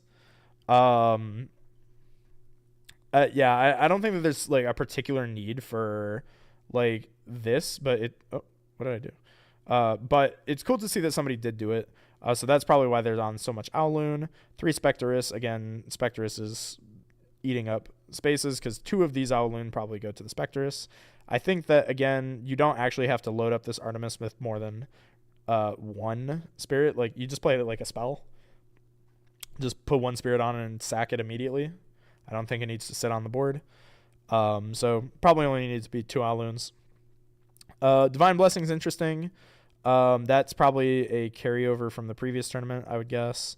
The extra copies of the back rows, these could have been in the main deck over some of these cards. Boreas also probably could have been in the main deck over some of these like other cards, or they could have been playing the Cryover line. The Zeus, again, interesting for the little dude variant of the deck. But anyway, here's the deck list that we meant to get to, which was Hunter Sergei or Hunter Surge for the Rhino Set Cryo Scorch, which was the 2 Eddy, 3 Narpoon, 3 Astrabbit. So right away in top 8, we're seeing good cards just make it into the main deck, which I think has been a common denominator in some of these Swiss decks that did not convert, is that a lot of them were just foregoing the good staples.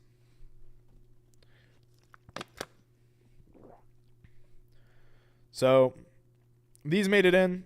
Good to see. The 1 of Catarant, 1 of makes a lot more sense than playing 3 of. Sure. Is that Frostbite? That's cool. I like the Frostbite. This is kind of like maybe like a bootleg Veritaqua, maybe? Or maybe this is meant to combo with Cryoblast.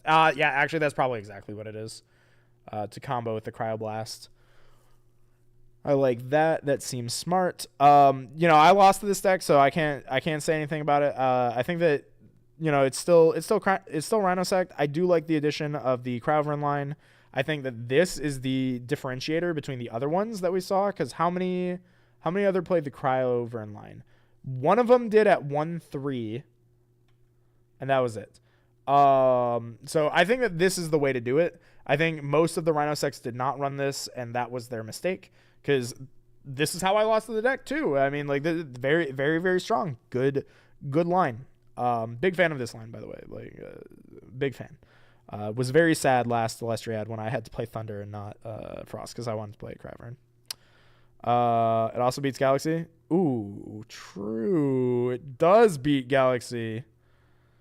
Cryo Synergy clears Rabbids, Galaxy, Mustations. Yeah, I like this. Frostmite, good card. I had my eye on that when that card was revealed, so good to see that it's gotten top cut representation.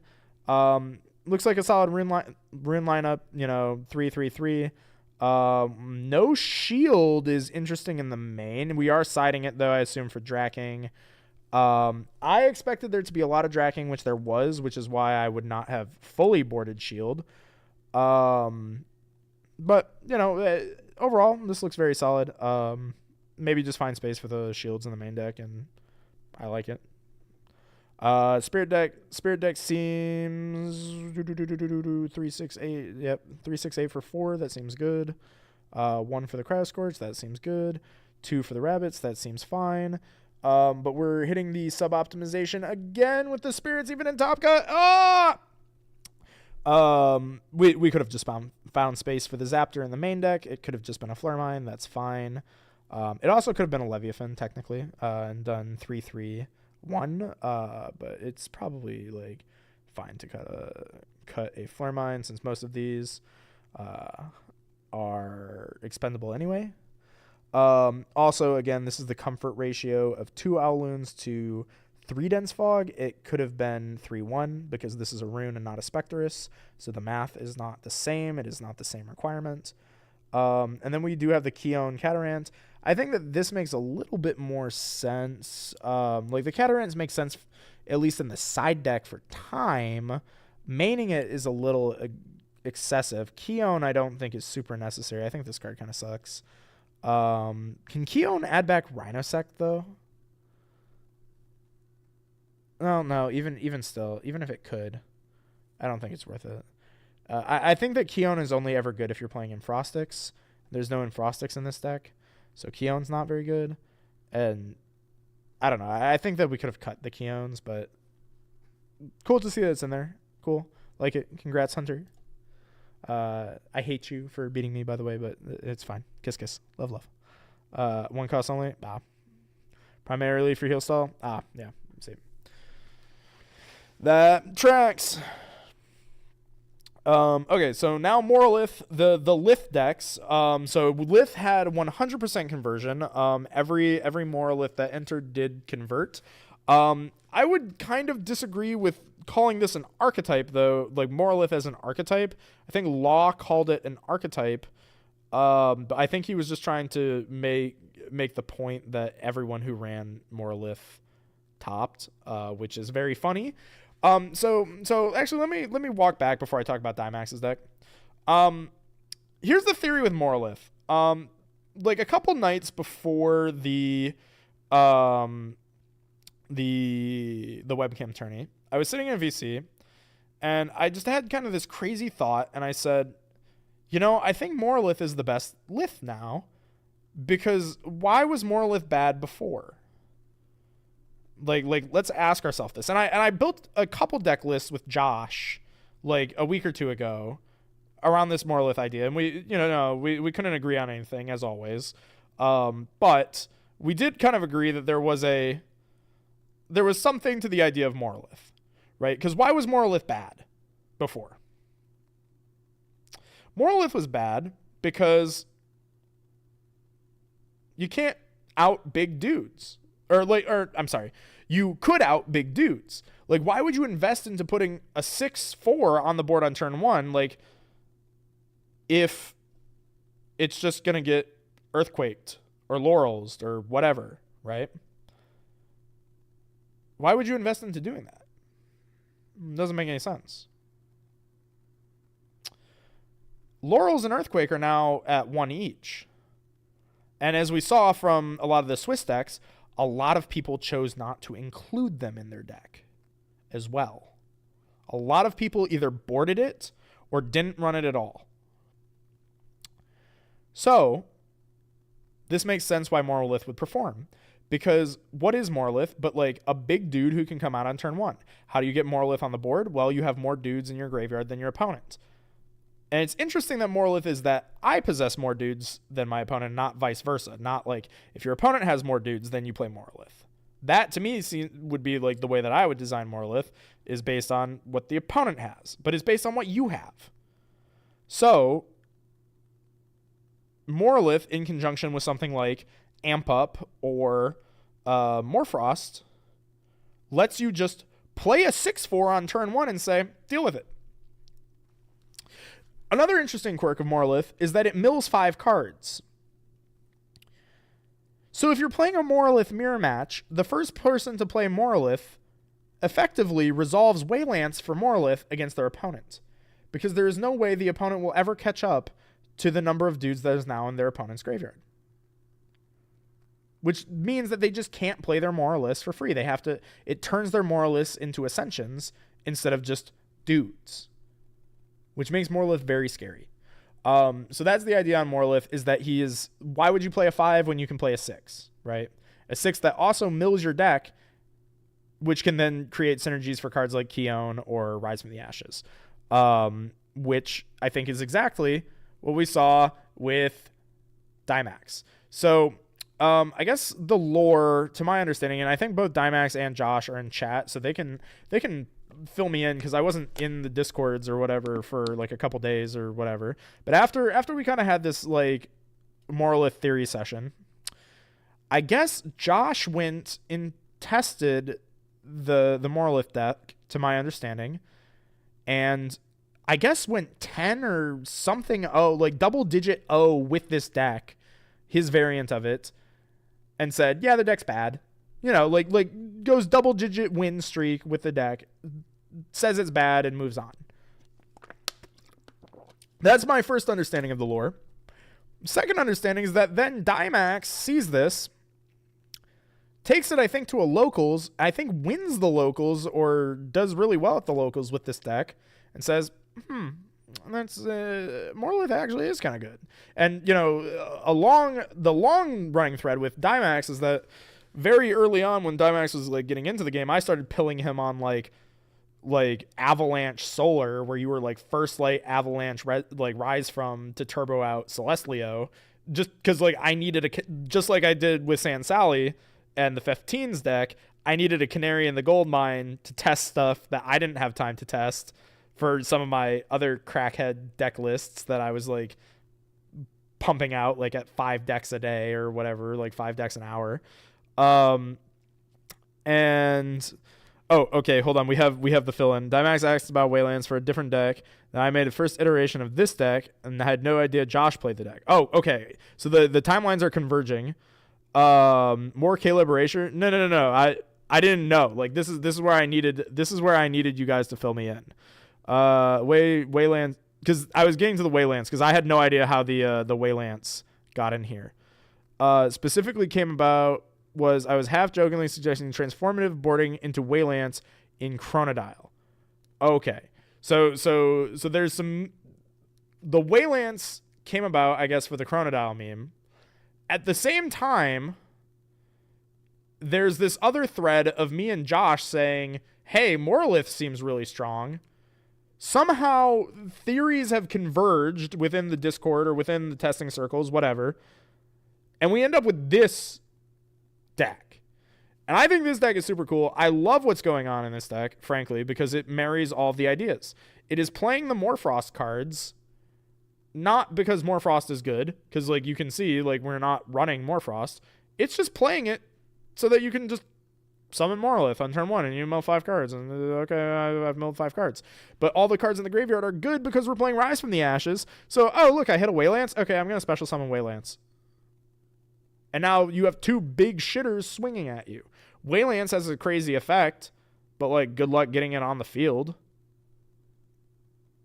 You know, and that's kind of what this deck seems to have opted to solve. So this deck in some ways is very similar to a Rhino Sect, I would say.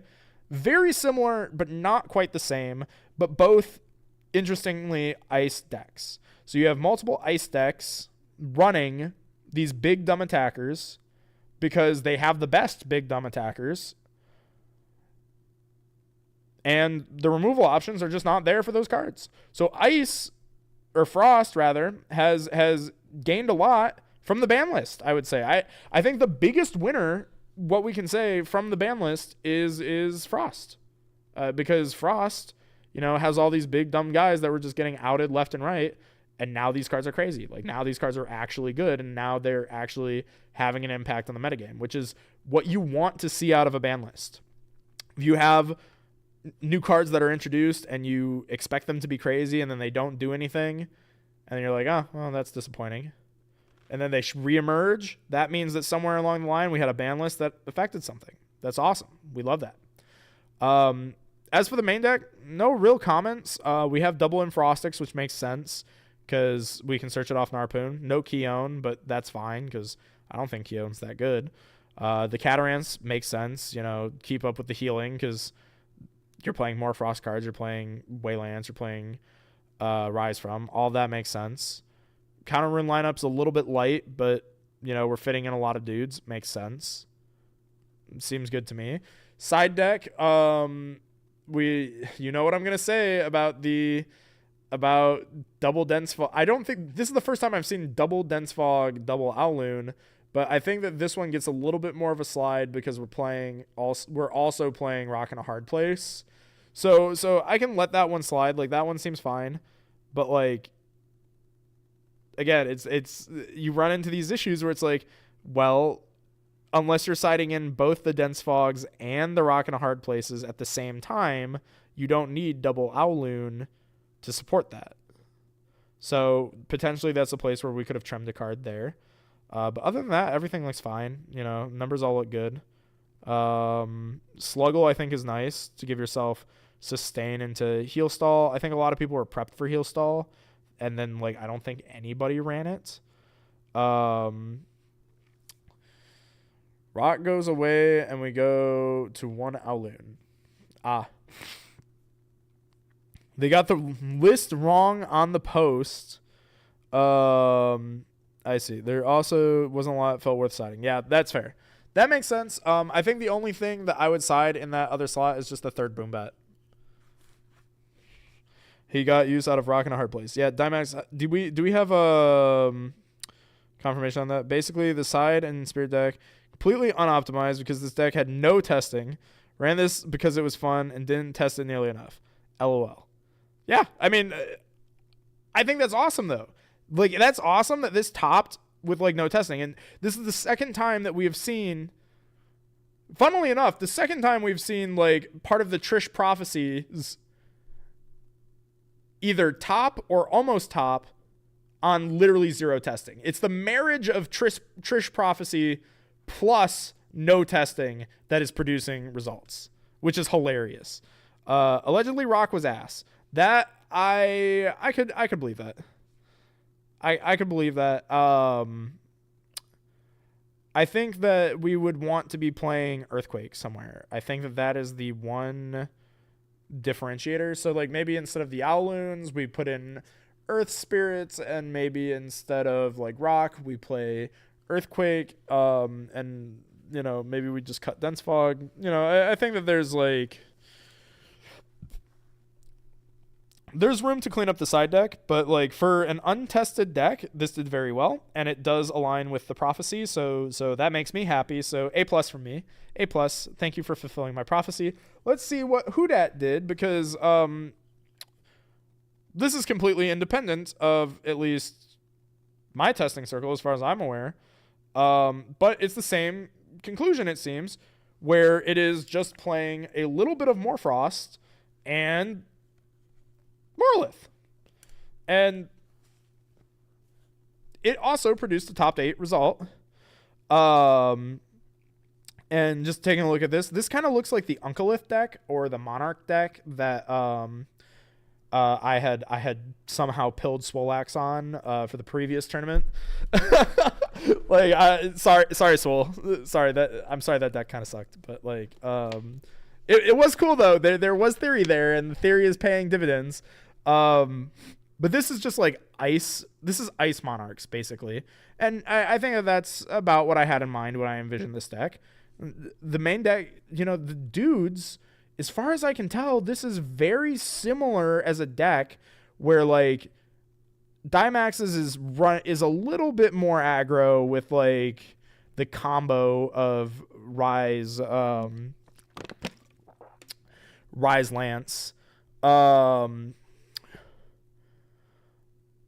then this one is running Lavalith. So that, fair enough.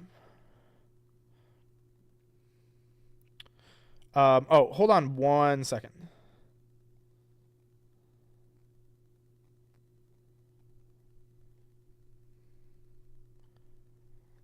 Mm-hmm.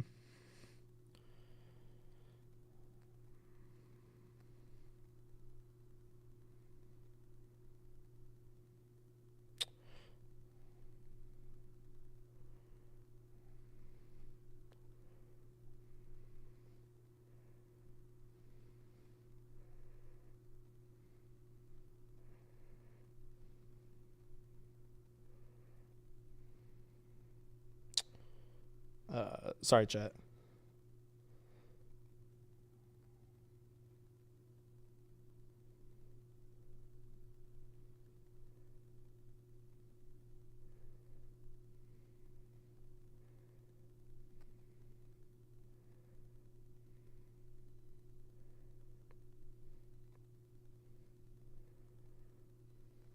All right. So, yeah, cool. So going back to this, same idea, monarchs, big dudes. Also kind of a lower counter rune lineup. I guess it's hard to fit everything. They are running the earthquake, which I think is the difference that I would have wanted to see in the previous one. Spirit deck looks solid for the dudes that we're playing, so optimized spirit deck. Cool with that. No Astrabbit, which is sad, but maybe you don't need it. The side deck is where this one gets really kind of funky and weird to me. The side deck is all over the place. It's huge Morfrost side. But like Morfrost is not super good, so I'm not really sure why Morfrost is here. Kind of curious to see what they're cooking with that. 2 Spectres, 1 Owloon, which is like sort of optimized, but at the same time also we've discussed if it's Spectrous, it should be double Owloon because of shield. Whereas and that's why Dense Fog is preferred, is because you can do double Dense Fog 1 Owl, which is interesting. The Pandora's boxes, I assume, as always, have been for the what's it called, decks. Yeah, this one, the side deck's a little bit messy here, but I think the same idea, everything we said about the Dimax Morlith deck applies here as well. All right, let's move on to Bears. This is the Kevin deck. I think if you want the in-depth on Bears, go check out the Elestronauts video on this, because they do a deep dive into the full deck. Full deck profiles up with them. Yeah, not much to say here. Like the Veritaquas, these did cut. I did know that these were coming because I think I talked Kevin into playing these. I don't know if they were necessary, but like the same idea as to why I played it. Where, you know, just Veritaqua out big dude. Like if they put a big dude in defense and your deck doesn't have good ways to deal with big dudes, Veritaqua deals with big dudes. Yep, siding the Triple Galaxy as well. I don't remember if I suggested that to Kevin or if that was somebody else. But yeah, that was for Drakking. That's actually another thing that was really surprising to me. Was one, Drakking was very well represented. 2, the water decks underrepresented Galaxy. Galaxy, at least in my theory, like if you're expecting Drakking to do well and to be highly represented, Galaxy is a good card to have versus Drakking to beat over opposing Drakkings. So it was kind of weird to me to not see so much Galaxy. I'm a little bit surprised by that, frankly. Because Galaxy feels like it should have been really good. Like this was Galaxy's event and we did not see it, but we do see it here in Top Cut. So cool. Also, is that Reaper? Yo, what's up, Reaper? Let's go, baby. This is what I've been waiting for. Bears best deck. Shout outs Bears. Love Bears. Now let's move on to 5s. So that was top 4. 5s is second place. Did we just skip a top 4 deck? Okay. Oh no, God damn it. We're doing the Swiss thing again. Apparently, this is the law thing. So this isn't the top cut 5s. This is just 5s. So there was a Swiss 5s that went 4-2. It ran 3 Vis, 3 Eddy, 3 Galaxy. It's 5s. It played a bunch of 5s and it played some runes. Spirit deck is sure. Pretty diverse. Fives is the one place, I think. So I will make a footnote here. Fives is typically the one place where I think running 2 Flare Mine for 3 Cryoblast is fine, because you can misenchant a 5 to make it immune to opposing Cryoblast. However, this 5's deck is not playing any natural 5s except for Necruff in the side deck, meaning that I probably wouldn't have done this. Also, this is a 5's deck that is committing the flaw that we've talked about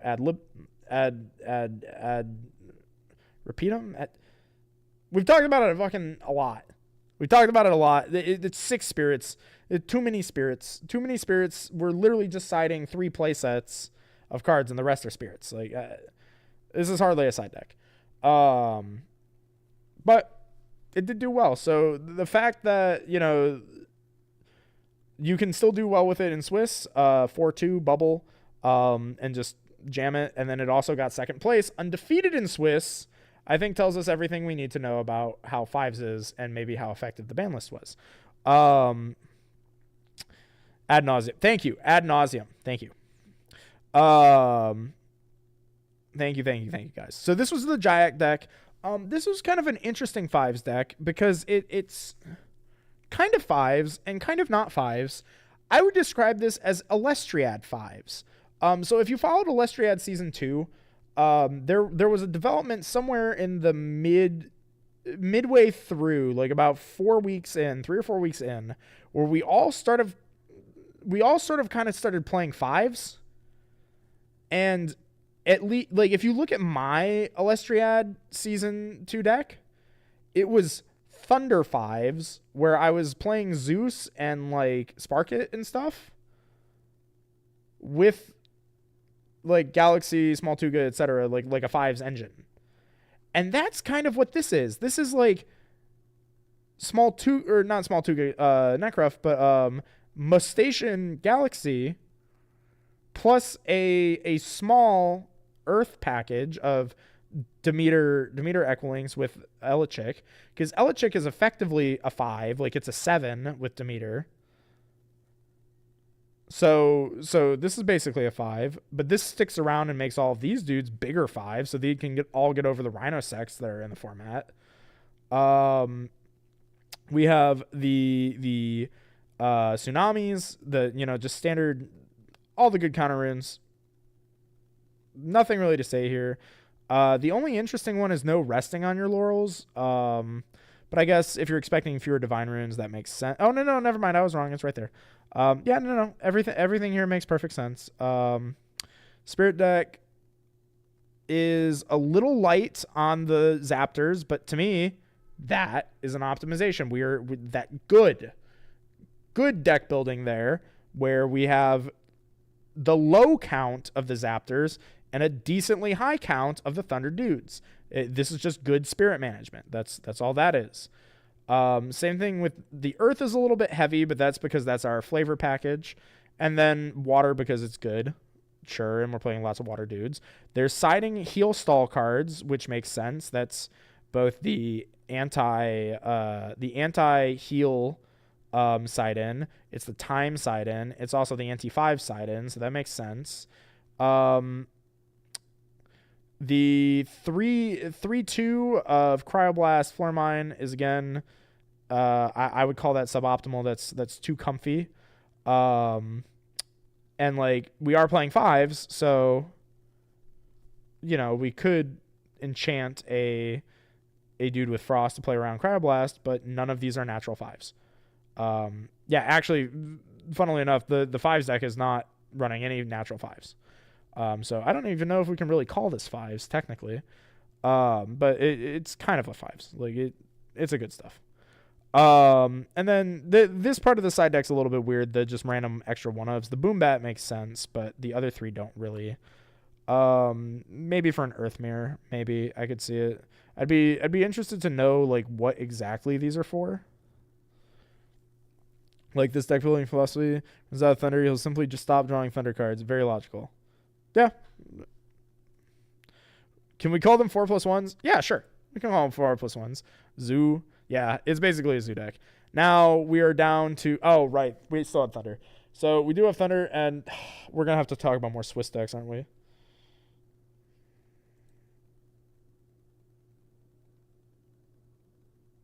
I hate you, Law. I hate you, bro. I thought we were in Top Cut. All right, so let's just quickly go through this. This is going on a lot longer than I meant it to. This was supposed to be like a 2-hour stream. I think we're at like hour 5. So I have a ton of stuff that I have to do today that has not yet gotten done.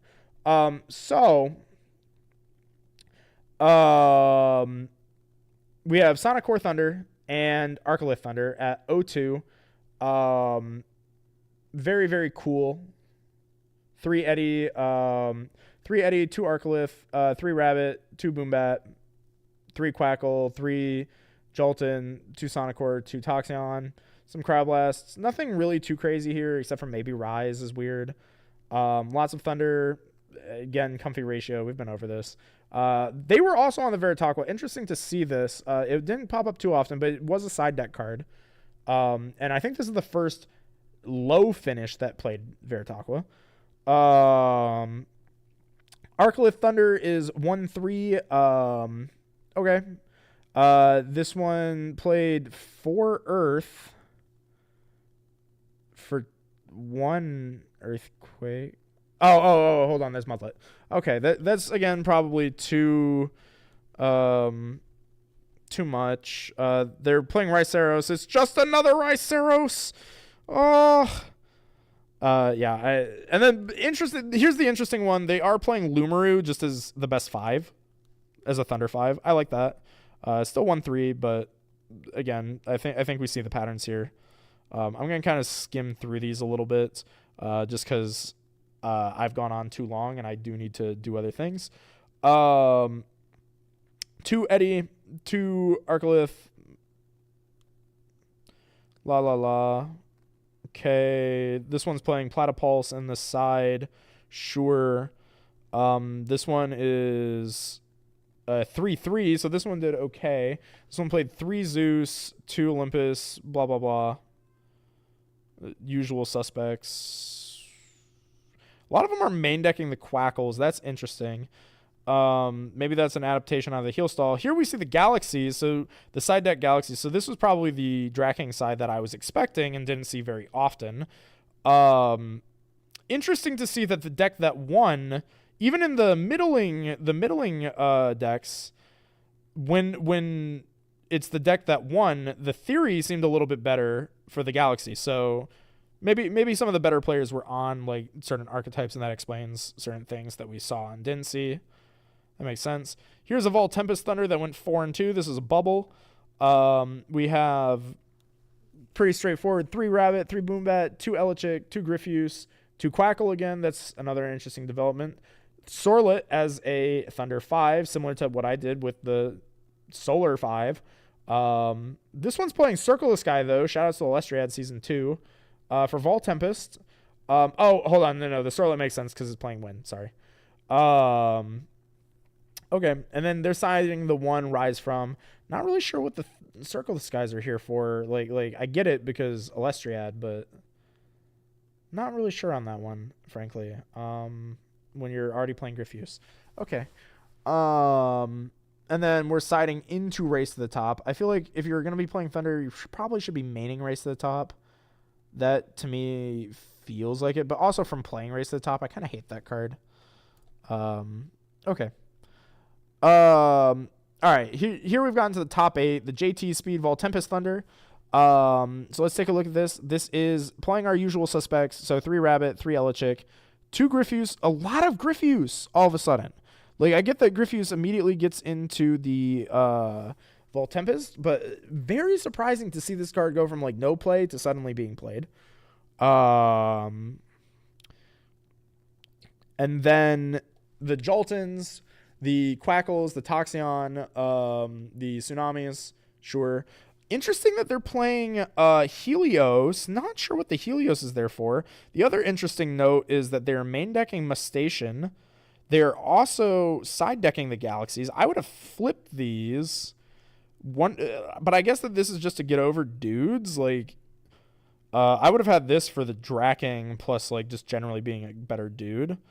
But okay, I see it. Like good beat stick, sure.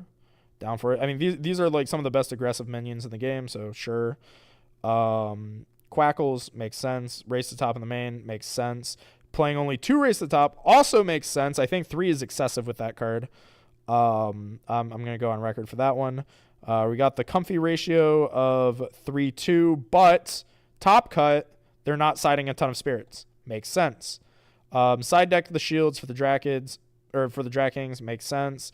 Not as much space in this deck list for back row, it seems. Cool. All tracks logically for me. Here's our missing top 4 deck. Ooh! Missing top 4 deck is the one that's playing the Artemis. Is Sonic Core Thunder from Sky Guy. So the 3 Eddie instead of the Mustation. I like that a little bit better, I think. 3 Astrabbit, 2 Boombat. He doesn't have to side these because he's not playing the Griff uses. 2 Sonicore, Jinzo, good card, is kind of how I've been evaluating this. Other usual Thunder suspects, and then Toxion. All that makes sense. Sonicore just makes sense as a good generic Ascension because it is just Jinzo. You know, I can get behind that. Yeah, I mean, this is just like a standard Thunder is back, baby type deck. Not really too much to say here. Let's take a look at the Spirit deck. 3 water for 5 + 1. Sure, good math. A lot of Thunder. There's a single Frost Spirit, maybe for a Misenchant Sonicore at some point, like if you just need a beat stick with it. Sure, I can get behind that. And then siding the other one for the Cryoblast, again, that's... I think that's the comfy ratio. You don't need to be comfy, but sure. And then main deck, the 3 Owloon for Artemis. I do like that we have found the space, you know, like, because I've talked about this the whole time. We have found the space to main deck our spirits, but then this, again, feels very excessive. I don't know why we are putting so many spirits on Artemis. Artemis, to me, should just be like you search it, you play it, you use it, it's gone. So it should just be 1 spirit, not like 2 or 3 or 4. Not sure what's up with that. That might just be like it's a divine rune, it has to have multiple spirits kind of psyop. I'm not sure. Maybe there's something like specific I'm missing with this. Don't know. But I like it. Only 2 shield, but even in the side. So higher level players cutting the shields. Now, let's take a look. First place, Swolax. Let's see what the man did. Love Swole. Love Swole. Glad to see that he's won another one of these.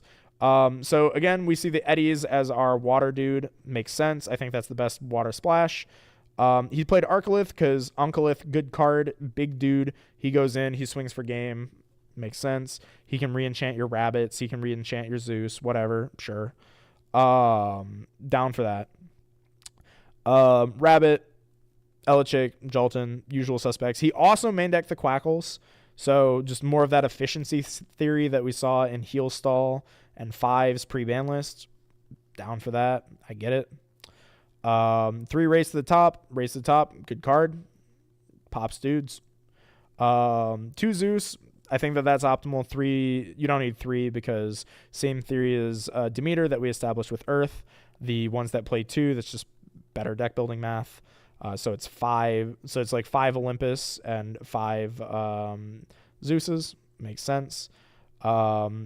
Same counter rune lineup as everybody else, except he main decked the shields. That's the big difference there. And I think that to me makes sense. He did not side the 3rd copy, like some people did, but that's fine. He then went on to... this one's a little bit interesting, actually, now that I'm looking at this a little bit closer. With the Spirit deck, it's 3 water for no tsunamis. And then we're siding a water for the galaxies. So that's weird. Why is this one not just down here? Like I get if you just want to pre-board them, but like that... I don't know how to feel about that. That feels weird. Would love to get Swolax's explanation on that. 3 Moonbat on the side makes sense. 2 Thunderstorm, that's the Swolax Spice. And then the 4 removal spells. I think I'll cap this off on commenting on Thunderstorm, because this is where theory I think has been moving, at least for me, and I think a few other people I'm talking to. Back row hate seems very, very solid.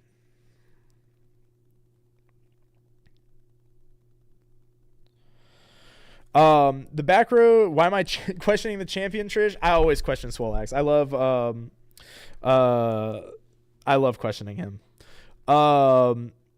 So Thunderstorm, I think, is a card that we're going to see more of, because I think the strength of back row is meriting the back row removals. So like P-Gusts, I think, have gotten value. And I think that's part of why Wind is so good, is because Wind has a Nexus or Receive card that can pop back row. Lustron is good because it can pop back row. Thunderstorm is good because it pops back row. These ice decks might start playing Blizzard. Why? Because it pops back row. When back row is the main form of interaction, the cards that remove it, very good, especially if you can discount them through a card like Arcolith. Makes sense. This is something that I've been theorying with 15s, the Penterror deck, is that, what is the biggest threat to the Penterror?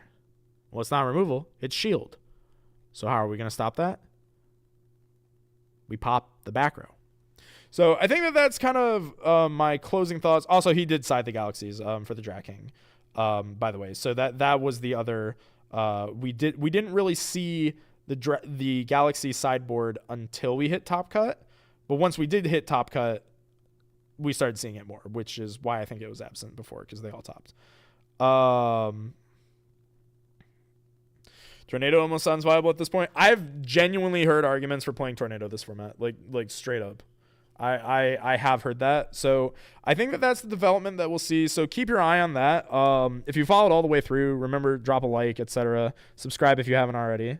Conclusions and questions. We're kind of on this portion, so I guess we'll open up the floor to you guys for questions. The conclusions I would draw is Ice performed pretty well. Big dude Ice, good, something to keep your eye on for sure. Thunder performed very well. That was the most represented deck in Top Cut, was Thunder. I know we kind of skimmed through the Thunder a little bit, more because I realized that it's late and I had things to do and I missed some of those things. Oops, sorry guys. But you know what? That's why we're on the Caster's Corner, because I love you guys. And talking about elestrals, that it's worth it. It's worth every moment. So, but Thunder performed extremely well. So Thunder's back, baby. Let's go, Thunder. Thunder best deck as always. Ice or Frost has, it didn't really perform in Frost Fall, but now in Daybreak, it's getting cold. The sun came out and it got colder. Kind of strange how that works, but okay. And then what are the other tops? Oh, 5 still exist. Bears topped.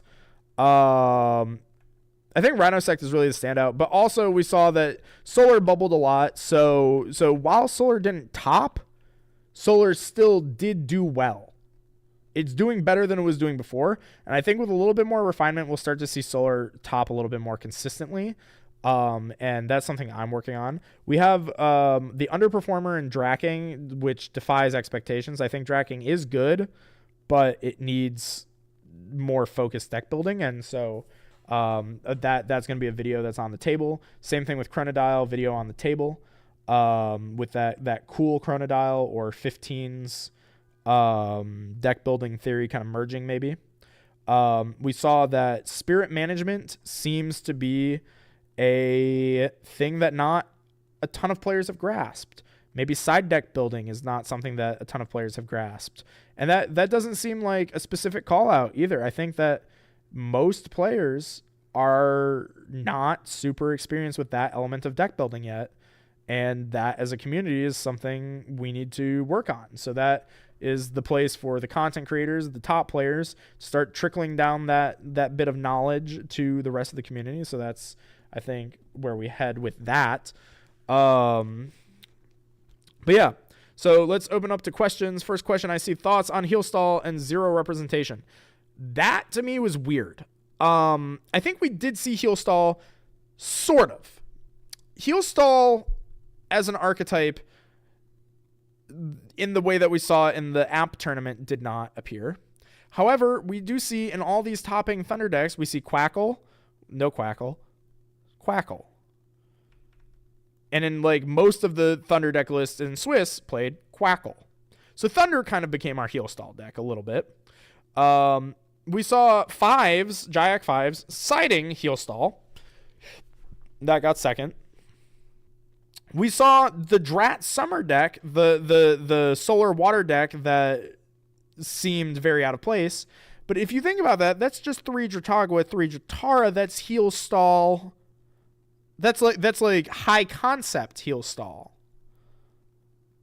So these heal stall like strategies are running around and they are performing. Maybe just not in the way that we saw previously. What does that tell us? That tells us that potentially the ban list didn't do everything it needed to, but it definitely helped. Like, it's not the way it was before, clearly.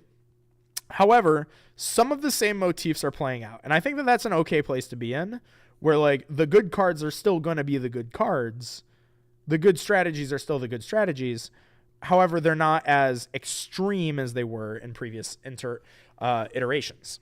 So I think that heal stall wasn't fully zero represented, but it adapted to new forms. Let's put it that way.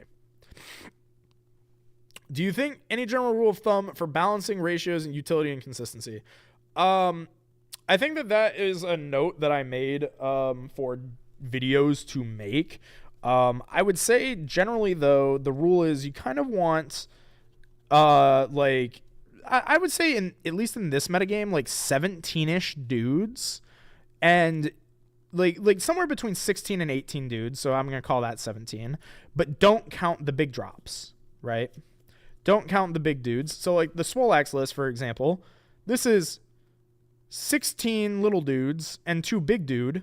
But the big dude can sometimes cheat itself out. So it's like half a little dude, half a big dude. So I'll call this technically 17 dudes.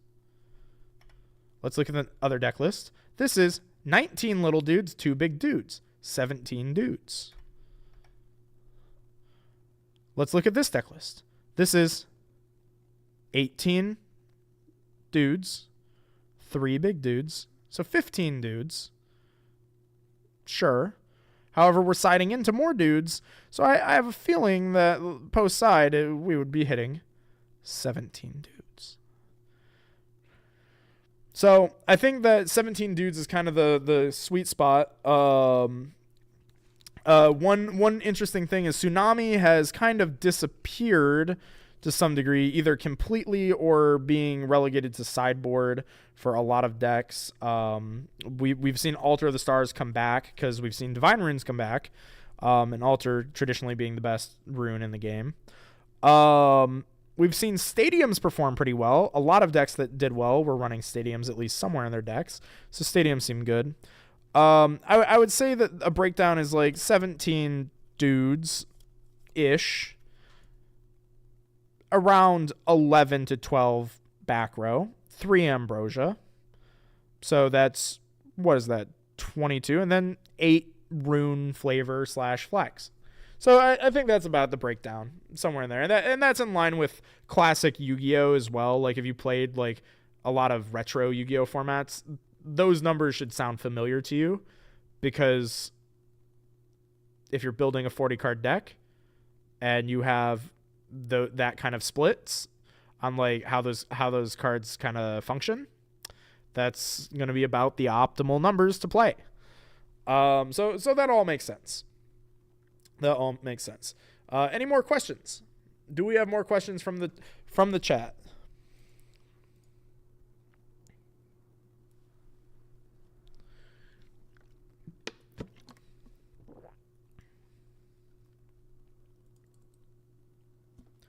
Well, if we have no more questions, boys, I think that we can probably call this a stream, call this a summary, because I don't really have anything more to say. I think I have over-yapped. I'm